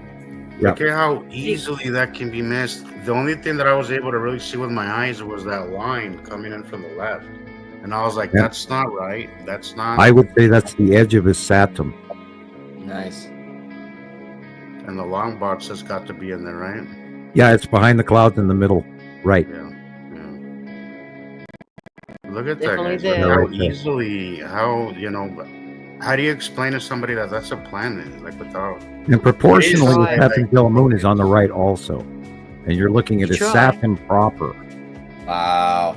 That's cool. That is that one really, for some reason, really hit me when I saw it, because there was a lot that I couldn't see at the time with my eyes, right? There was a lot that my eyes were missing, but I knew that something was not right. I believe that a Saturn is the largest of the rock type planets in the Nibiru group. Well, And it's I think quite it's big. like- Is it bigger than us? It might be, yeah. I think Saturn is bigger than Earth. We have not seen any. We've seen the red surface, we've seen the shadowing, but we've not seen any water or any land mass per se on the red planet is Saturn. People claim it's dust is here, so yeah. And we can never, of course, forget the ion tail disbursement off the yellow moon that goes around both sides of planet is Saturn. And Saturn is the winged planet. We've got pictures going all the way back to 2015, etc.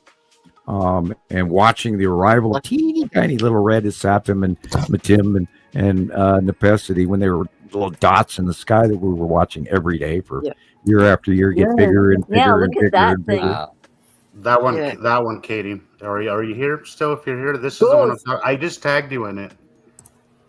That was like a really ghost, man. That was really Look at it. interesting. It has like a little. It's a ghost. Yeah, it's real. got like a little. Yeah, it was tripping me out. I'd like to examine it. Look where the light angle is. Look at that. It looks You like should send ghosts. that. but Yeah, it's that not. was There's crazy. bunch of- You should send That's that. clusters of rocks. That. Yeah, look at that. Wow. Let me. 1, 2, 3 of them. Maybe 4. I'm going to say that's the red asteroid. Wow. That is And crazy. as it's traveling through its Okay, there was a atmosphere, It was a short dragging- clip, unfortunately. dragging the air across it, and it's creating those finger-like projections behind it. Like we talked about, Thank you, Jesus. Thank you. where Atu and I Atu's moon tagged is you in going it, just so you know. So. and where the asteroids are is very confusing because as the travel, half the time they're over the top of us and sometimes they're now beyond Earth. And so we're going to see the angles change on certain things, which is screwing with my head. Yeah. Well, and also our tilt right now, Sam, that we're so tilted right now. I mean, the sun is literally in the south right now. Yeah. But because we're so tilted, so what we're seeing is Ceru kind of moving towards the right, but a lot of it has to do with that tilt because we're just And where we're going versus where they were. rolled back, so everything's moving to the right. Plus, they are literally moving to the right, And they are slowly getting smaller. All of them, with the exception of Saru, because it's coming Well, they're forward. getting really fun to photograph and videotape. And once they start to getting a little distance, is the best time to photograph and then we'll see facial coloring and everything. When they're really close, they're very blue. But once they start to get smaller, then we're going to see the facial coloring of the planets, like we originally did when they first were on the way, when they were the size of a golf ball or a cherry or a tennis ball or a softball. As they got bigger and bigger and bigger in 12, 13, 14, 15. And, again, once we noticed and loved and found out about Atu, I mean, we knew about Uri, and then all of a sudden we started learning about purple planet Atu, and then everything, all the information fit, And that's where the names came from, because it matched old information we'd found years before. And we studied and we talked and we gathered more information. And here we are, 2025, a decade later, completely full of information about the individual planets and their land masses and their base clouds and You their can sky learn pattern. more.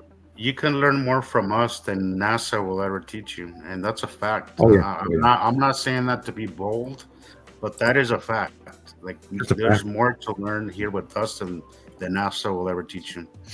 You know, at least with us, we're showing you real shit, not CGI. I'm so sick of people saying that's real, and no, the fuck, it's not. Like, have you ever used a camera before? Have you ever? If you use the camera before, you know what CGI is compared to the real thing, and I'm sick of it. People will sit there and this is the real. No, it's not.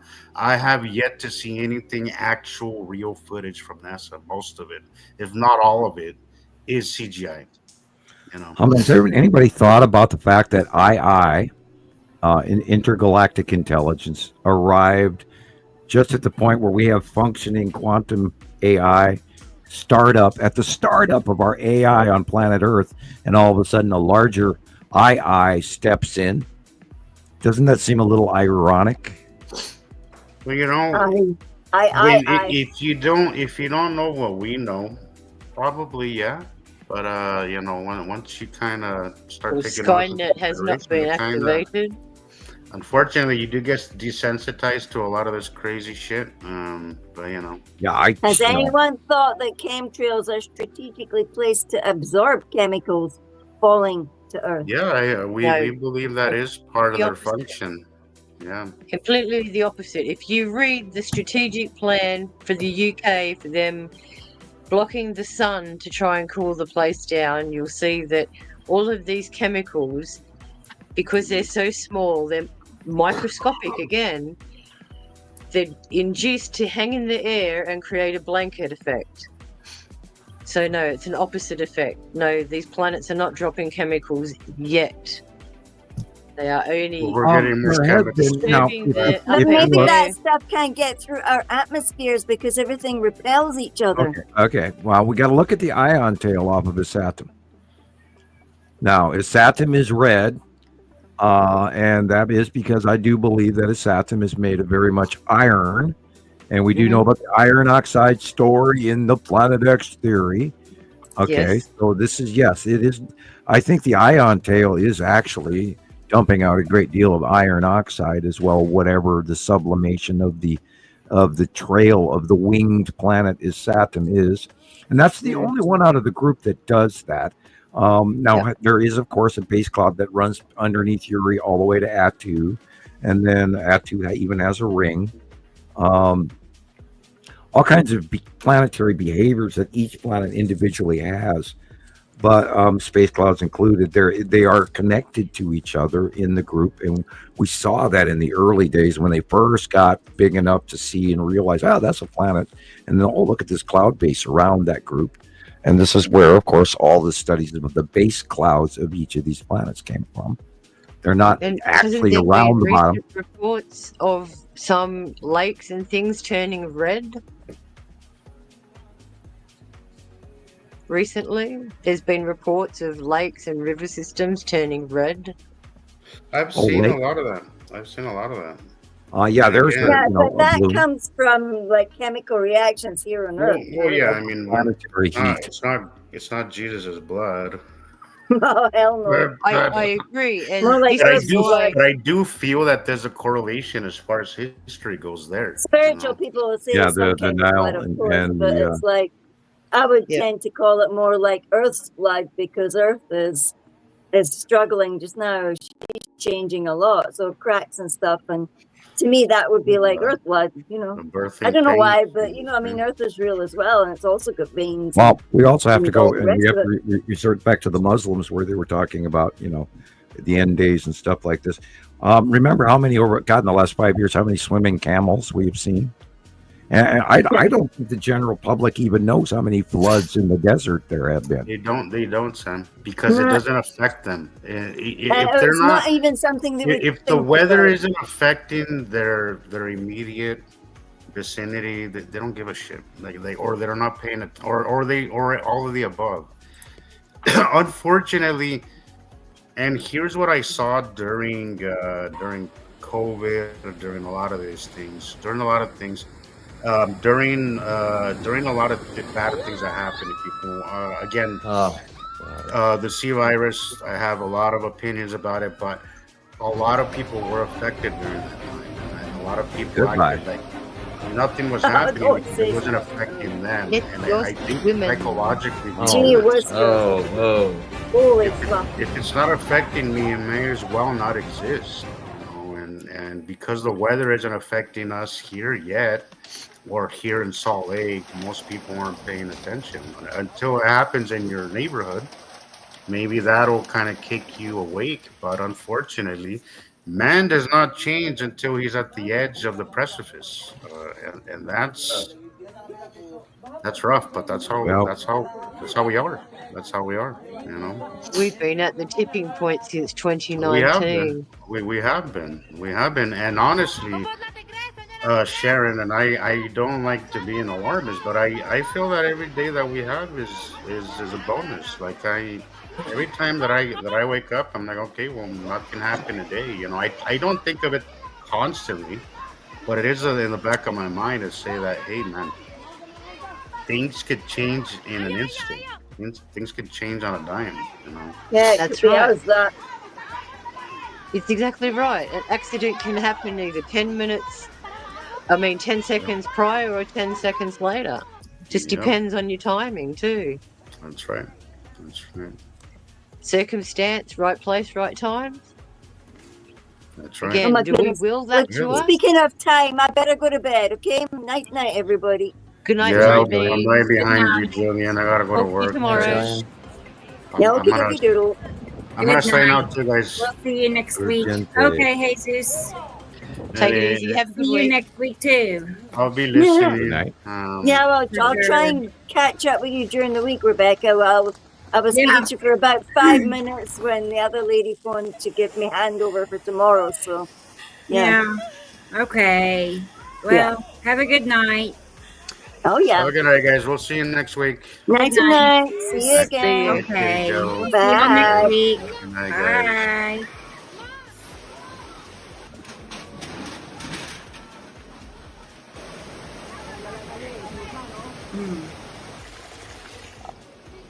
And these are astronomical amounts of water, guys. We're talking huge amounts of water in a short span of time. Right. You can tell they had no heads up. Like there's very little heads up. You know, they just Can't imagine. Where does the water flow? It always flows downhill to the most stable point. So where is it all going? It's not the water that's the problem, it's the stuff in the water, guys. Right, for sure. And remember, a lot of places do not have the same burial practices that we do in the United States by cement vaulting. And a lot of times you'll see caskets with dead bodies floating and everybody's septic tank and dead horses and you name it, dead livestock. And it stinks. Chaos. Yeah, and that sharp metal, flying at 16 knots, and then you got logs and wood and all sorts of stuff under the water. Spit you out, and these people are hanging on the roof for their lives. Right. And look at the rain; it's still coming down. They're kids. They're just kids. Yeah, look at them, poor bloody kids. Look at them.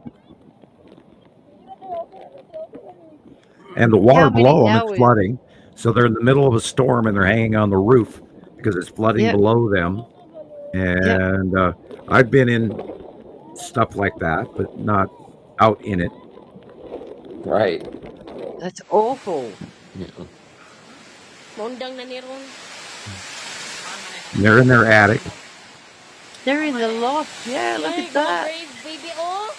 Oh my gosh. And then you bring an axe and a hammer with you to cut your way out of the roof if you have to. Look, their lower house is full.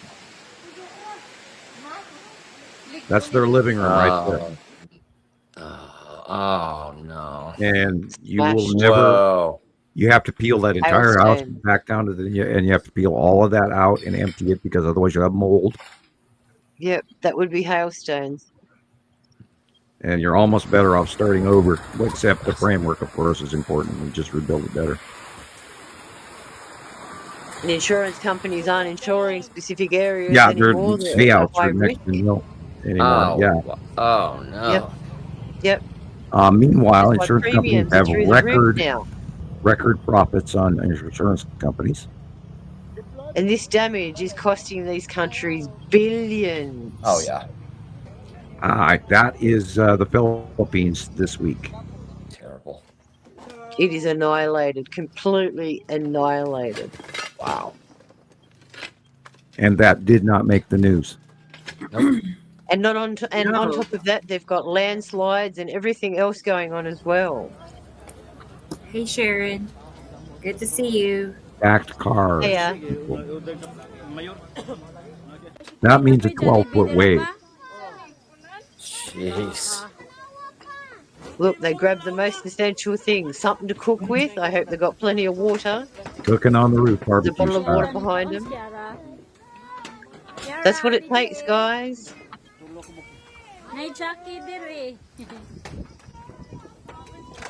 Yep. Hi, and welcome to the Stone Age.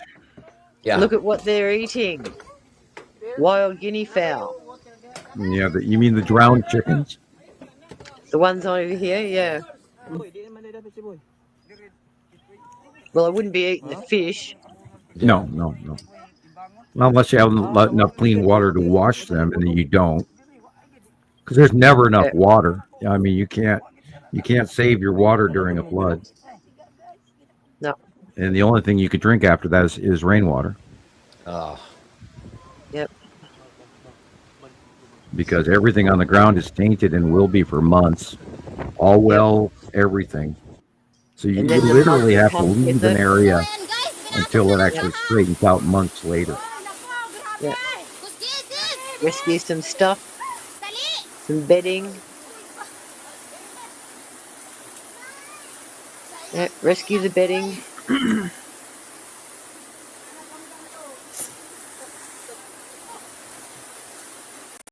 Food supplies. Family album. Important documents. Yep. Passports, licenses, insurance papers, all that stuff. Keep them all in one place. Clothes, yeah. Have a bundle of clothes. Because you'll be wearing the same ones for months. Extra underwear. I'm joking. Oh, yeah. Diapers if you got them. Oh, my God. Shoot, you just haul your house and leave. Yeah. Well, I'm sorry, but where are you going in the bathroom? Yeah. Oh, yeah. Right there. That big, huge cesspool running past you at 30 miles an hour. Yeah. Yep. Yeah, I was in a flood one time in Minnesota, but it was there for about 3 or 4 days, and then it went away. And that was, of course, a flood from the Mississippi River. Yep. And it went into our basement, and it filled and ruined a lot of stuff that was really important. Yeah, and that's the sad fact. How many people have had their properties damaged from flood? I know Carol Ann said that her basement had to get pumped out a couple of times. Now, I've had roof damage 3 times here, and we had that freak storm that blew through last year, and then the year before we had that big freak forest fire that ran right across the street from my house. Oh, man. And, that's all additional cost to you. Well, I have fixed my roof 3 times now, and it still needs replacing now, and I, of course, cannot afford it. And Exactly. it's a 20-year-old roof, and it's been affected by 3 separate storms from three separate directions. One time it was from the west, one time it was from the south. That was the first time. The one that came from up out of the south just ripped the shit out of it in the middle. And There's then nothing left. And one time it got ripped up on the east side, and one time it got ripped up on the northwest corner. So So I had to fix all of those, put in new screws, and make sure everything's sealed up and gummed up and glued up. Oh, yeah. Look at the car. Yeah. My gosh. Yeah, and Just shows the force people of the can't water. even afford a car right now, and your family asset gone by. God.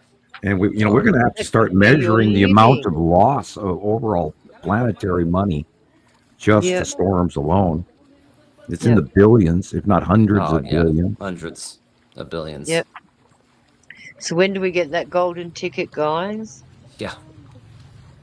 All right. Well, we I better don't like start eating being chocolate. very respectful of Three Eye Atlas in some manner, I guess. Well, I'll be checking my mailbox every day.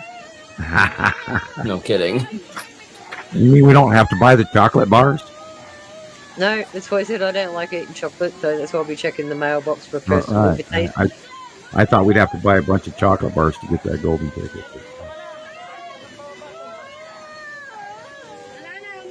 Oh, yeah.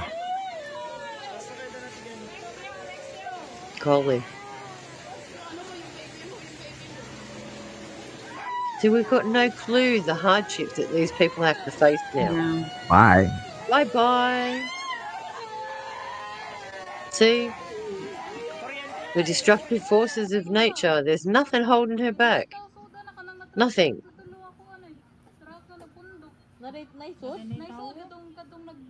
Yeah, again, I encourage people to go to SOT Weather on YouTube, SOTT, SOT Weather, and watch last month's weather. It's correlated, in progression of date throughout the month. They do a great job. And it will teach you the surprising events going on around the planet right now that are not being broadcast on the news. On a daily event scale. Yeah. Day by day. Chronologically, it shows you from the beginning of the month to the end of the month. And your jaw will be in your lap. Yep. Yep. Within hours of that being released, I send it straight to you, Sam. Yeah, and it's so beyond anything that's normal, and it's just because more people have cameras now. No, our weather is psycho. Right.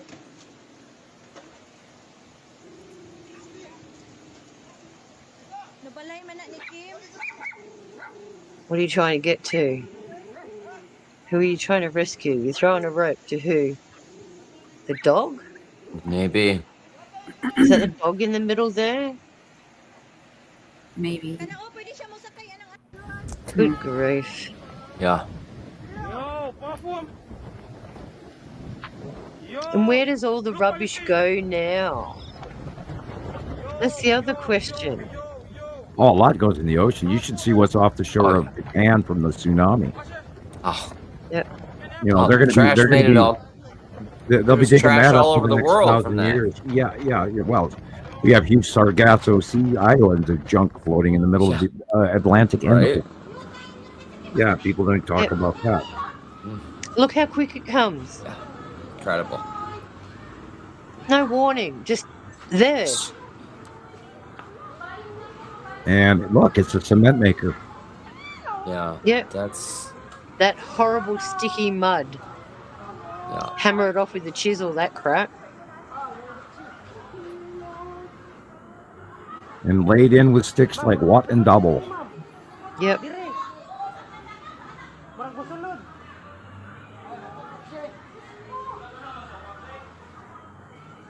Yeah, that'll be a few weeks with a bulldozer and a scooper and all of that afterwards too, just to get the, and then a year's worth of rain. After Mount St. Helens went through here in Montana, we spent a very long time cleaning up the ash. Wow. Robbie, that's why we have a huge immigration problem right now. Yeah, global migration. As well as people's countries are getting ripped apart, and where are they economic. going? They have to go where there is life, unfortunately.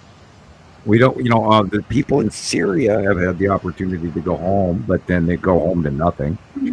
A lot of dirt that's been bombed out. And that, of course, is what's still going on in Palestine and Israel. That's just horrible. And yet, those people are getting killed every day still, and this big peace deal that never happened. Yep. Again. But, they got their headline, so after that, it doesn't matter. Of course. Everyone's convinced it happened when it didn't. Right.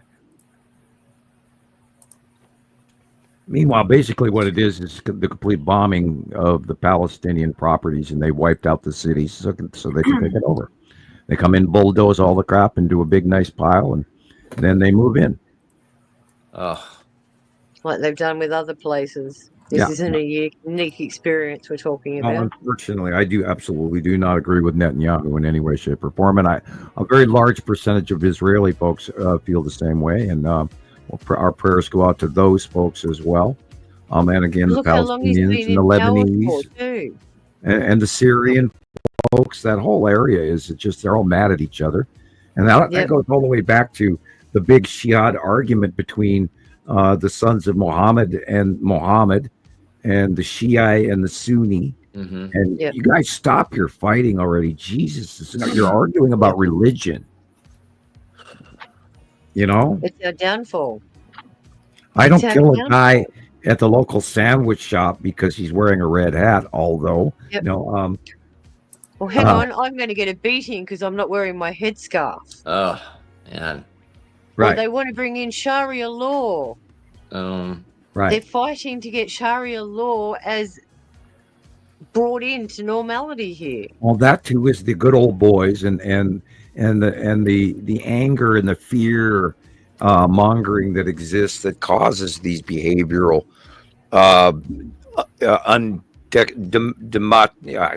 undemocratic divisions, laws. Divisionism. And the fact that it's 2025. We've got to start letting everybody live. Yep. We've got to lose that fake perception that we are better than everyone else. I was watching the budget proposal for Putin for the next 3 years yesterday morning. And if they spent that same money on their people. Yeah. Rather than continue this war, it would be a whole different ballgame. Yep. If we stop, how many times have we said that there'd be the end of poverty, the end of homelessness? Everything would change if they didn't have these stupid, bloody wars. But again, they're all distractions because there's other things going on in the background that they're doing, discussing, conspiring to that we have no knowledge buying of. up all the water rights around the. Yep. Look at California. Gosh. They're in drought, aren't they? And there's one family that owns all the water rights. Meanwhile, we are in Arizona. We're growing huge alfalfa fields for Saudi Arabia. Yep. Wow. And they don't have to pay for water. They get all the water they want for free. And that's like Australia. The building codes have now said that no new houses are allowed to have gas connections because we're giving our gas away free to all of these other countries, and yet we're getting charged, like you guys, through the roof for all our commodities that should come to us at economical rates or basically net zero. But we're just giving it away. We are seeing public executions now without probable cause, and going on in the Caribbean now with our dear neighbors of South America. And I am just, they have killed upward of unalived upward of 60 some odd people. Yeah, I think 11 or 12 events now where they're just blowing ships, and they're not even stopping those ships to see what's actually on board or who these people are without any civil rights whatsoever, and we're blowing them up from 30 miles away with these big ships, like sending missiles that cost $350,000 or whatever. Yep, and they're blowing them up, saying they're part of the drug cartels. And the families are creating lawsuits from the Beanies and the Cuban states, and that's just this. And there's an aircraft carrier in there now. Unbelievable. Yep. And of course, the senior staff general from that area of the Navy quit a month or so ago. I only have one thing to say. Stop it! Yeah, exactly. Stop it! No, we've lost control of our world, and our attitudes towards each other are not getting any better. No. And so we need to all stop it as well. We also need to be a little bit more forgiving of those who don't think like we do. And, there's this big division going on, and we can't allow that. We used to be the United States of America. Currently, we are the divided states of America, especially with our regime. And we are de-evolving at an exponential rate. Right. Too. Well, now, if you actually were to look at, and we talk about economics, currently China is broke. Currently, Russia is broke. And did you know that the United States of America is broke? New Zealand is broke. They have traded their treasury bond market within the last year because we are actually physically unable to shift cash around because we don't have it. Yep, doesn't exist right now. And again, we're at that the inventory year is almost over for the declaration of the gold supply from the lost building of the 9/11 Twin Towers destruction, and that evidence is supposed to come out this year, and you haven't heard word one about it, other than Trump waving a false flag narrative talking about the gold in Fort Knox, and any fool knows that there's not been any gold in Fort Knox since the 80s. That guy's got a forked tongue. Don't trust him. Yeah. So that being said, there's a whole world of world finance. Again, I'll occasionally mention, look up the Panama Papers, 2016. Type that into YouTube, and you will get the shit scared out of you. Australia signed over its sovereignty to the WHO and WEF last week. Yeah, in the banking. We're screwed. And then, what did I say about our banking systems? They've signed them over to Google AI. This month's jobs report came in. It is for Canada as well, and Canada has added some 80 some odd thousand new jobs. Where Are they government jobs? No, both government and private sector. Which was for Canada, that's good for their population. Yep. And we lost 187,000 jobs in October or September. Yes, so maybe it was October.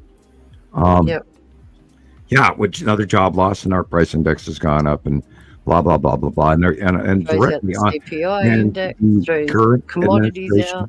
is telling everybody that inflation is down. It is not. The price of Higher food than is ever. down when it's not.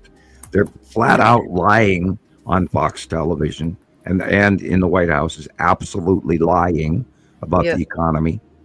And of course, the big weight over the Supreme Court crap going on with the tariff issue. I hope they throw it out. That'll help a lot. But we're steadily headed towards a depression. We are already in a recession. Yikes. And have been floating there for a long while now. Yeah. So, hello, princess. And of course, by the way, tariffs is what caused the last Great Isn't she lovely? which affected the world, by the way, not just the U.S. Oh, yeah. Yep.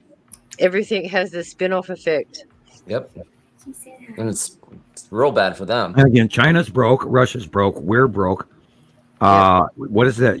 What does that tell you, people? When the three major superpowers are Did broke. I send you that thing in Vietnam the other day where they cut off 800 million people's Yeah, bank you account? did. Yeah, that's what's going on. They're robbing accounts to pay the government. Yep. China did that as well. They have been siphoning off people's retirement accounts and all sorts of shit throughout China. And there was mass bank closures. And The again, government here was wanting to do the same, siphon off people's superannuation funds, their savings. the litmus test for the United States is the Florida housing market. Because that is exactly what happened first at the crash of the original 1929, 1930 Great Depression. Had to do with fall in the housing market in Florida. And it's doing it again. Yeah, that's like in New Zealand, the housing market's crashed through the roof there too. Our area is really high, and it is going down slowly. But my house is worth 3 times what I paid for it. Yeah. Here they're investing a lot of money in building projects, unnecessary building projects. Like we've got our new airport that's becoming. China built unmanned cities galore that nobody could afford to move into. We just had China build new petrol stations here. Yeah, that's the Belt and Road policy that overextended them on one and then actually got their foot in so many places around the world that people should be fearful of, especially with the concessions for military access. Wow. Who floated around Australia in subs. We did nothing. And that's what's being caused for the big algae blooms down in Adelaide at the moment. They're saying it was refuge from these submarines. That's BS. Yeah. It's all got to do with heat and chemical. Now, wait a minute. They might have been intentional setting as well. So, I mean, look where the C virus came from. Oh, my God, look at that. But they're also talking about desalination, and this place is right next to desalination plants. And if you look at the research of all the places around the world that have desalination plants, they all have high algae bloom. Red asteroid. Okay. Yeah, well, now we know that Antarctica is dumping in shitloads of fresh water. Yeah. So, yeah. And you guys would experience it before anyone else. There's Sarah. Right. Sure. Yep. Coming directly up under us. And same as Argentina. The tip of Argentina will be experiencing the same thing right now. Jeez.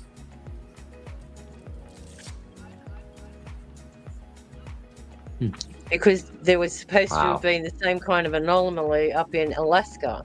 But because that area has been super, super hot, it never happened. It withdrew the first time in about 10 years that particular area didn't occur. Scientists you guys are going to be so hot this year, it's going to be scary. And it's going to be I'm sorry. Don't worry, I've already got my big portable bathtub sorted out. There you go. Sit in that. You got to have an umbrella to go with that. Nice. Oh, that's easy fixed. I've got a big tarp and all that kind of stuff. I'll just sit outside. Get one of those lean-to things where you have slats in the middle. You can grow grapevines around it. Oh yes, a pergola. Yeah. That way, you get the fresh oxygen from the plants, and then the plants get the moisture from the hot tub or the, whatever. Yep. You create a moisture environment. Yeah. Look at that. Yeah. That is most likely an asteroid. Oh, definitely an asteroid. Side of Uri. From underneath, looking at the bottom of Uri. Yep.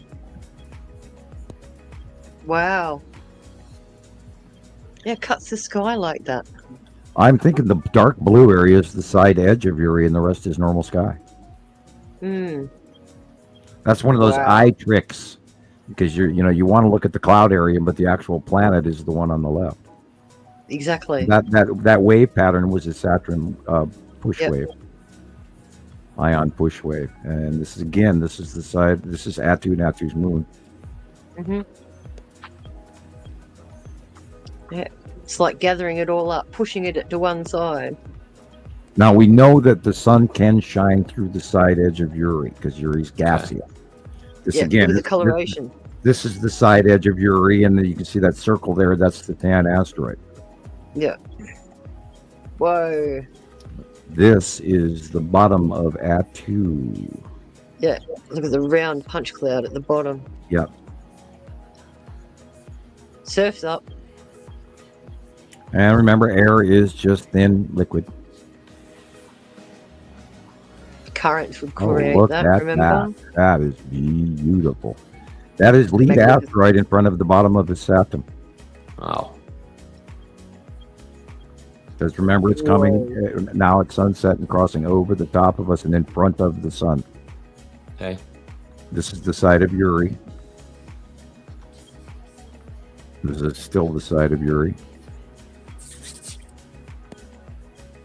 Yeah, he's certainly having his presence felt lately, Yuri. Again, the side of Uri. Remember, there's a bunch load of asteroids under your asteroid galore. How can you not look up and go, oh my God, what's happening with our sky? I know. It's crazy. That is the sun shining through the edge of the ion cloud of the Saturn's yellow moon. Wow. This is the red asteroid going. Falling. This is the red asteroid going under Atu's. Wow. That is the bottom illumination of Nepacity. I was going to say Nepacity. Which is now going past Earth, by the way. Yep. She's in the background now. This is the tan asteroid in front of Uri. Yep. That blue. Lorraine and Pappy are the other two smaller asteroids. I'm going to say green asteroid and the long box. If we had a chance to look at that later, I'm sure it'll be in bottom of Uri. Yep. When you go back and look again. Yep. Mostly normal sky. Yep.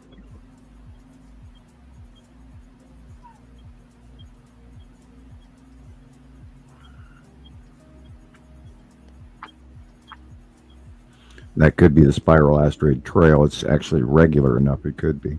This is, again, the side of Uri in the stripes showing you at that angle. Yep. The sublimation gas is breaking off the edge of when the sun shines on the side of Uri. Yep. And this, of course, is the sunlight is coming from the far right. So this is the bottom of Atu with Uri behind it. I mean, Nibiru behind it. Saturn's yellow moon, and of course the red and orange are from Saru. Yep. Bottom illumination of the core, open, big, huge cloud base of Saru. This is the side of Saturn. See the red? Yep. In the blue, it's almost purpley, but this is actually the red. I had the same picture yesterday. Thomas showed this in his live. Well, that's a cool shot. I'm very interested in this. That is interesting. But it didn't have all the banding like his one. It was a straight up cloud. That's odd. I wonder if that's the the Empire orb. Mm. Those are not many straight lines around. We haven't seen that around anything. No, that's what I was thinking. Maybe it might have been manipulated. Well, the cube and they both have the straight vertical or horizontal lines that nothing else has. Wow. Look at that. That could be Nibiru and Atu. Atu in front of Nibiru. This is, of course, the stripes of Uri again. Cool. Wow. And again, the stripes of Uri. As it goes over, changes angle. It's incredible. It's like peacock feathers. It opens up and spreads out. Yeah. That's how you know it's characteristically. If you watch the dark area and you know that, Christopher, the transition, how the light over the next few minutes, all of a sudden it becomes partially illuminated and then it becomes unbelievably transitory, and the shadowing changes as it rounds into the light. Yep. Spiral asteroid. Yeah. Without a doubt on that one. Look at the cloud around that was cool. Bottom of Atu and Uri. Yep. With the red asteroid dead center. And whoa. Right. Most likely the bottom of Saru core with the orange and yellow. Or just normal clouds, one of the two. This is Saturn moving across over the sun. Wow. Wow. I would have never expected that. Just amazing captures, guys. And this is Uri on the same scenario going over the top of us in unusual transition of planetary movement that we've never seen before. No. We're underneath them and swimming in the middle of them now. So it's a whole new ball game. Okay, the light is coming from the far right. So this is the bottom. This could even be the ring of Atu. Wow. Wow. That's, of course, Yuri. Yeah, unmistakable. Atu. Dark blue with Nibiru behind it. Okay. The darker blue? Yeah, the lighter blue is Nibiru. The dark blue is Atu, because Atu is really purple. And so it comes off of, at proximity, it comes off as very dark blue. And then you got the bubble pattern. Okay, that is a cool illumination. That is the ion drop tail of Atu. Wow. Amazing. Right? Which is partially facially illuminated, which is the light blue area versus the regular sky pattern below. And again, the sun is coming. This is, of course, Atu again. The light coming from our left shoulder behind us. Oh, yeah. And again, Atu's moon and the red asteroid coming in from the left. Somewhere up to the right would be the cube, but it's not in that shot. Whoa. This is transfer cloud sublimation. It's like ice mist reaching out from the bottom of Uri as it gets warmed up in the sun. Yep. You could tell by the rainbow crystals at the top. Right. Why it rolls out in waves. Yep. Cresting waves. How can you not pay attention to that? I don't know. And it's entirely upper atmospheric. This again is Atu and Atu's moon. Yep.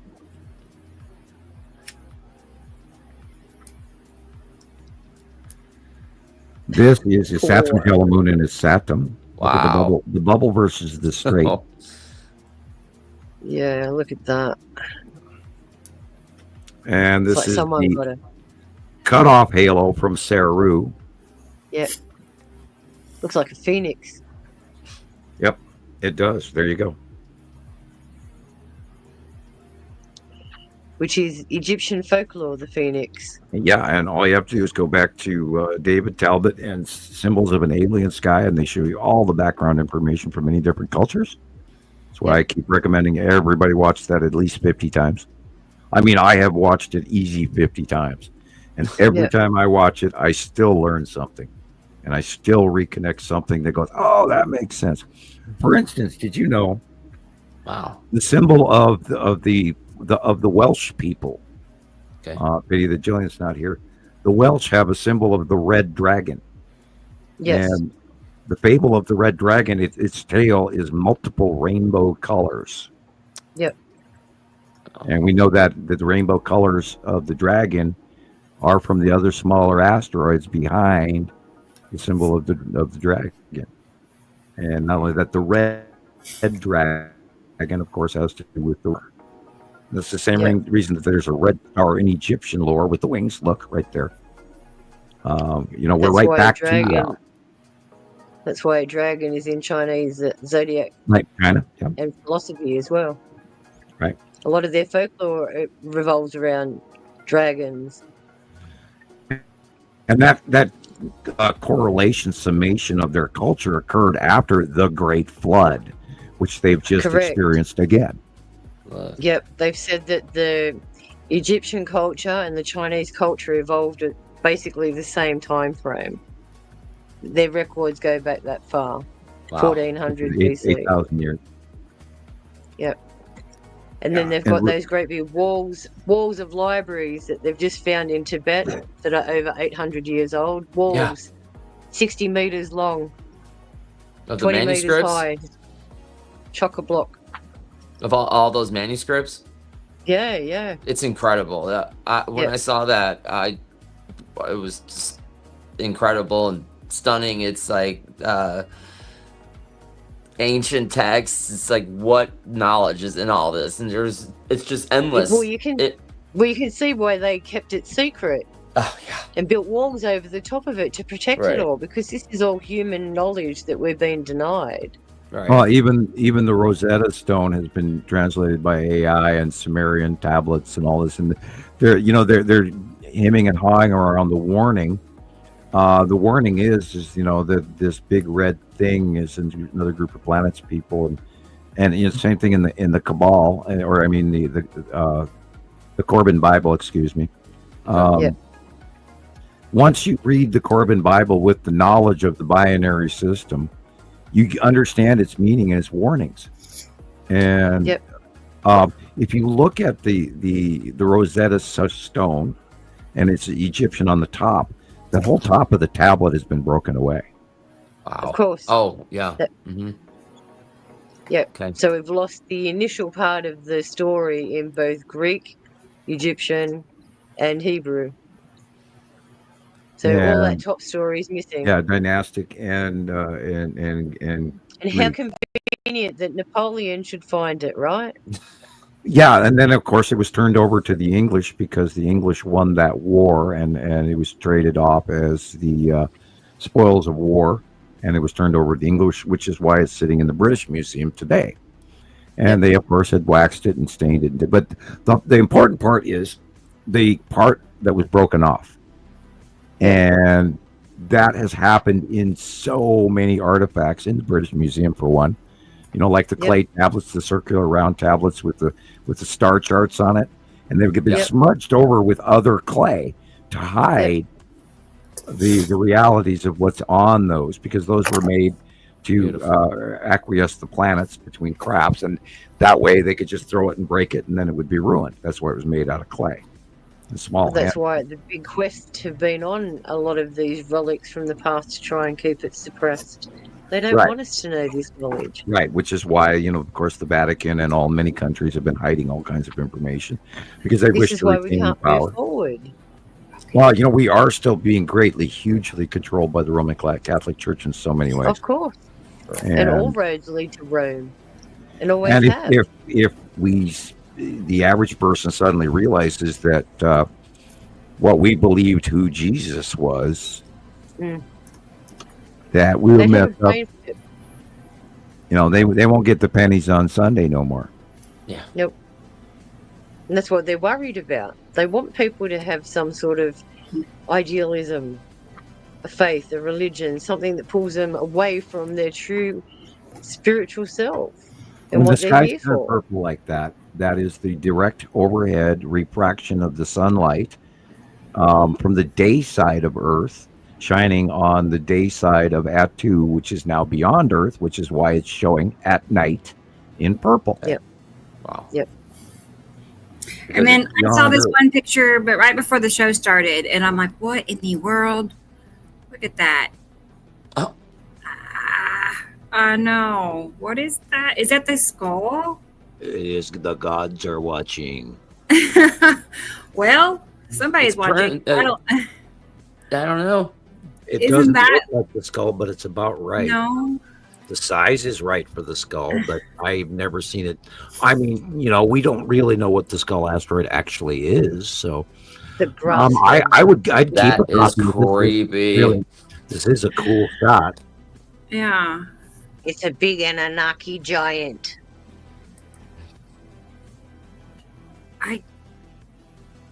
I mean, who does it look like to you?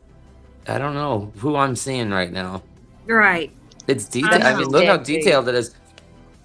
Yeah. Very. That is creepy. Yes. I don't know. Looks like an anime character. Yeah. He's got like a crown on, or like he's got like weird threads in the front of his head. Yeah. Eyebrows. I don't know. It's got a big under lip. I don't know. It's Hey, Goku. Donald. Hey, how you doing? Thank you. Yeah, I don't know. Weird. I don't know. There is another skull picture that kind of reminded me of that one, but I'm not sure if I can find it or not. But It's probably the reflection of, because if you look up the corner too, you've got those reflections too. And they're probably asteroids as well. So you probably got a cluster there. And the sun's just hitting it at the right angle. Right. I mean, what are the odds that the clouds form like that, you know? I hear you. Right. I mean, he's got an ear, he's got a nose, mouth, a chin. Perfectly. It's not my eyes that think it looks like a face. It looks like a face. It's like. Looks like a face. Yeah. It does. Again, that's what we're telling our eyes to tell us back. Exactly. Okay, Cool. right. Oh, what do my eyes want to say? It's all fun. Let's see what we can make out of the cloud. Oh, Gloria. It's the Paradise. it's the Statue of Liberty head or something. I don't know. right. It's Elton It's John the with big his, green guy going, you guys are Exactly. What That's are what the I'm saying. odds? No. There you go. What are the odds that it would be in the, It's in the the saint shape, of in the Nepicity. structure, and the you know what I'm saying? I mean, I don't think it's just my brain that thinks that.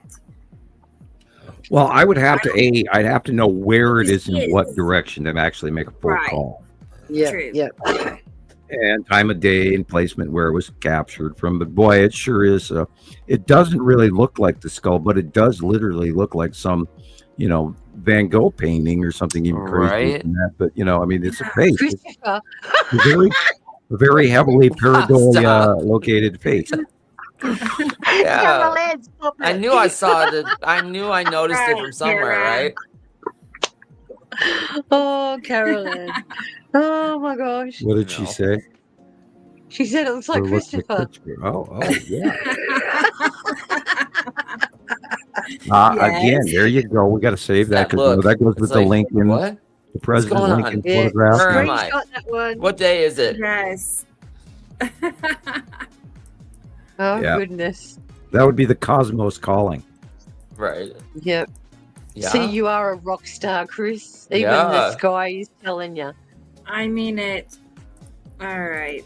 Well, That's cool. funny. All right, that was mainly that, and then here's a few picture. I don't know if T Racy, are you here? Is T Racy here? She sent me a few pictures. We could look at that. Can't see her in the chat right now. Yeah. I saw this a few minutes ago. This is just what's happening at the moment with the Right. temperatures dropping. I sent you 2 pictures or 2 posts Okay. on Facebook. One of them actually shows the actual temperature expectancy for this graph. Oh. Wow. Yeah. Yeah. So and that it shows says minus 15 for the green stuff. minus 15 degrees from normal. Oh, Yeah, okay. it's going to be. There's going to be this is an Arctic freeze that's coming all the way down to Florida and Texas. Yeah, look at it.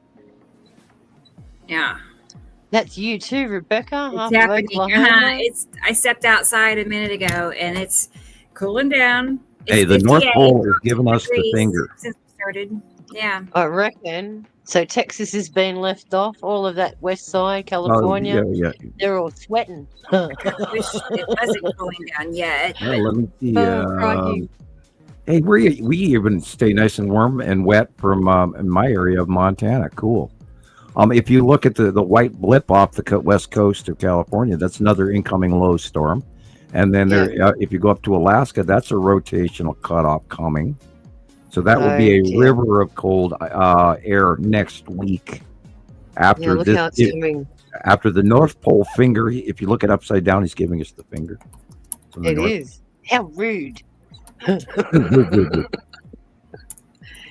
Yeah, people, you're going to see winter, especially in Michigan and Minnesota and Iowa and Pennsylvania and Kentucky and Tennessee. New York, all Yeah, of them. that'll be on Wednesday and Thursday, I imagine. Yeah. But yeah, this is a kicker. This is going to be a big one, and there's going to be a lot of wind with it too. By the way, That's the other thing that's picked up a lot. The intensity of the windstorm. oh yeah, I remember in my early weather forecasting, recording the Weather Channel on VHS, they used to talk about high winds at 35 to 40 miles an hour, and now we're talking averagely 60 to 90. And we had a 99 mile an hour storm come through here, which I swear to God was a tornado, but we don't get convinced they tornadoes in changed the Montana. Beaufort scale again. Okay, oh wait, well, I'm gonna wait for T Racy. Let me know you're here, T Racy. Is she here? Is she? Yeah, I am. Yep. I am no longer the admin in Montana Skywatcher 2. I lost control She's of that here. when they threw me out last November 24. Well, right, when you got locked out of your Facebook account. Oh, that was Yeah, it was a year Yeah, ago. locked come to out, think of it, a literally year locked ago. out of his account. Yeah, my 15-year-long personal profile page got locked out. How was that a year ago, though? I know. November 2024. I know. I can't believe it's been Yeah, a this year. just happened. I know. Yeah. Have you tried getting in again now? No, it won't let me. Still won't let you in. No. Yeah, still will not. Whoever knows David Icke and all the rest of them that let them back on YouTube, help out Sam, will you? Right. Get the man back on stage, please. Put in a good word for him. Well, what I had to do was I had to change IP addresses. Oh, dang. Yeah, and there's a certain, I'm not going to out the person that did it, but I had to have somebody out of state sign me up for a new Facebook profile. Wow. Ridiculous. That's crazy. That's kind of what I had to do on mine. Yeah, and that's why I'm still going. And I ran into, they flagged, I'm still flagged as spam. So now I cannot post in multiple sites like I used to. Sorry, everybody out there. I've had to hone my arrival to 3 or 4 sites on Facebook now. I do apologize. I'm not talking to a lot of people. I am observing. I am spending less time doing that because I get in trouble. It happened to me again the other day. On this, it's like I'm not going to break the rules because they've really got me pinched tight. So I have to reckon.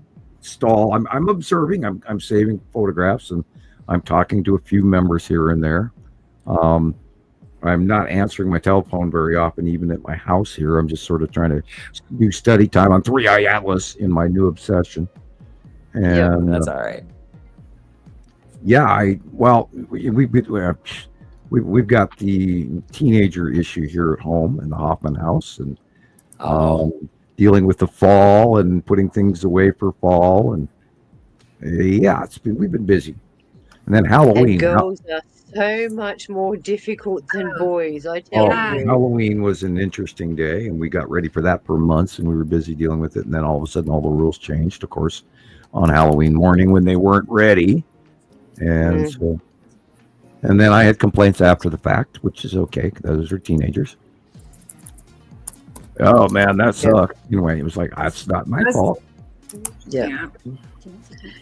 Anyway, guys, we're already 5 hours and 20 minutes in, and it's time for me to make my exit too. So good to see you all again.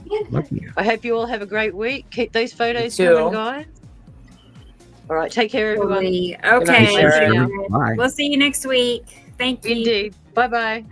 Bye-bye. And DJ asked if the main Nibiru Followers Anonymous is still on Facebook, and it is, yes. Of course. And there is a number 2, and it's there. And I'm occasionally posting on Nibiru Followers Anonymous. I sent some stuff there this week, and I am spending more of my time on Montana Skywatcher 1. And I haven't even looked for a long time at membership applications. I do apologize. To come to think of it, I hadn't even thought about it because Carol Ann takes care of all of that stuff for me so often. Yeah. But I've gotten lazy. I really have. It's kind of been my fault. And I've been busy studying and not doing Facebook participation. I got slapped, so I sort of kind of changed my tune for a little while and calmed down. And I mean, I could post galore all day, every day, and so I stopped doing that. They kind of forced me to. Neat. Katie Jo just saw a shooting star. Make a wish for us. I do bomb everybody with music still. Oh, that's imperative. Yeah. If you weren't doing that, Sam, there would be something problem. Wrong. My metaphor is very wrong. Music is magic, people. Right? Yeah. Okay. I'm almost got her videos saved, and then we'll see it. Mostly it's pictures, a few videos. And yeah, I don't know if this was today or what, but man, they're great. Katie Jo's. I hope you made a wish, Katie Jo. Wow. Yeah.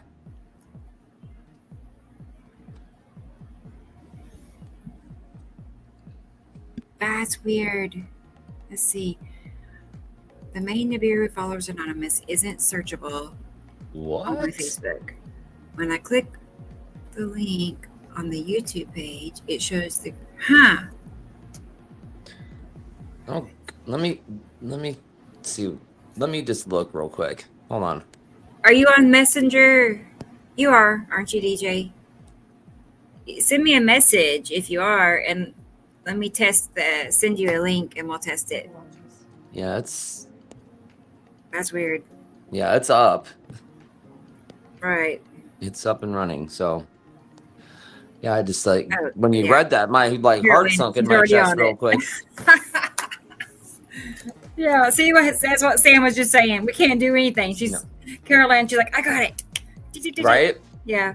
I know. Yeah, she'll get you all squared away, DJ, right? Right. She'll get you there. Here's the blooper reel. I had several clips from Carol Ann that I didn't use. I was making for the Keep It Orderly Now. That's not her voice. Yeah. Oh, that was good. No running in the halls, please. Keep it orderly now. I did not put that voice on there. It did that. Hey.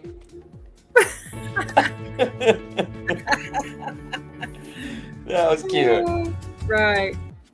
No running in the halls, please. Gosh. Oh, Keep it orderly. Yeah, some are kind of not worthy of using, but meeting scheduled for 2 p.m. Notes from the last session.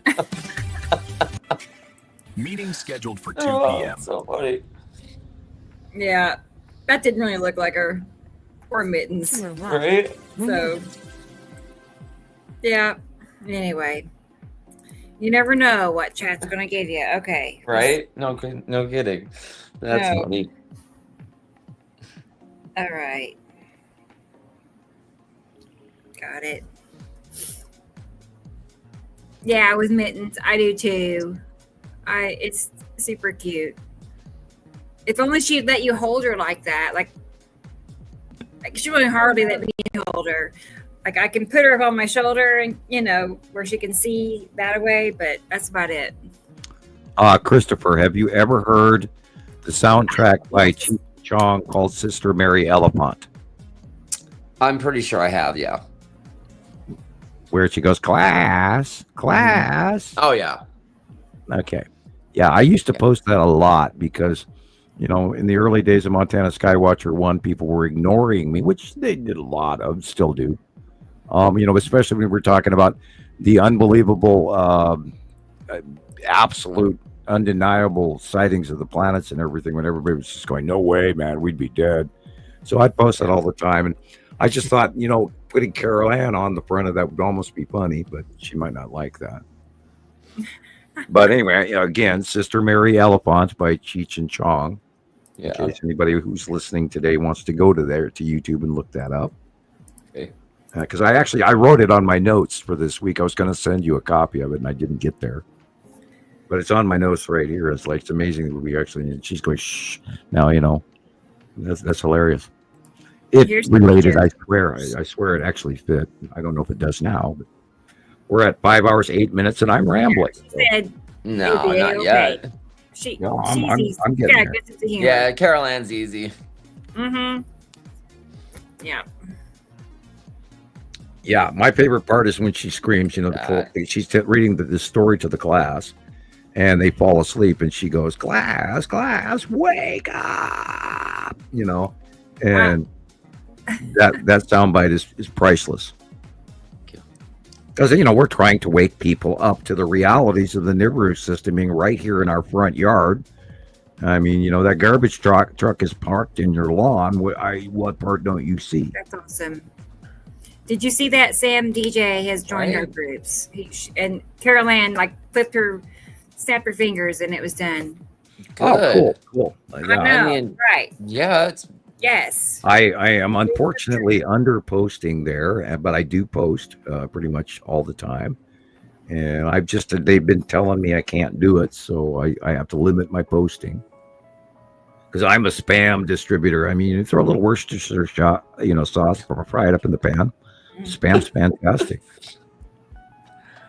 Right? I actually like spam. Oh, no. Yeah. I've got 2.5 cases sitting right next to me as we speak. Hey, I mean, if it comes down to it, I guess, right? I guess if you know how to cook it right. If you've ever been on the side of a glacier, Mm-hmm. drinking hot tea or warm cocoa, and frying up a piece of Spam in your mountaineering lightweight aluminum pan, and the wind is blowing, and you're damn near having to have your cooker inside the tent because otherwise it gets blown out. Spam is fantastic when it's hot and yummy, and yeah.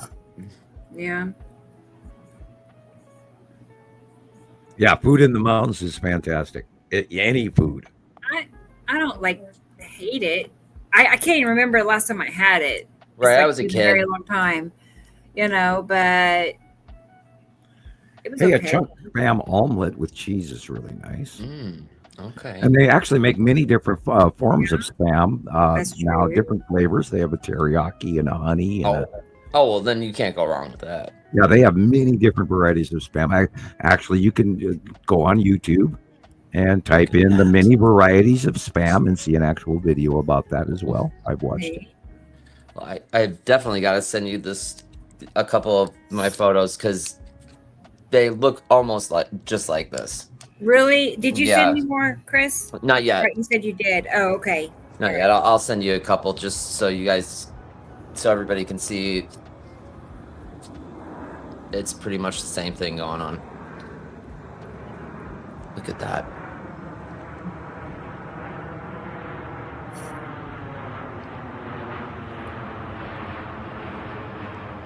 We are soaking. Right on the water. Oh, that's beautiful.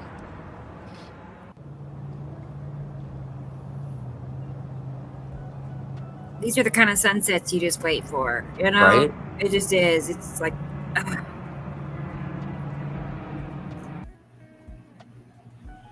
Yeah, that is interesting. that. Okay, the light is coming from the left. Huh. I'm wondering if that is still the long box cube in the side orb. Yeah, that's it's too rounded though. That is odd because look where the light's coming from. It's directly behind us. Weird. Boy, look at these asteroids crossing with Matim. Yeah. Now that cutoff on the upper left is Matim cutting in, but boy, it's big. I wonder if Matim is going to sling us into darkness. Whoa. What? I know. Matin? Yeah, it's coming. I thought it was too little for that. Well, kind of it's actually large enough. If it continues its course, it's going to go in front of or cutting off part of the sun. This again has got to be long box activity right there. Weird. Look where it is. It's on the right hand side in the background. Braided clouds. Yeah. The RV spaceships up there, y'all.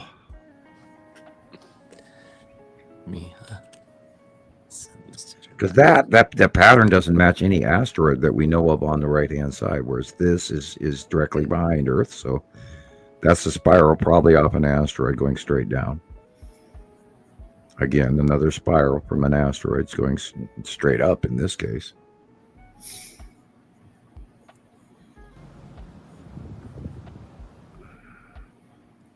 Is it the Empire orb or not? Or is it smaller? I mean, there's so many smaller asteroids that we've not even accounted for.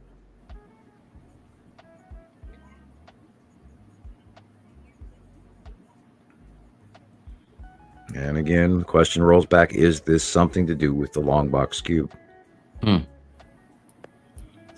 Yeah, this is Matim cutting in from the left. And then the asteroids from underneath Uri on the upper left. Again, Uri asteroids are on the left. And Matim cutting into the sunlight. Matim may get really big really quick. I don't know. We've never seen Matim. And with the progress of how fast Saru is moving up on us, it's entirely possible. Because Matim is between Uri and Saru. So if Saru is coming up on us quick, Matim is going to do it as well. Okay. So... Fascinating. And I find I'm getting loopy, and I'm sorry. Stop. No, I'm actually getting kind of dizzy. Carol Ann sent me a picture. Oh, shoot. Okay. Hang on 1 second. Hang on. Getting to the point where I'm a little tired while talking. It's like, whoa, okay, Earth, come on, eyeballs, wake up. Wake up. Yeah, I got on. the heavy eyelids, the whole 9 yards going here. And I'm out of Coca-Cola.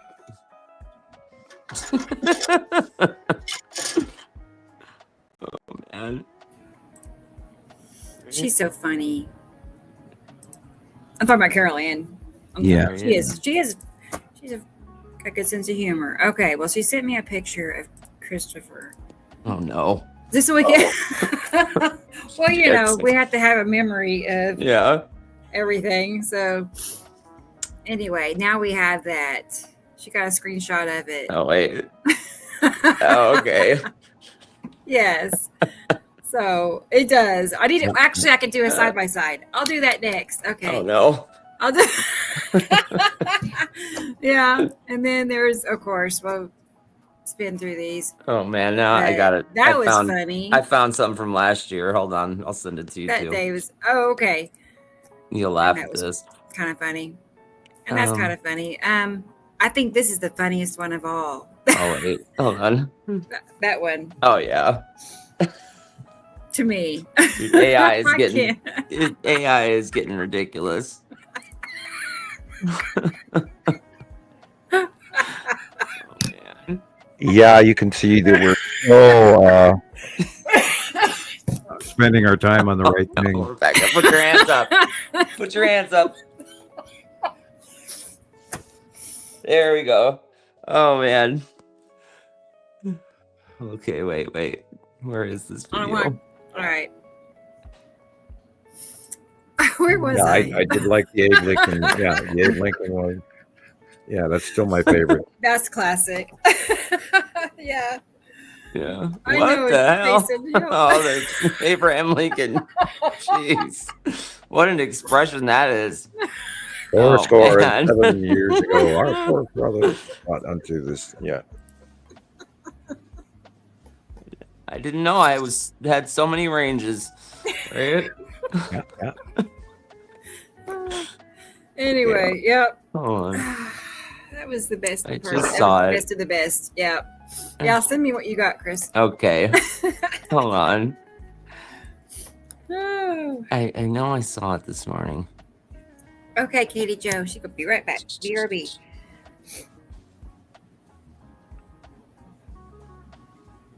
Yeah, it does look like. Okay.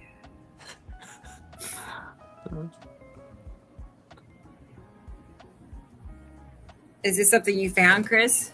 Yeah, it's you. Yeah. Yeah. No. Oh yeah. Just wait. No, I don't think so. You can. I'm gonna send it to you anyway. You can decide if you want to play. Yeah. It or not. Okay. I guess. Well, that's funny. Oh, here it is. I got it.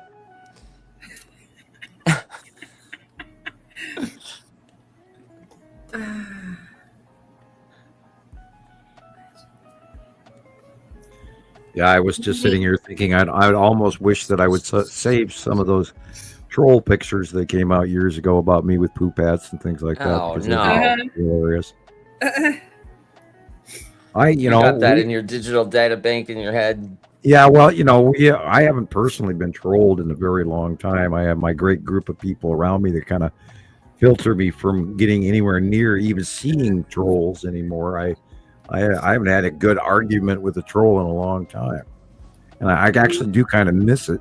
It was always challenging and intriguing to me that people could be so single-minded, and after 15 years of documentation included, there's just no way anybody can even basically debate that we're accurate, because we have so many thousands and thousands of photographs of all of these events. And we could never quit, but we've solved this long ago, and there's no stopping us. But and we've reached our omega in a lot of ways already. Sure. And we can just keep going and learning more and more and more, and them leaving, and God only knows what the sun thing is going to do. Right. And that is one of my darkest fears, is that the larger star is going to get closer to us next year. And that would not be a good thing. No. No. Dreadfully hot, I'm sure. Yeah. And I would hate to have to warn people about actually maybe thinking about living underground in a hurry. I'm like, that was just going through my head right now. If you're thinking about build a hobbit hut under grass and under soil, and you'll stay a lot cooler. It's just easier to heat your home. It may not look like your $1 million house, but by God, you'll be happier and healthier and safer. Okay. I see. She's right. Oh yeah, look at that. I know. I mean, I can go do my hair and come back. The chin and the hair. Look a little better. You could spike it up. Oh my God. It's very similar. I'm feeling the energy. I know. I'm feeling it. I mean, Lehigh Atlas is, setting up a hologram to get your attention there, Christopher. It's, I think so. Yeah. Oh my God. Yeah. So cool. Harp is doing portraits now. What's going on? Well, there was chemtrails one time that said "I am Sam," and I was like, "Wow, cool." Oh. I see it. Do that, Carol Ann, I see it. I was thinking the Statue of Liberty face, and then somebody said it looks like you said it looks like Christopher, and that was it. And then that's really it. Oh boy. Okay. That's good. Of course, I know. Of course, you had to do it side by side, You know me. right? I have to do comparisons. Look at that face, though. It is true. Let's see. Okay. And she said, whatever happens, we will work together and come up with solutions. Right. That's right. Of course. That's how we do it. Always. Yeah, we've had to go around a few things in our past. We've had some sidetracking, and we had to rebound and come back away from that because we've been led astray by a few folks over time, and we've been insulted, and we've been propped up by a lot of wonderful people out there as well. And yes, we all do stick together, and we're an unbelievably tight group, and we don't have any infighting, which is great, which is also rare. Because the main thing is we're all obsessed with the information, and then that's what leads us forward. And I don't think there's any I don't think we have any petty behaviors coming from anybody about jealousies, because we're all working together as a team. And I also thank everybody out there for tolerating me. Sometimes they can be pretty difficult. Yeah, I know. You're pretty rough. Babbling idiot in the Montana cave. Oh man, just babbling on and on. Babbling. Come on, man.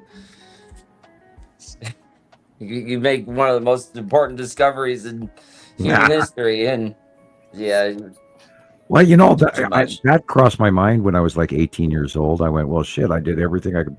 That was my alpha and omega right there at age 17. I mean, it's all downhill from here. And of course, different because this, of course, came back to haunt me, because the reality, 40 some years later, is those planets actually did get here, which just blows my mind. I still to this day can't believe how close they are.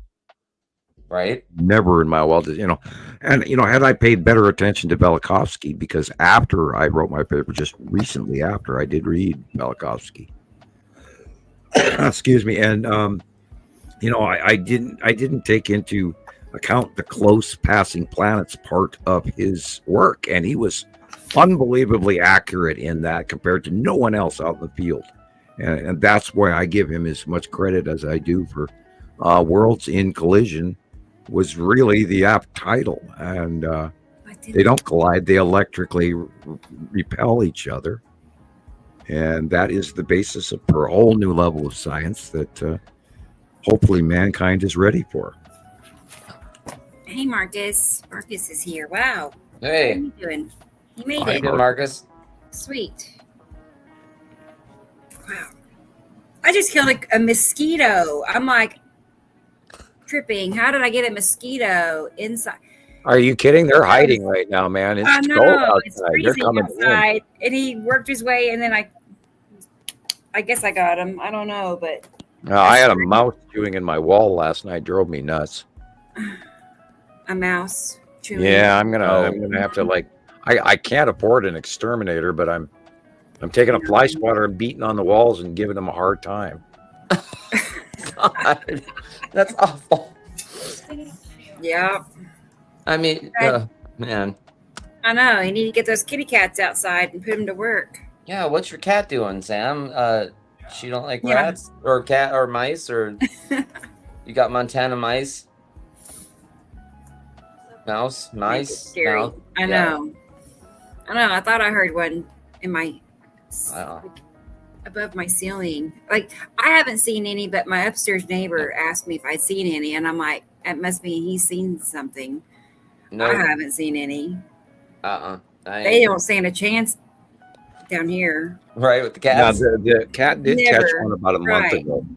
There was a dead mouse laying in the middle of the girl's bedroom a month ago. She apparently brought it to the girls. Right, it's the present. Yeah, right. That's what they do, and she actually did her job. So they have to come out in the house to get caught. But I actually heard one in the corner wall. It was like next to the shower in the other room. It's like, of course, it came up the pipes. Damn it!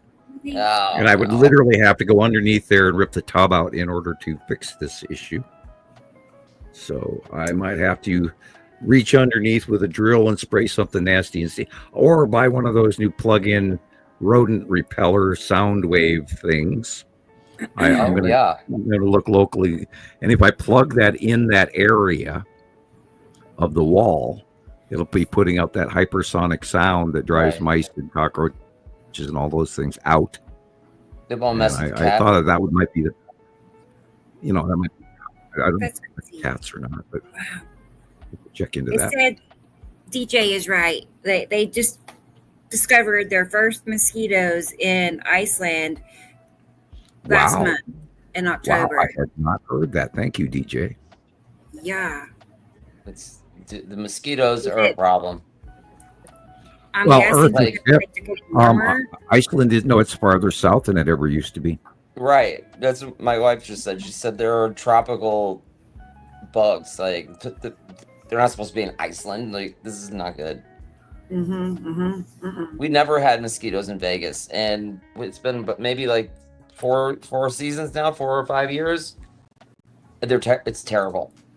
Hey, if you have great white sharks off the coast of New York, that's getting bad. Well, that means that the temperature of the water has changed. The temperature of the air. I saw something today about I think maybe where you just said 3 people were attacked by sharks. Yeah, there's the sharks. Teenager and like a 45-year-old woman. Virus. We have malaria in Texas and in Florida now. Yeah, malaria. No, malaria, which is a southern hemisphere tropical African, very South painful. American. Right. So, of course, my daughter brought this up the other day. We have the Black Plague in the United States. Yeah. Thank you, archaeologists. Had to go in. I swear that came from when they dug up King What's His Face in London, and they found plague victims. Oh, and then they said King Richard. Or? Yeah, I believe you're correct. Yeah. And after that, I think some of the scientists went on vacation to Yosemite, which is where Yosemite syndrome came from. Wow. And then it was introduced in the United States, and now it's currently in Oregon and Yosemite. And stay away from small animals. Yeah. And cats and wild animals in the forest of Northern California and Oregon. Because of Black Plague. Deadly. We killed. There were, I believe, 4 Black Plague events throughout human history, and it killed. It unalived 4 separate population devastations on the planet. and it was originally from the Orient and then brought into Asia, and then went from Asia to Europe, and then from Europe back to Asia, and then from Asia back to Europe. And it unalived millions of people.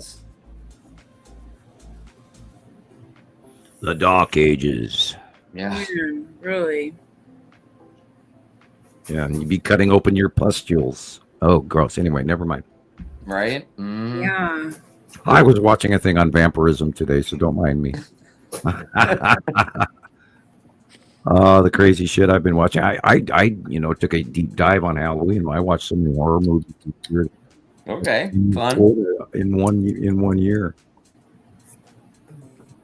Oh, I have a link to all these old movies now from the 30s. From Wolfman to, every on YouTube, of course. They're finally putting out some decent shit on YouTube. And I mean, I am sorry, I am not paying for the Disney Channel. There's no way. Nor any of the paid TVs. And I'm binge watching enough of garbage as it is, and I'm doing a lot of studying, which is excellent. Good. Well, I have to be informed for you guys. Right. Can't be talking out my nose. Oh my God, the weather. I wanted to send you 87 different videos this week, Rebecca, but I did not. Well, you're running your Weather Channel thing, and I hadn't sent you any of that stuff lately. But Right. Well, I figured you're anytime. busy enough. I mean, you're doing all these AI videos, so I figured you're quite busy. Yeah. Well, comes and goes. But Well, yeah. I love them. I like what You get you're money's doing. worth out of it. I mean, it costs $20 a month for Chat GPT. Wow. I mean, you could do a free version, but it doesn't get you very nothing. far. Right. It's like, so I just. And all stuff I don't know anything about because you guys use your phone and I do not. And those Yeah. apps are literally ready for the phone, but they are not for the computer. Right. That's And true. I don't do any monetary banking online where you guys do monetary on your phones. I've already started my notes for next week. Or he's right. I might someday have to do the rubber gloves and the actual cell phone thing, but only after I become famous and wealthy because I can't Right. afford one now. I can't afford a Right. phone. It's crazy. Yeah, These phones. Yeah. Hey, I'm lucky I have a car right now. Right. Yeah, really. It's hard to obtain another car. Yeah, well, Consumer car. thankfully, over the years, it's been very helpful for Montana Skywatcher folks. Were very good to me. And that's the only, I've walked through blizzards to feed these kids. And now the government, of course, has taken our benefits away from us this month. And we'll have to do, this is the joke of the week, we'll have to do Thanksgiving dinner at I Arby's. didn't even think about that, Sam. Oh, no.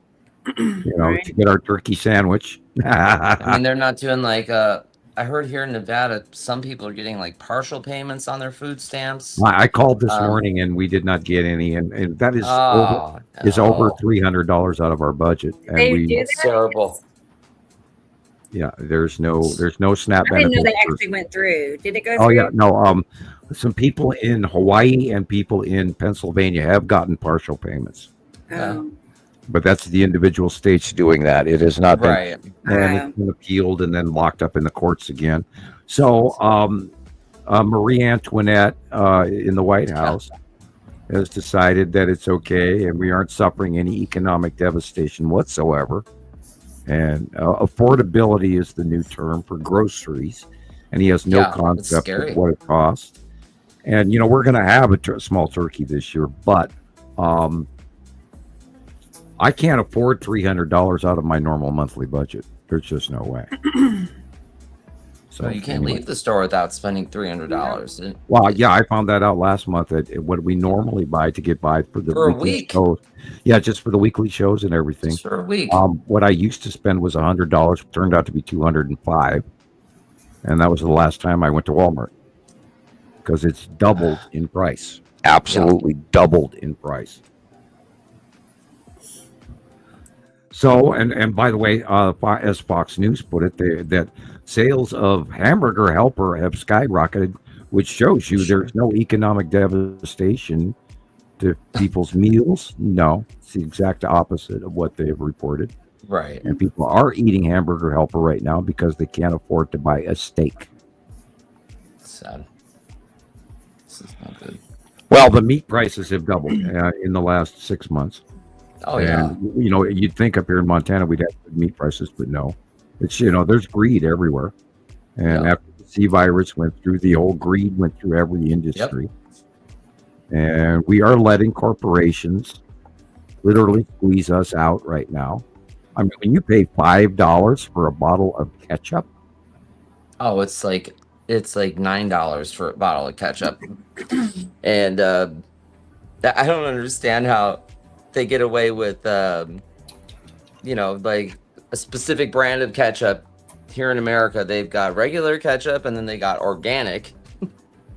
And the organic is $13. Right. But in Canada, there is no organic. It's just ketchup with 3 ingredients. I just don't get it. But here in America, you get ketchup, and it's got like 56 different ingredient. It's got like an ingredient list longer than Yeah, I think it's because we have sucker tattooed across our foreheads. Right, definitely. Oh well, I got to talk about this one. The current administration, the guy with our orange guy in the White House. That's the nicest way I could describe that. He spoke about the Thanksgiving dinner cost of living benefits, that it was 25% cheaper. Now, he listed a 15-item list using generic Walmart brand ingredients and compared it to the Biden administration, which had 29 ingredients with national brands, not the good value. And he told the American public that it was 25% cheaper. But there was only 15 items on the list. There was no pecan pie. There was no this. There was no that, compared to like 29 items in the previous. And he's just basically lying to the general public. And unfortunately, people, when our government is blatantly lying to us, maybe it's time that we pay attention. Look at all the. Go to YouTube, type in Grapes of Wrath. If you've never seen that movie, oh my God, now's the time. Yeah. Because we economically, I mean, the governments around the world are broke. We are right before a very large economic fall. And you can quote me on that. Because even Warren Buffett last month stepped in. And when he's warning people that, there's bank failures coming, I'd listen. Right. And, for those of you in the gold market, that's a little volatile right now. We lost $700 in the last week, although it is on the rise again. But I've not seen that volatility in a very long time. I think that has something to do with certain tariff news and all of this economically affecting. And, of course, then there's the tearing down of the east wing of the White House. That's a whopper. Yeah. I won't go into that, but it happened. And oh boy, and then of course, martial law in numerous blue state cities around the country, and martial law is not a good thing. No. And the premise that there's this, like Portland was on fire crap when they were watching videos that were 4 years old. I mean, this absolutely uninformed slapping us with bullshit. It's got to stop, and people have to be smart enough to actually pay attention to the realities of what is real news and what is quote unquote fake news. And the administration was screaming everything. NBC is fake news again, because they were asking about, something that was just blatantly obvious to the rest of the world, but the administration refuses to admit to. And of course, and then we're continuing on with the political Department of Justice being politicized against political opponents, going on blatantly right in front of all of us. And then, and the amalgamations clause in Bitcoin, and the current administration making money and getting gifts from around the world, which is illegal. And I could go on and on and on and on and on, but anyway, I hope that we're in a world that we're in a bizarro world. We aren't anywhere we were 10 years ago. Brand new day. maybe. Yeah, definitely. Maybe it's like, I don't know. I'm just thinking of all the things that happens or can be done to distract people away from a lot of things, not just the sky. Well, I know, but I'm reminded of Germany, 1937, 1938, 1939 people. What we're watching happening around the world and the tolerance for this no worse way to call it than fascism occurring, where they're taking food out. I mean, they're robbing. They quit Meals on Wheels for senior citizens. They've taken away kindergarten. They're taking away the meals from people's faces this Thanksgiving. And none of these families know, and military families and air traffic controllers aren't even being paid. Military families are going to food banks. Yeah, that's up 500% in 1 month. Wow. Yeah. Hello. I know the one I go to, like the best one in Tulsa, they drop from 5 days a week to 3 days a week. Wow. Which tells me they don't have enough to keep 5 days going. They're running out of everything. Because there's enough people, but there's not enough probably to keep it running 5 days a week. So when is Thanksgiving? The 27th? No, it's the fourth Thursday, so it'd be the 20th. Okay. Oh wait, the 27th. Yeah, you're right. Sorry, Sam. Well, I'm reading my calendar from across the room, so it was kind of hard to see if I was right or not. Yeah. Wow. The end of the month, I'm going to buy a small turkey breast here this week, and put it in the freezer. And I buy Butterball, of course. Always buy the best. Right. Of course. So, we'll get a pie or two, and I've got a can of cranberry from last year. I wonder if that tastes like a can by now. Probably not good. I keep buying the shit. You like the solid one or the cranberry? I like both. I like the jelly and the solid ones. I like the cranberry jelly. I don't know why. With razzleberry dressing. Yeah.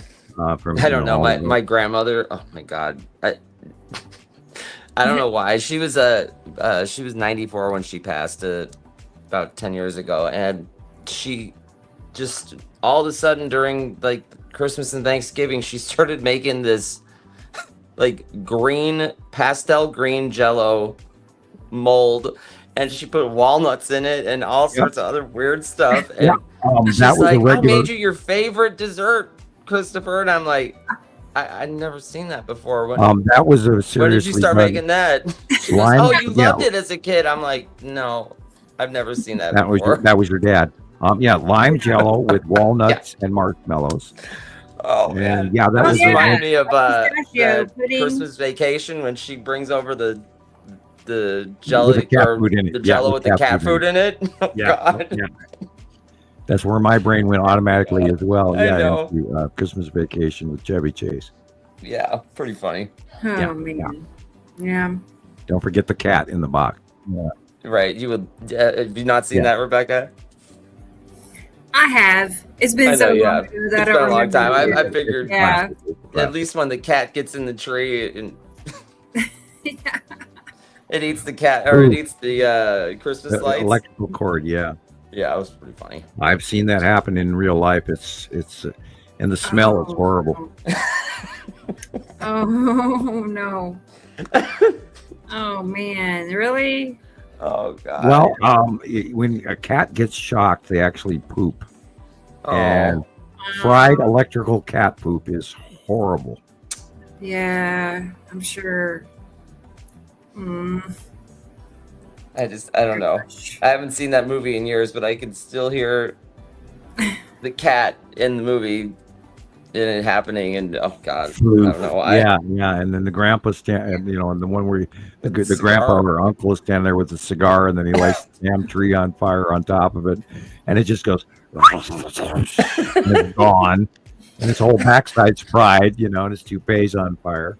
Oh, the toupee! Oh, that was funny. Yeah. A classic. That that's we thank Chevy Chase, and I hear he was a horrible actor to work with. Yeah, and he's on the X list for a lot of Hollywood. But anyway. Yeah. So it's going to be well. We're going to get our Christmas present when 3i Atlas comes around and invades Earth. I'm joking. I hope that we don't fly through the tail like Mars did. Right. It could be very toxic to us. Or I hope that they continue and wave and say hi. How's everybody doing? We're here, Earth, and then they go and land on Mars again, and leave us alone. Hiccups. But that may not happen. Well, so we'll see I mean, this is coming up in the next month. And so it should be very entertaining to see what really happens, or again, what they tell us is happening. Right. Is there a certain day you're looking? Yeah, it comes back into view supposedly. I'll keep watching for the date, but December 19th on is going to be the visibility date again, when it'll come up in view from behind on the other side of the sun where Mars is currently. And it's over on the left. Well, it'll be coming out on the right-hand side of the sun. And then we'll see if it's slowed down anymore and then turns a corner and comes closer into our orbit area, or if it leaves. And it has not accelerated like comets or asteroids would do, due to stellar material pushing it from behind. And the fact that it's slowed down has made a huge, plus we already know a long time ago that it's got outputs and outgassing that does not meet anything we've ever seen before. So this is absolutely a ship. It's a ship.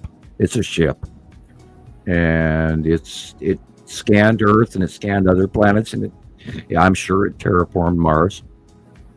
Because I mean, I looked into the science of the output gassings, and those are building blocks of amino acid to create life. Incredible. To create, terraform that planet.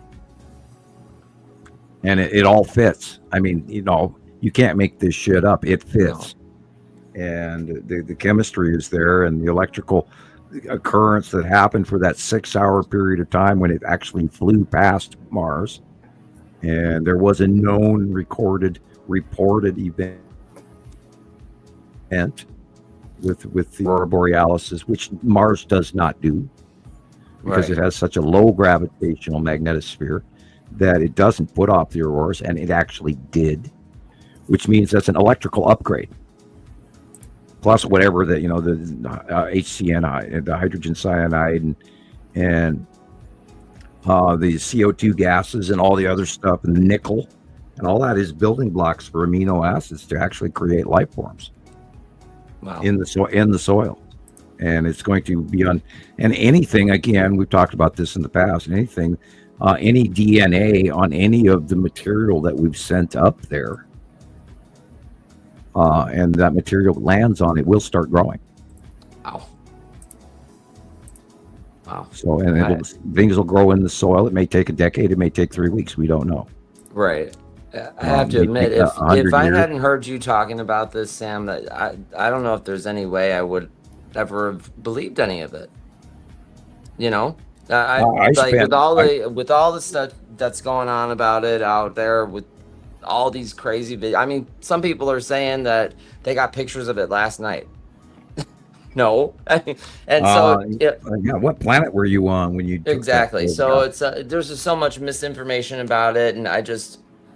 But yeah, if you hadn't, with you talking about it, I'm willing to learn more. I spent weeks where I wasn't even talking to anybody or doing my other jobs. I was just looking up everything I could get on, and I went through all of, I went to JPL, I went through the logs from the European Space Association. I perused quickly through the Chinese information. It scares me to open other country information because there can be viruses and stuff, and my computer tells me I'm okay so far. But I looked into everybody, and I have my favorite scientists out there, and I follow some stuff here and there, and I was typing in a lot. Until that Brian Cox video, that's his name, right? Yeah. Until once you sent me that video, we were really close to it reaching the perihelion. If I'm saying that right, I don't know. Right. Yeah. But that video really helped me start to understand it a lot better. So, and that's if why you guys I haven't watched that video yet, If you're watching and you haven't watched it yet, it's posted in our groups. You should really watch it. It's really interesting. It's a little long-winded, and it takes him a little while to get around back to the whole full story. But toward the end, he actually does put his reputation on the line to tell you that this is a craft. This cannot be natural. And the only way, and when it comes back around, we will have our answer. And we're going to either have a Christmas present or a dud. On one hand, I want it to be a dud. On the other hand, I don't, because we need intervention from a higher race right now, because we have lost our way. And and we need mom and dad to come in and teach us all a lesson, I think. Us teenagers who do not deal well with our planet, and we don't take care of it, and we're mean to each other, and we don't get along well with others. So it's time to learn how to do that.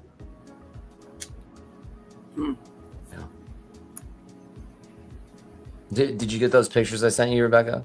Oh, let me look and see. Okay. Yeah, I sent you the video of.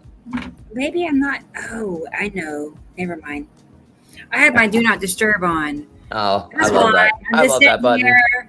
Yeah, I do too. But because if I get phone calls, it throws me off of my Bluetooth. Right? That's why. Okay. I love that button. Yeah. Especially when the content stash starts to, go off at 3 or 4 in the morning. I know. If I did that, I would never remember to turn it back on. That's my problem. Yeah.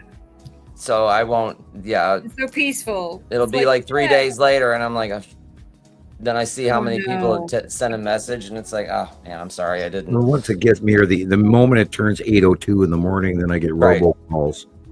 Oh man, you got to get. I have the Montana setting for that. Okay. Watch that, but they don't listen. No, they just call out of Dillon, Montana, Billings, Montana, Great Falls, Montana. Oh, this is your home phone.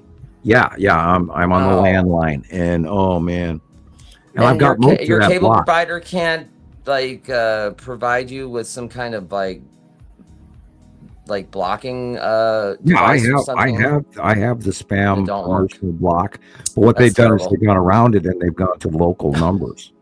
Oh. Yeah, from small towns throughout Montana, and they hire these calling stations that run until they get stopped. Right. I had the IRS call me a couple months ago, telling me that if I didn't pay them $25,000, they were going to send me to jail. Yeah. Yeah, that's I just thought just sit here and play with them on the phone and because first of all, the IRS doesn't call your house. Right. I just couldn't believe it. Did they have an Indian accent? Good day to you. I don't know if it was a woman. It sounded like a woman, but no, she sounded perfectly normal. Wow. And I was shocked. Because initially for maybe like 10 seconds she got me, and then it dawned on me. Wow. Right. Well, first of all, I'm not backlogged in my taxes, so you're full of right. That too, but it only took me a few seconds to realize this is a total. Yeah, I've had. Oh, I love playing with those guys. Yeah. And then that's when acting class comes in. Oh my God, what am I gonna do? Oh, please, yeah. Don't call the police. I'll give you whatever you want. Yeah. That's when you give them poop in a box. Exactly. Oh my gosh. You can have the shoelaces off my shoes. They're worth a few dollars maybe. And I've lost computers where I opened up a message in private message on Facebook, and they literally crashed my computer and locked me out. And I'd never seen that before, but this was a super duper one, and it got me the moment I opened it. There was no usurping my control to someone else. This was instantly I lost control of it. And you can see I started watching my screen change all by itself, and my cursor moving by itself. It's like, oh shit. Oh. And I immediately shut it off, but I didn't get them out. They locked me up, and then the next time I turned it on, it had one of those screens on it. I couldn't get past it, period, no matter what I did. I even tried to backdate the computer. It would not do it. They completely locked me out on one occasion, and I can't imagine seeing my computer that screen was a PM being controlled by someone else. And if you ever on PM, if you ever get somebody that says "Guess who died," click here to see. Don't do it. Don't do it. That's the number one. And I think that was what got me. It says "Guess who died," and I clicked on it, and that was my computer. It's terrible. But, I've been turned in by a lot of people who do not like me, and they think I'm feeding people a bunch of wahoo, and I'm supposedly, milking off of them. And by the way, I'm not. And donations, please. And, we all, Christopher needs them, Rebecca needs them. We all need donations, people, because we work really hard at this. And, if you could send something this year, it'd be great. We need it. I know it's hard. Everybody's broke. Just a few dollars helps. That was my second plug. Normally we don't even plug, but I figured I'd throw in a few before the coming holiday season. And then of course we'll whip out my favorite movie of the year, which is Ebenezer Scrooge with the Finney guy. I'm trying to think of his first name. Albert Finney. Yeah, that's the best version. Okay. Yes, granted, it's a musical, but it is a very good musical. All the songs are good. And I'm I don't promote musicals, but this one's a good one. Was this today, Chris? It was yesterday morning. Yesterday morning. Pretty sure it was yesterday. Oh, okay. Yeah. That makes sense, because yesterday was pretty awesome here, too. Yes, Atom's Yellow Moon. Wait a minute. No, this is Atu's moon, because the light is behind this. This is before sunrise. Yeah. Because the light is shining on the mountains, but not on the houses. All right, that's west. That's southeast. Well, no, that's more east. Sorry. Yeah, the sun's rising in the east northeast. Yeah. And there again, you have the tan asteroid. Okay, that's Saturn's yellow moon and the Ion Trail. Yeah, that's what and the green asteroid there again. To see it look just like the green asteroid Joe's. is just there at the bottom left corner of the bottom of the contrail, or the Ion tail. The bottom left. Yeah, the bottom, just at the edge. It's moved farther over to the left, because it will be rounding to the left here very soon. Yeah, that's not where I was looking for it. So that's These are pretty interesting. flame-like clouds off of lead asteroid and the Saturn's yellow moon right there. Yeah, it was beautiful. I love it. I love it when it does that. Yeah, and of course, the minute you look at it, you just know what you're looking at. And yeah, there's no clouds like it except for Saturn's yellow moon, flame-like Ion tail. This is the side edge of Uri. See the stripes? Yeah. That was it. That was the last one. Okay, and then I must have took like 400 pictures yesterday, so I just picked a couple. Yeah, that's awesome. Right. Yeah. There's a big circle right there. See that? And then circle. Here's this video. There's another blooper video. This is you, Rebecca. Yeah, I know. Okay. I forgot. This was fun. This was last year sometime. And there's other gases as well, and there, and this electrical chemistry, and there is such a thing as space clouds, and this electrical interaction, which is chemistry in space. That's the same rule. That's what works in the tabletop works out in space. That's the unification model that they don't really run off of. Hi, Rebecca. What happened? Perfect timing. Busted. Oh my gosh. Okay. That was good. He's putting makeup on, Hey, I think the ghost pushed the button. I think the ghost. I felt so bad. What happened? I think she had me on camera. I don't think she. But it was like 120 degrees outside, and my phone overheated. And I don't think so either. That's why I went, nice time. That was fun. That was funny. Yeah. That was good. When it I got moment. I hear you What laugh. is going on? Oh, wait a second. That's so funny. You don't want anybody to see you look like that, and then Right. half the world sees you. you know. Okay. That was fun. Oh, thanks, Chris. Thanks. Yeah, that's cute. And you guys wonder why I use a still picture with a circle. I know, right? Yeah, yeah. You are the genius of the group. I'm telling you. Well, you know, the old joke was I didn't have to wear pants, but you know, yeah. Yeah, of course, the truth is that my camera and my microphone will not work on my upload with StreamYard. So yeah. Oh well, I've been holding on to that one for a while. I do enjoy it. I prefer it that way. I don't have to worry about scratching my nose or anything like that. Right. I mean, that's part of going live. You know, Definitely. live TV. It could happen. Weird. Yeah, never work with children or animals. You know, as they say. Yeah. In Hollywood. Oh God. Boy. Yeah, we just All went right. past 6 hours, people. So. Did we really? Yep. We sure did. That's nothing for us. I know. It's like what? Well, I'm sometimes wondering if it's detrimental to our viewing count because people go, God, that's 6 hours, 8 hours. I'm not watching that. Yeah. Yeah.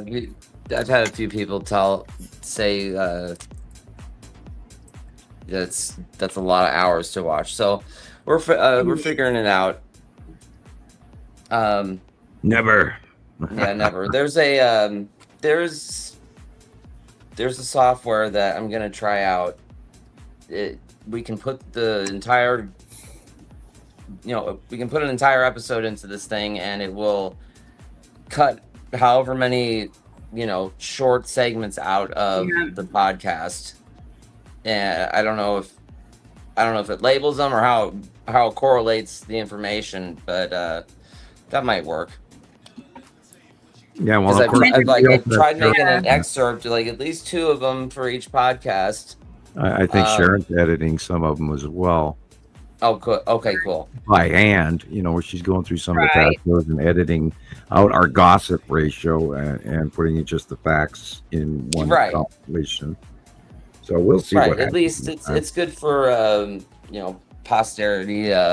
Well, yeah, we've got 140 under our belt. 140. I know. I saw that today. I'm like 140 episodes. We've done 40 episodes, obviously, since the 100th episode. That seems like just yesterday. Doing the 100th episode. That was fun. Right. We got 40 episodes since then. I can't believe that. That doesn't make any sense. I know. 40. Just wait till we pass 500. I know. Oh. Might as well. Yeah, I know. Ow. I know, right? That's We're probably sitting here thinking, that probably won't happen. If we do 500 shows and don't have view count, I'm not even gonna contemplate that. That's gotta be our at view least count 3 has years to from go now. up, people. You have to share a copy of this show with somebody. Please get the word out. I think we are being seriously suppressed. I think our view counts are far more than they are.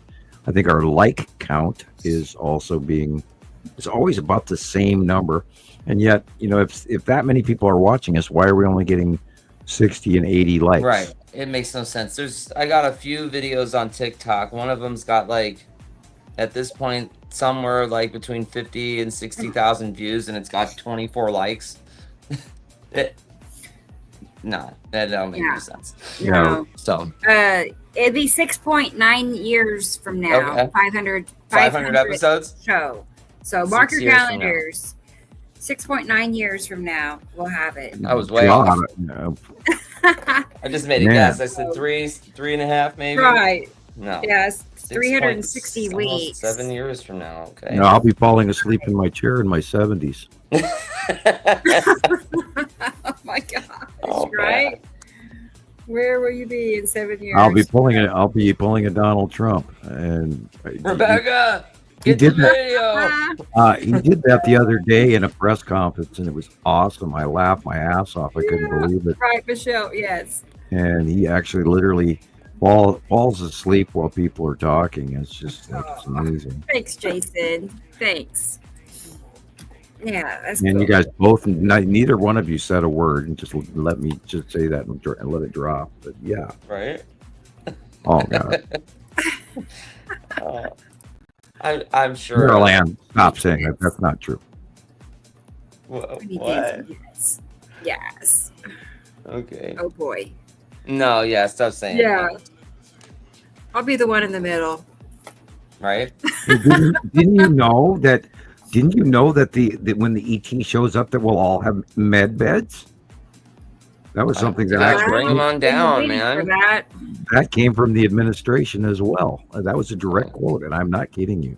Yeah, but that was coming around the, information and videos long before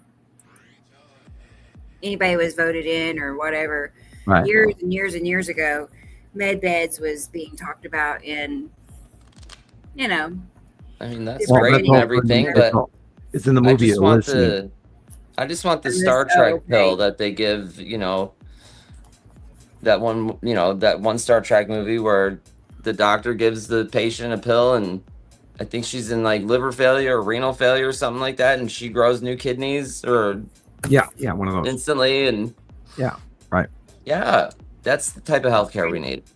Well, now if you watch Picard last season in the Picard series, he actually was dying of a rare genetic disease, and Dr. Noonien Sung just transferred his psyche into a robot body, into a positronic body, and we'll get to live forever. Concept. They'll get to live forever now.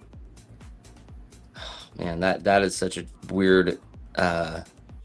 Yeah, to be weird cyborg idea. transferred. Yeah, to be mind Right? transferred into a cybertronic robot. Wow. Yeah. Yeah, there's a movie. It's a newer movie. I forgot what it's called. And I think it's I think Ryan Reynolds plays the lead character, and yeah, he has his whole mind transferred to another body. I guess there's like a CEO. He's dying of cancer, and he pays a whole lot of money to have his consciousness transferred to another body, and it's Ryan Reynolds' body, and it's a creepy movie. I can't imagine. Can you imagine being you're in a whole new body all of a sudden? That's freaky. Right. Oh, the recovery factor on that, just learning to use. If you ever had a leg in a cast for 6 months, a broken arm or a broken leg in a cast, and you try to walk day one out of that cast, you can't, because your arm and your leg have forgotten how to do that. And if you are stuck into a cyber body, you would have to really seriously spend a great deal of time just learning how to scratch your nose rather than punching yourself in the face. Oh, and it would be painful. Oh yeah. Well, what is pain but electrical discharge going through the synaptic nerves of your medulla oblongata of your body. Okay, well, I know the brain a little bit, Just a little bit. The medulla oblongata, which is the motor function skill at the back base of your brain, where your spine is connected to your brain. That thing that when they bump you in the knee with a hammer, that it goes all the way up there and then comes back. Yeah. It's incredible. That little rubber hammer that they use in the doctor's office. Yeah. Right. Reflexes. They don't do that anymore. Rarely. I mean, you can ask your doctor to do it for you if you want. Yeah, that's always fun. Hey, Doc, can you make my do that funny thing again? Right. No. You can do it yourself. I could. Yeah. I could. I actually could. I'll try Taylor that can do it for you. All of those things. Yeah. Yeah, I guess. Oh man, y'all. Okay. Yeah. Well, we're at, have you got anything else for us, or shall we wind it up? We're getting not silly. really. But this is a 30-second little drone Oh, look at that. video from tonight, Oklahoma, Northeast Oklahoma. That's got to be a Satum and Peru reaching totally above everything right there. This was outside of Tulsa. God, see that square? Is that the long box right there? Let's see. Is it? Yeah, it kind of, I mean, it is long, rectangular. And square with weird stripies, and then there's a sort of a side orb thing, but it's going vertical instead of horizontal. And we know they're there. I mean, guys, okay, I see what you're saying. It is going vertical there a little bit. Yeah, and see the square, and then the side orb. Yeah, it fits the square and the side orb criteria. Do you see the green asteroid? Yeah, sort of. It's sort of kind of there. There. There's a lot of circular activity right there. There's a lot of circles. I'm focusing on the square and then the side orb, because that's the first criteria you have to match. Is there a square? Is there a side orb? Is it making the different horizontal lines, and is it a box? And yeah, Carolyn, let's look at your she cute. I'm surprised to see the green asteroid has moved more close to the sun. Yeah, closer to the left. It's got to be just ready to round and go the other direction, just like the lead asteroid did. Okay. And the green asteroid is somewhere in the similar area and yet farther down below it in altitude away, and so it's got to be turning, as well as we've seen that the spiral asteroid, whatever, that's funny. Right. Anyway, spiral asteroid has got to be turning and banking as well, because we saw it last week where it was vertical as well. Being able to track the asteroids is really it's an incredible thing to watch week after week. Yeah, and you have to stay up on it because it's constantly changing. Right. And that's why I make sure that I get in every week to Facebook to look what everybody's posting. And there are days that I log myself out even though I'm in. Okay. And that, because a lot of times I'll turn on Facebook and then I got 10 people in private message trying to talk to me all at the same time, which is okay, and I do try to do that, but it does get chaotic sometimes.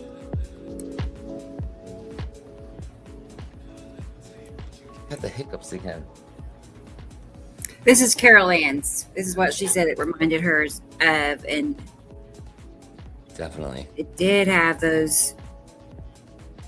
Yeah, it's vertical and then eagles. See that blue in the middle just above. Yeah, Isatum and Isatum's yellow moon are coming from Sure enough the right hand side, and then right at sunset they're going overhead over the top of us. It's completely changed every view that we've had for months. Wow. And it's made it actually very confusing, because I'm getting on, no, wait a minute, is that at two? No, and back and forth, and we've all made the bad call, including me.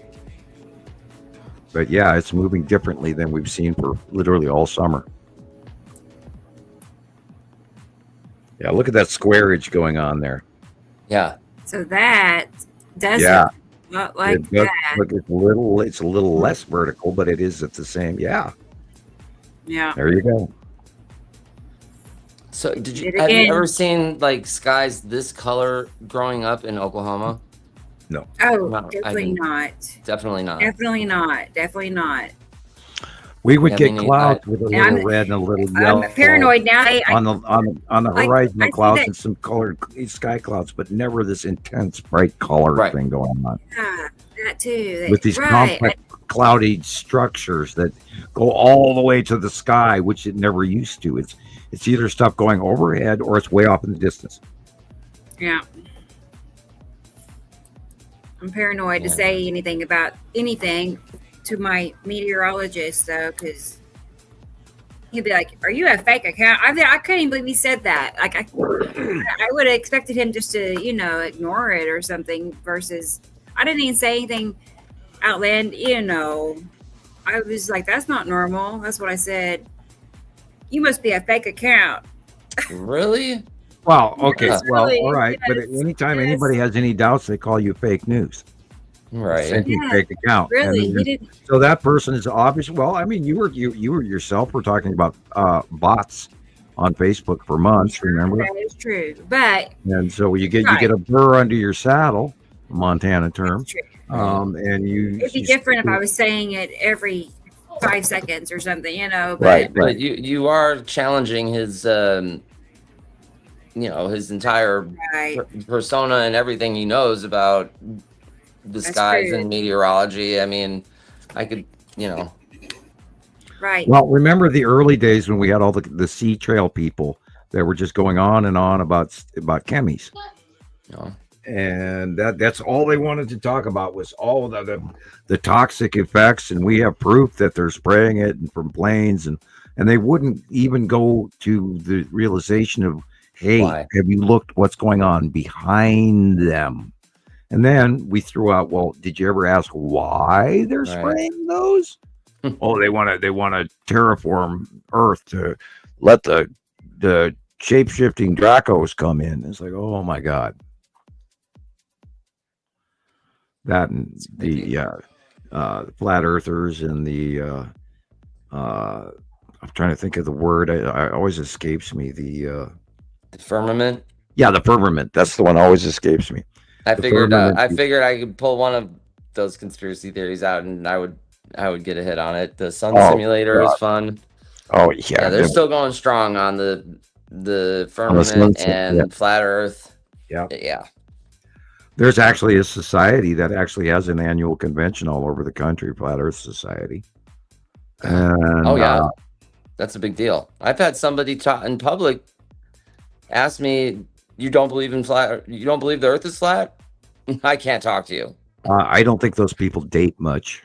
Oh. I think they're probably a bunch of single guys that are getting together, and they're a little low on the gene pool. I'm of course being a rude SOB when I say that. I don't know. There could be maybe some really attractive people in the flat Earth people. I don't know. I'm making a bad joke. And I of course have a couple words for that, which is called stellar rounding. Right. And which totally blows the firmament. Now we would have to be living on a water type, very large planet in order for us to be living in a firmament encased between mountains that are held by some other race, which is what the firmament people believe in. Spooky. Interesting. Well, we cured the flat Earth syndrome back, wasn't it 1450 or something like that, with I can't even say Copernicus. I got it backwards. I was like, when you can't talk. Yeah. I was told this week we've never been to space. Nobody's ever been in space. We didn't land on the moon. That one too, and space isn't real, and it's a holodeck. It's shocking to realize that it's a lot of people that do not believe in that we've left in our rockets to low Earth orbit. I mean, it's wild to me. Well, and other people believe that there was only 16 Apollo missions. Right. And I read in the comments today, I guess there's 3 Chinese astronauts stuck in space right now. I hadn't heard that yet. I hadn't either. I wonder if that's on the Chinese space station. Yeah, it's in the comments here somewhere. I wish I knew when we were talking about it. Chinese. I know that there are over 3 private, or should we say classified platforms up there. There are over 3 of them. I mean, they have to have someplace, to send those space cadets from the what did they move to Alabama? Was it? To their center is now in Alabama. I wonder, did they find an old empty correction facility that nobody was using, or what? I don't know, but I'm sure that those, the new Space Force, the Space Marines, or whatever that Trump has created. I'm sure they're not practicing in a gymnasium every day. Or that would be hilarious. But anyway, let's waste money on that, and let's also give Argentina $40 billion when people this year aren't even going to have Thanksgiving. This is the Marie Antoinette let them eat cake thing. Right. And this is going to blow up. But again, like Rebecca would say, because they want us to. I'm going to run to the little scientist room. I'll be right back. They want.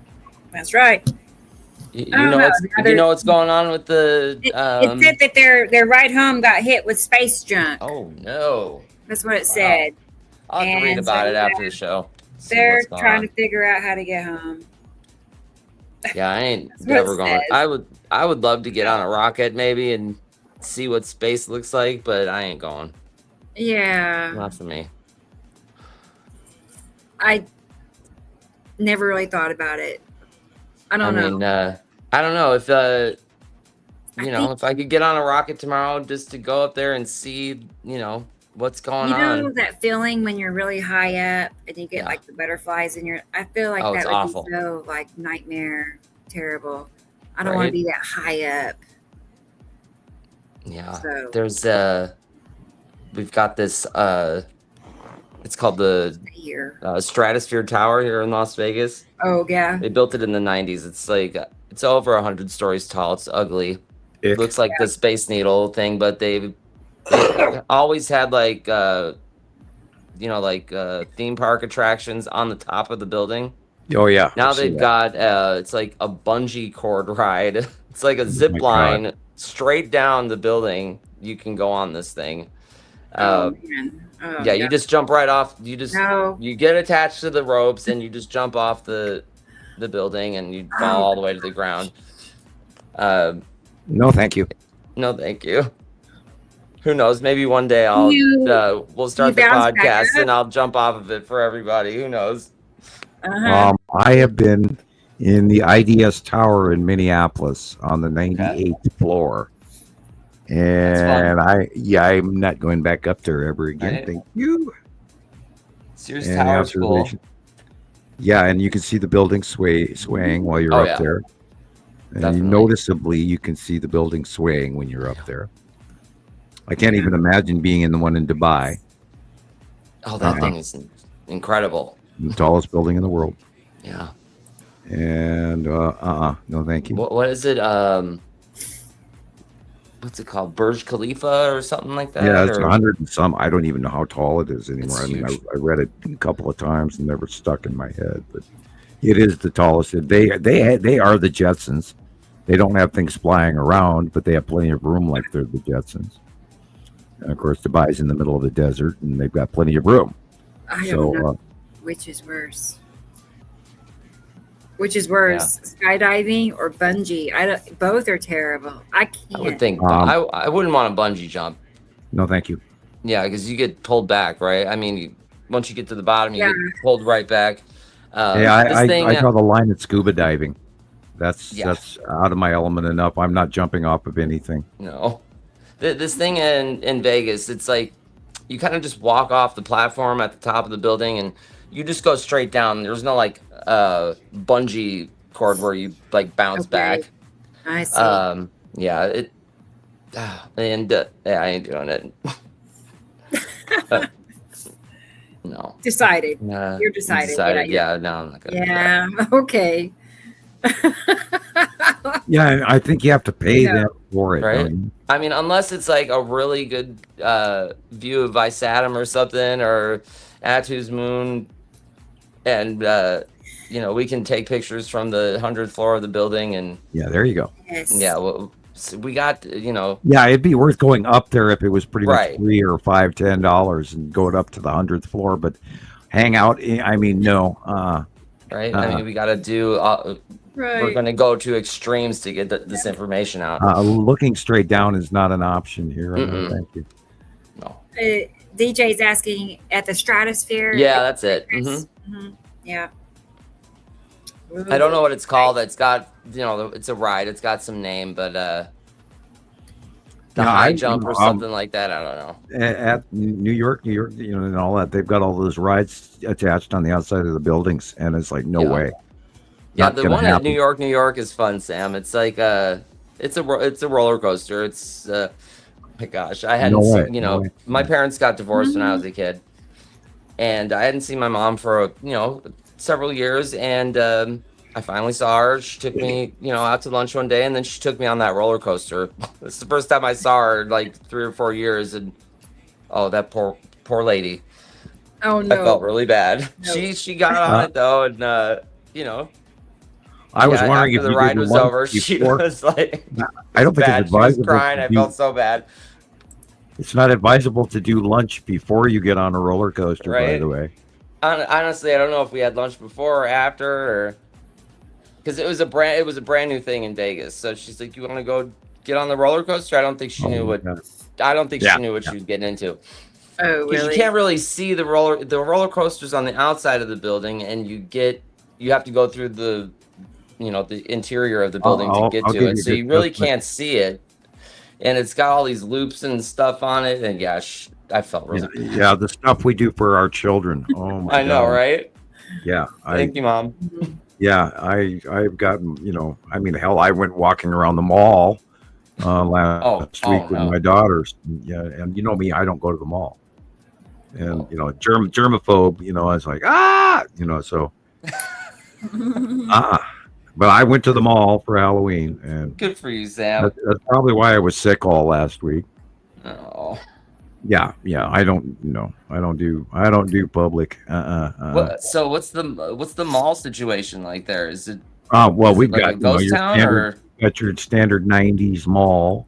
Yeah. And there's quite a few stores that are closed in between everything, but it's still a regular, suburbia mall it's got a Victoria's Secret, it's got a Hobby Lobby, and it's got Game Shack and all of these other things, and the arcades, and then the chocolate and the Cinnabon people, and the Orange Julius, and the Dairy Queen, and a Euro shop, and a couple of jewelry stores, and several market clothing stores. Like trying to think of the main stores, but it's got like ladies' clothing stores where you walk through and you get an asthma attack from the perfume aisle alone. Okay. Yeah, I haven't been to a mall in a long, like the suburbia malls here in Vegas. They're pretty much all but shut down. It's really sad. Yeah, we still have ours, and of course, that's cool. It's built on a toxic environmental nightmare, but they don't tell you. Yeah, they built it where the old mill creosote plant was, and they didn't remove the soil. Wow. Yeah, it was a big, huge creosote production facility for railroad ties, and that stuff is just as toxic as the day is long. And they had to shut down the water in that whole area of the city because the wells are, tainted as from shit. It's one of those secret, toxic nightmares nobody knows about. But I remember where it was and what it was when I was a kid. Sure. We used to have these big, huge lumber mills where they'd have these towers, and they would throw all the scrap and just burn it all night long. And you can look that up in Missoula, Montana, in all the way through the late '60s. They would these huge lumber mill burn off towers. They were like Indian teepees, and they got a big metal dome on the top of it. And it's like the white pine, and anyway. Yeah, that's an era of lumber milling that doesn't go on anymore because we've, sold off. Now they're selling off Portland and Northern California lumber now. And last time I flew over Oregon, I cried. I had tears rolling down my face from seeing how they have logged the shit out of Oregon. Oh, man. And of course, they have to in some cases because we have a multiple beetle kill going Washington State, Montana, Idaho, Oregon, probably Northern California. There's like 3 different types of forest pine beetles that are just wiping out. And that too has to do with the temperature rise and climate change. Sure. And these bugs are surviving the winter, and their eggs live on to create more larvae and more larvae, and they don't freeze out like they used to. Oh man. Yeah, we have pine beetles flying around in the house here, and they're huge, and they're like these big, weird diamondback bugs, and we got these big, icky, nasty, like, remember cooties, the game for children, where they put the little bugs together? They look like cooties, but they're miniature. They're about an inch long, and they fly and land in your head. Oh, and I hate it. They always land on you. It's horrible. Mm-hmm. I know there's a window and fall. They're horrible flyers, I guess. I don't know. Anyway, I've been dreaming about them. I've had like 6 of them on, in my house in the last week. But yeah, pine beetles are devastating our forests, which is part of why we're having the forest fires and all of this, which is also, again, part of climate change.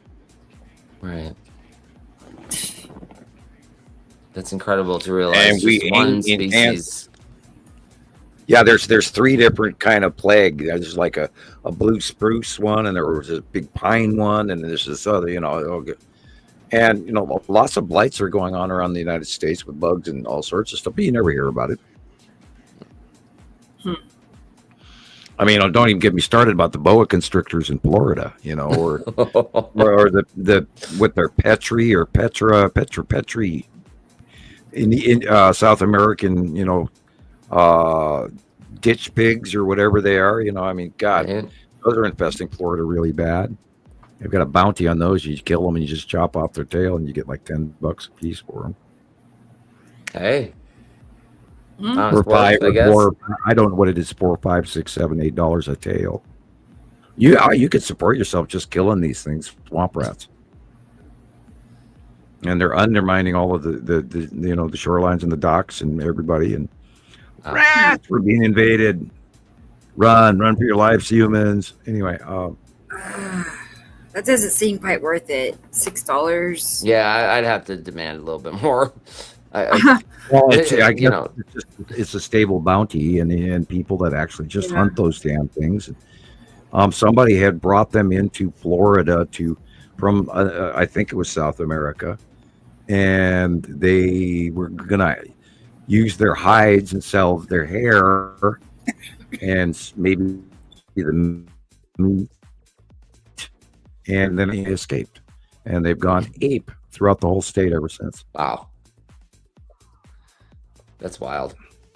It's a pretty big thing if you're a landowner. I'm sure people in Florida know about that already. Oh, of course.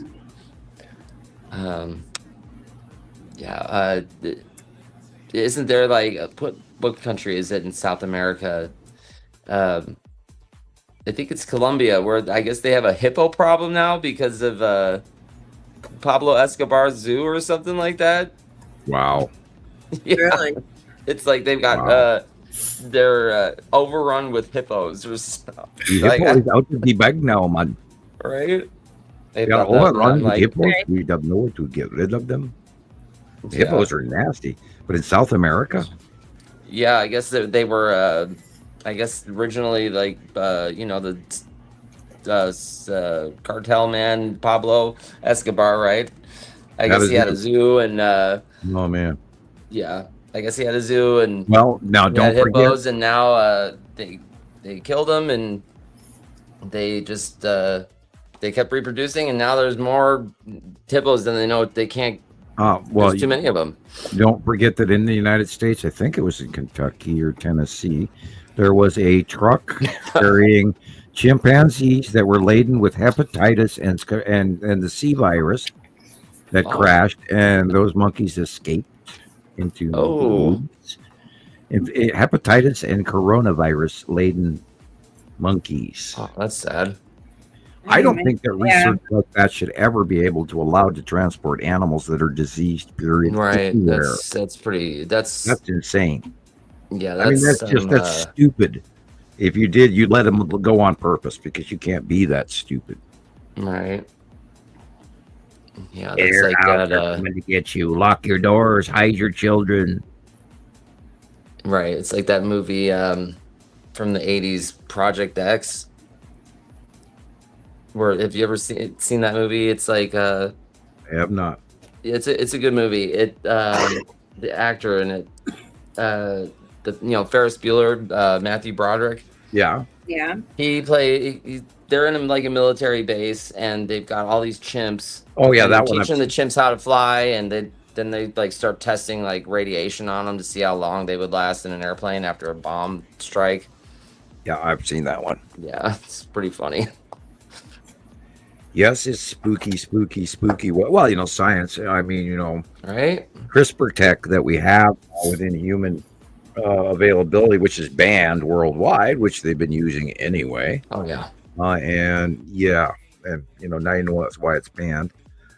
And then of course what's his name from football cloned his dog. Tom Brady. Tom Brady, for $50,000 or something like that. He cloned his dead dog. Well, okay, people. We'll get you used to all the crazy shit that you could possibly imagine all at the same time, right before Christmas. Right? I mean, so get yours while supplies last. Right? Yeah.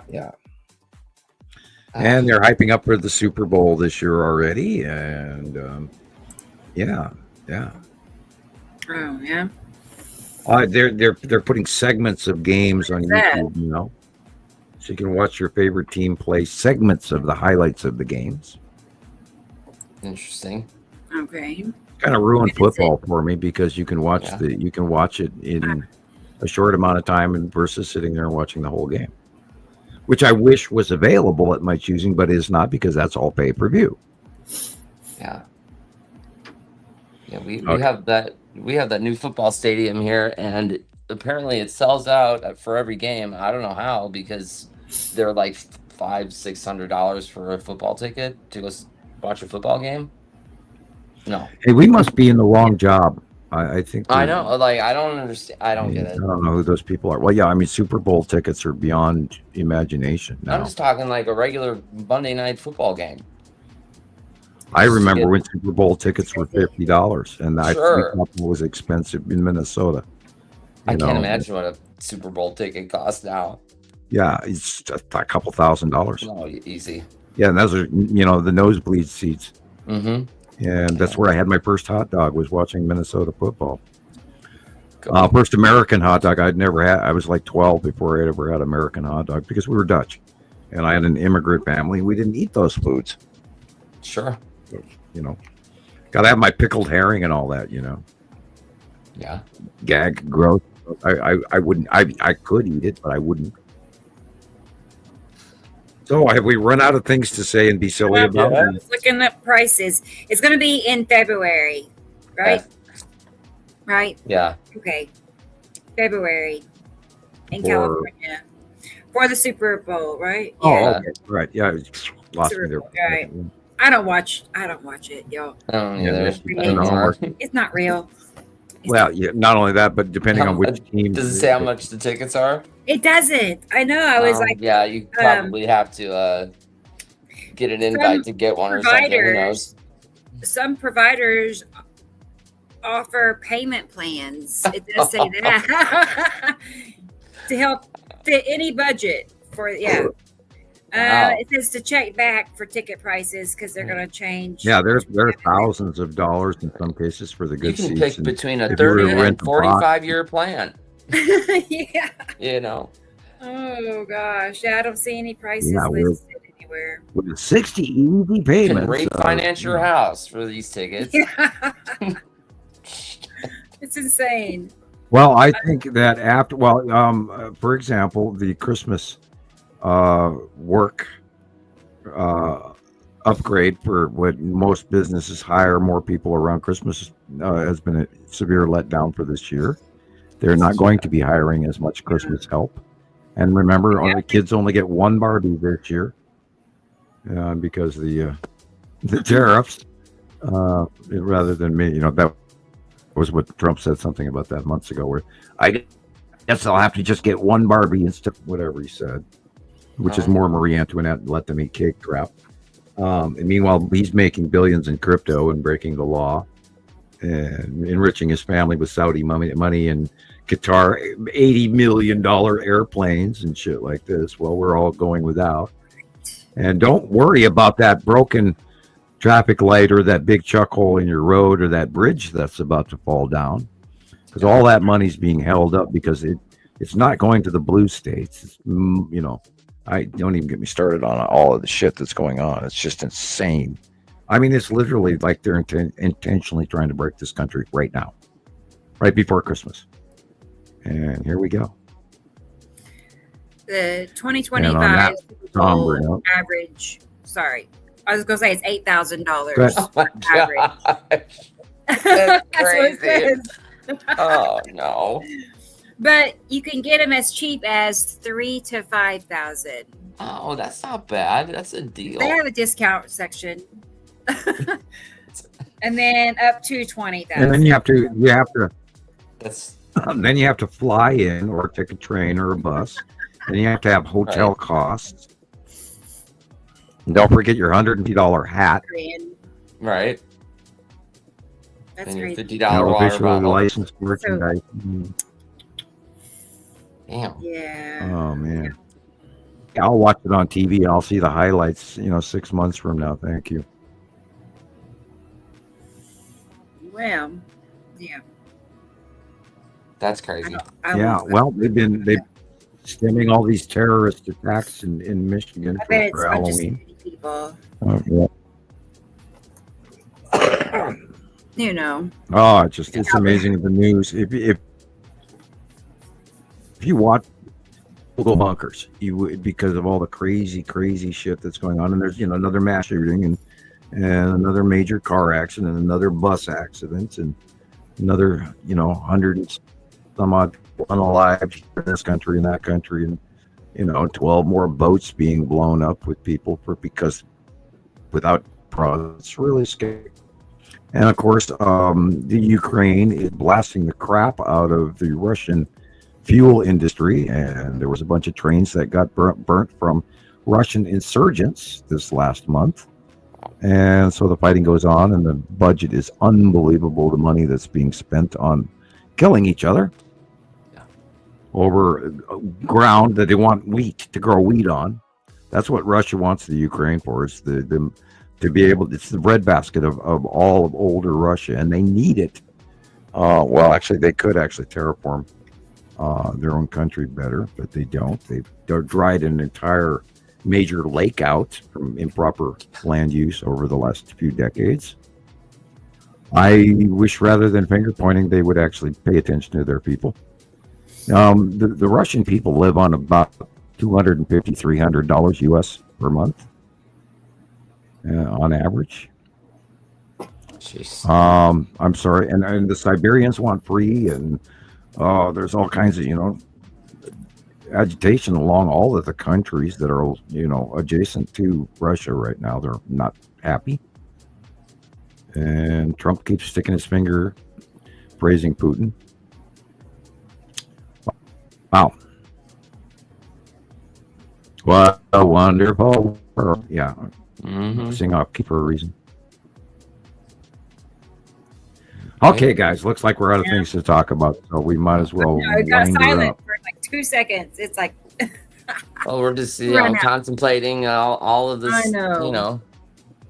And it's just a wild time. Yeah, I never imagined this I'm to ready. be the future like 10 years ago. it's a disappointment, honestly, for me. It's just I don't know if it's disappointment or if it's All total right. shock I have or a I don't good- know.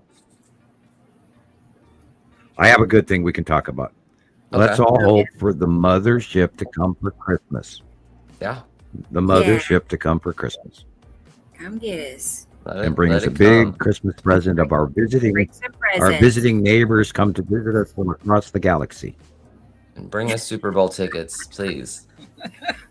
So we can sell them. Yes. And med beds and yeah, Yes, and med and beds. cheaper eggs and portable coffee and the moon and the stars and a ticket to Mars. Right. Just I know. ask Elon. I feel like that's Oh, the only way to fix things is to have some outside help, really, because I don't think it's True. going to happen otherwise.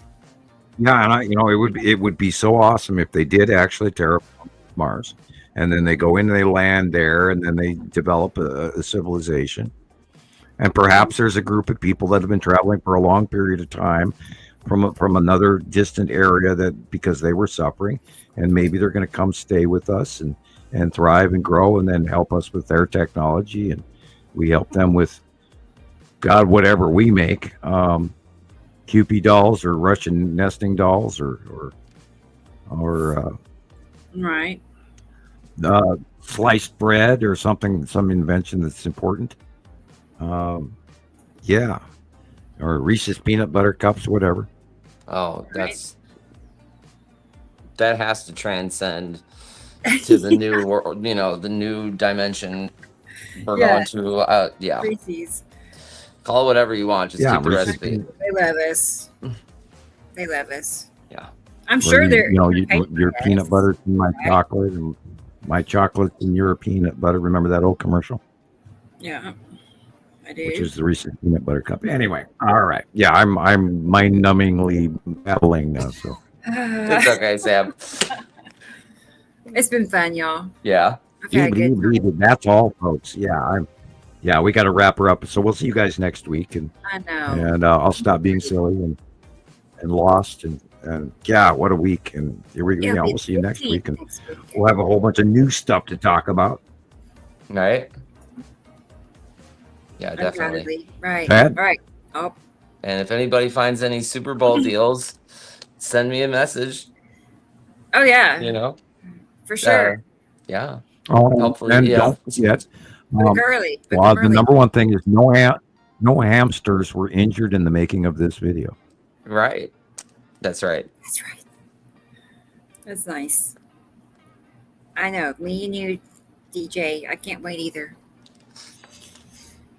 Thank you, Robbie P. And good night, Carol Ann. And good night, S. Ricolette and DJ. And everybody else in Indica Land and Carol Ann and Carol Ann and Carol Ann. Oh, okay.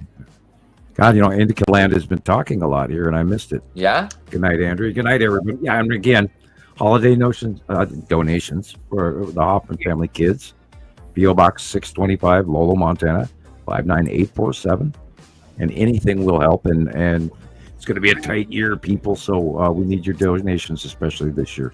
And thank you. So I'll shut up now and reach for the X button. All right, Sam. Good night, Rebecca. Good night, Sam. And good night, everybody. Thanks for hanging out with us today. Thanks, everybody. Right. Yeah, we'll be back next Saturday. It'll be here before we know it. You know how that works. No kidding. So, right. Well, all right, guys. I'm going to go ahead and hit the button and get out of here. So, y'all take care, and we'll see you next week. Bye-bye.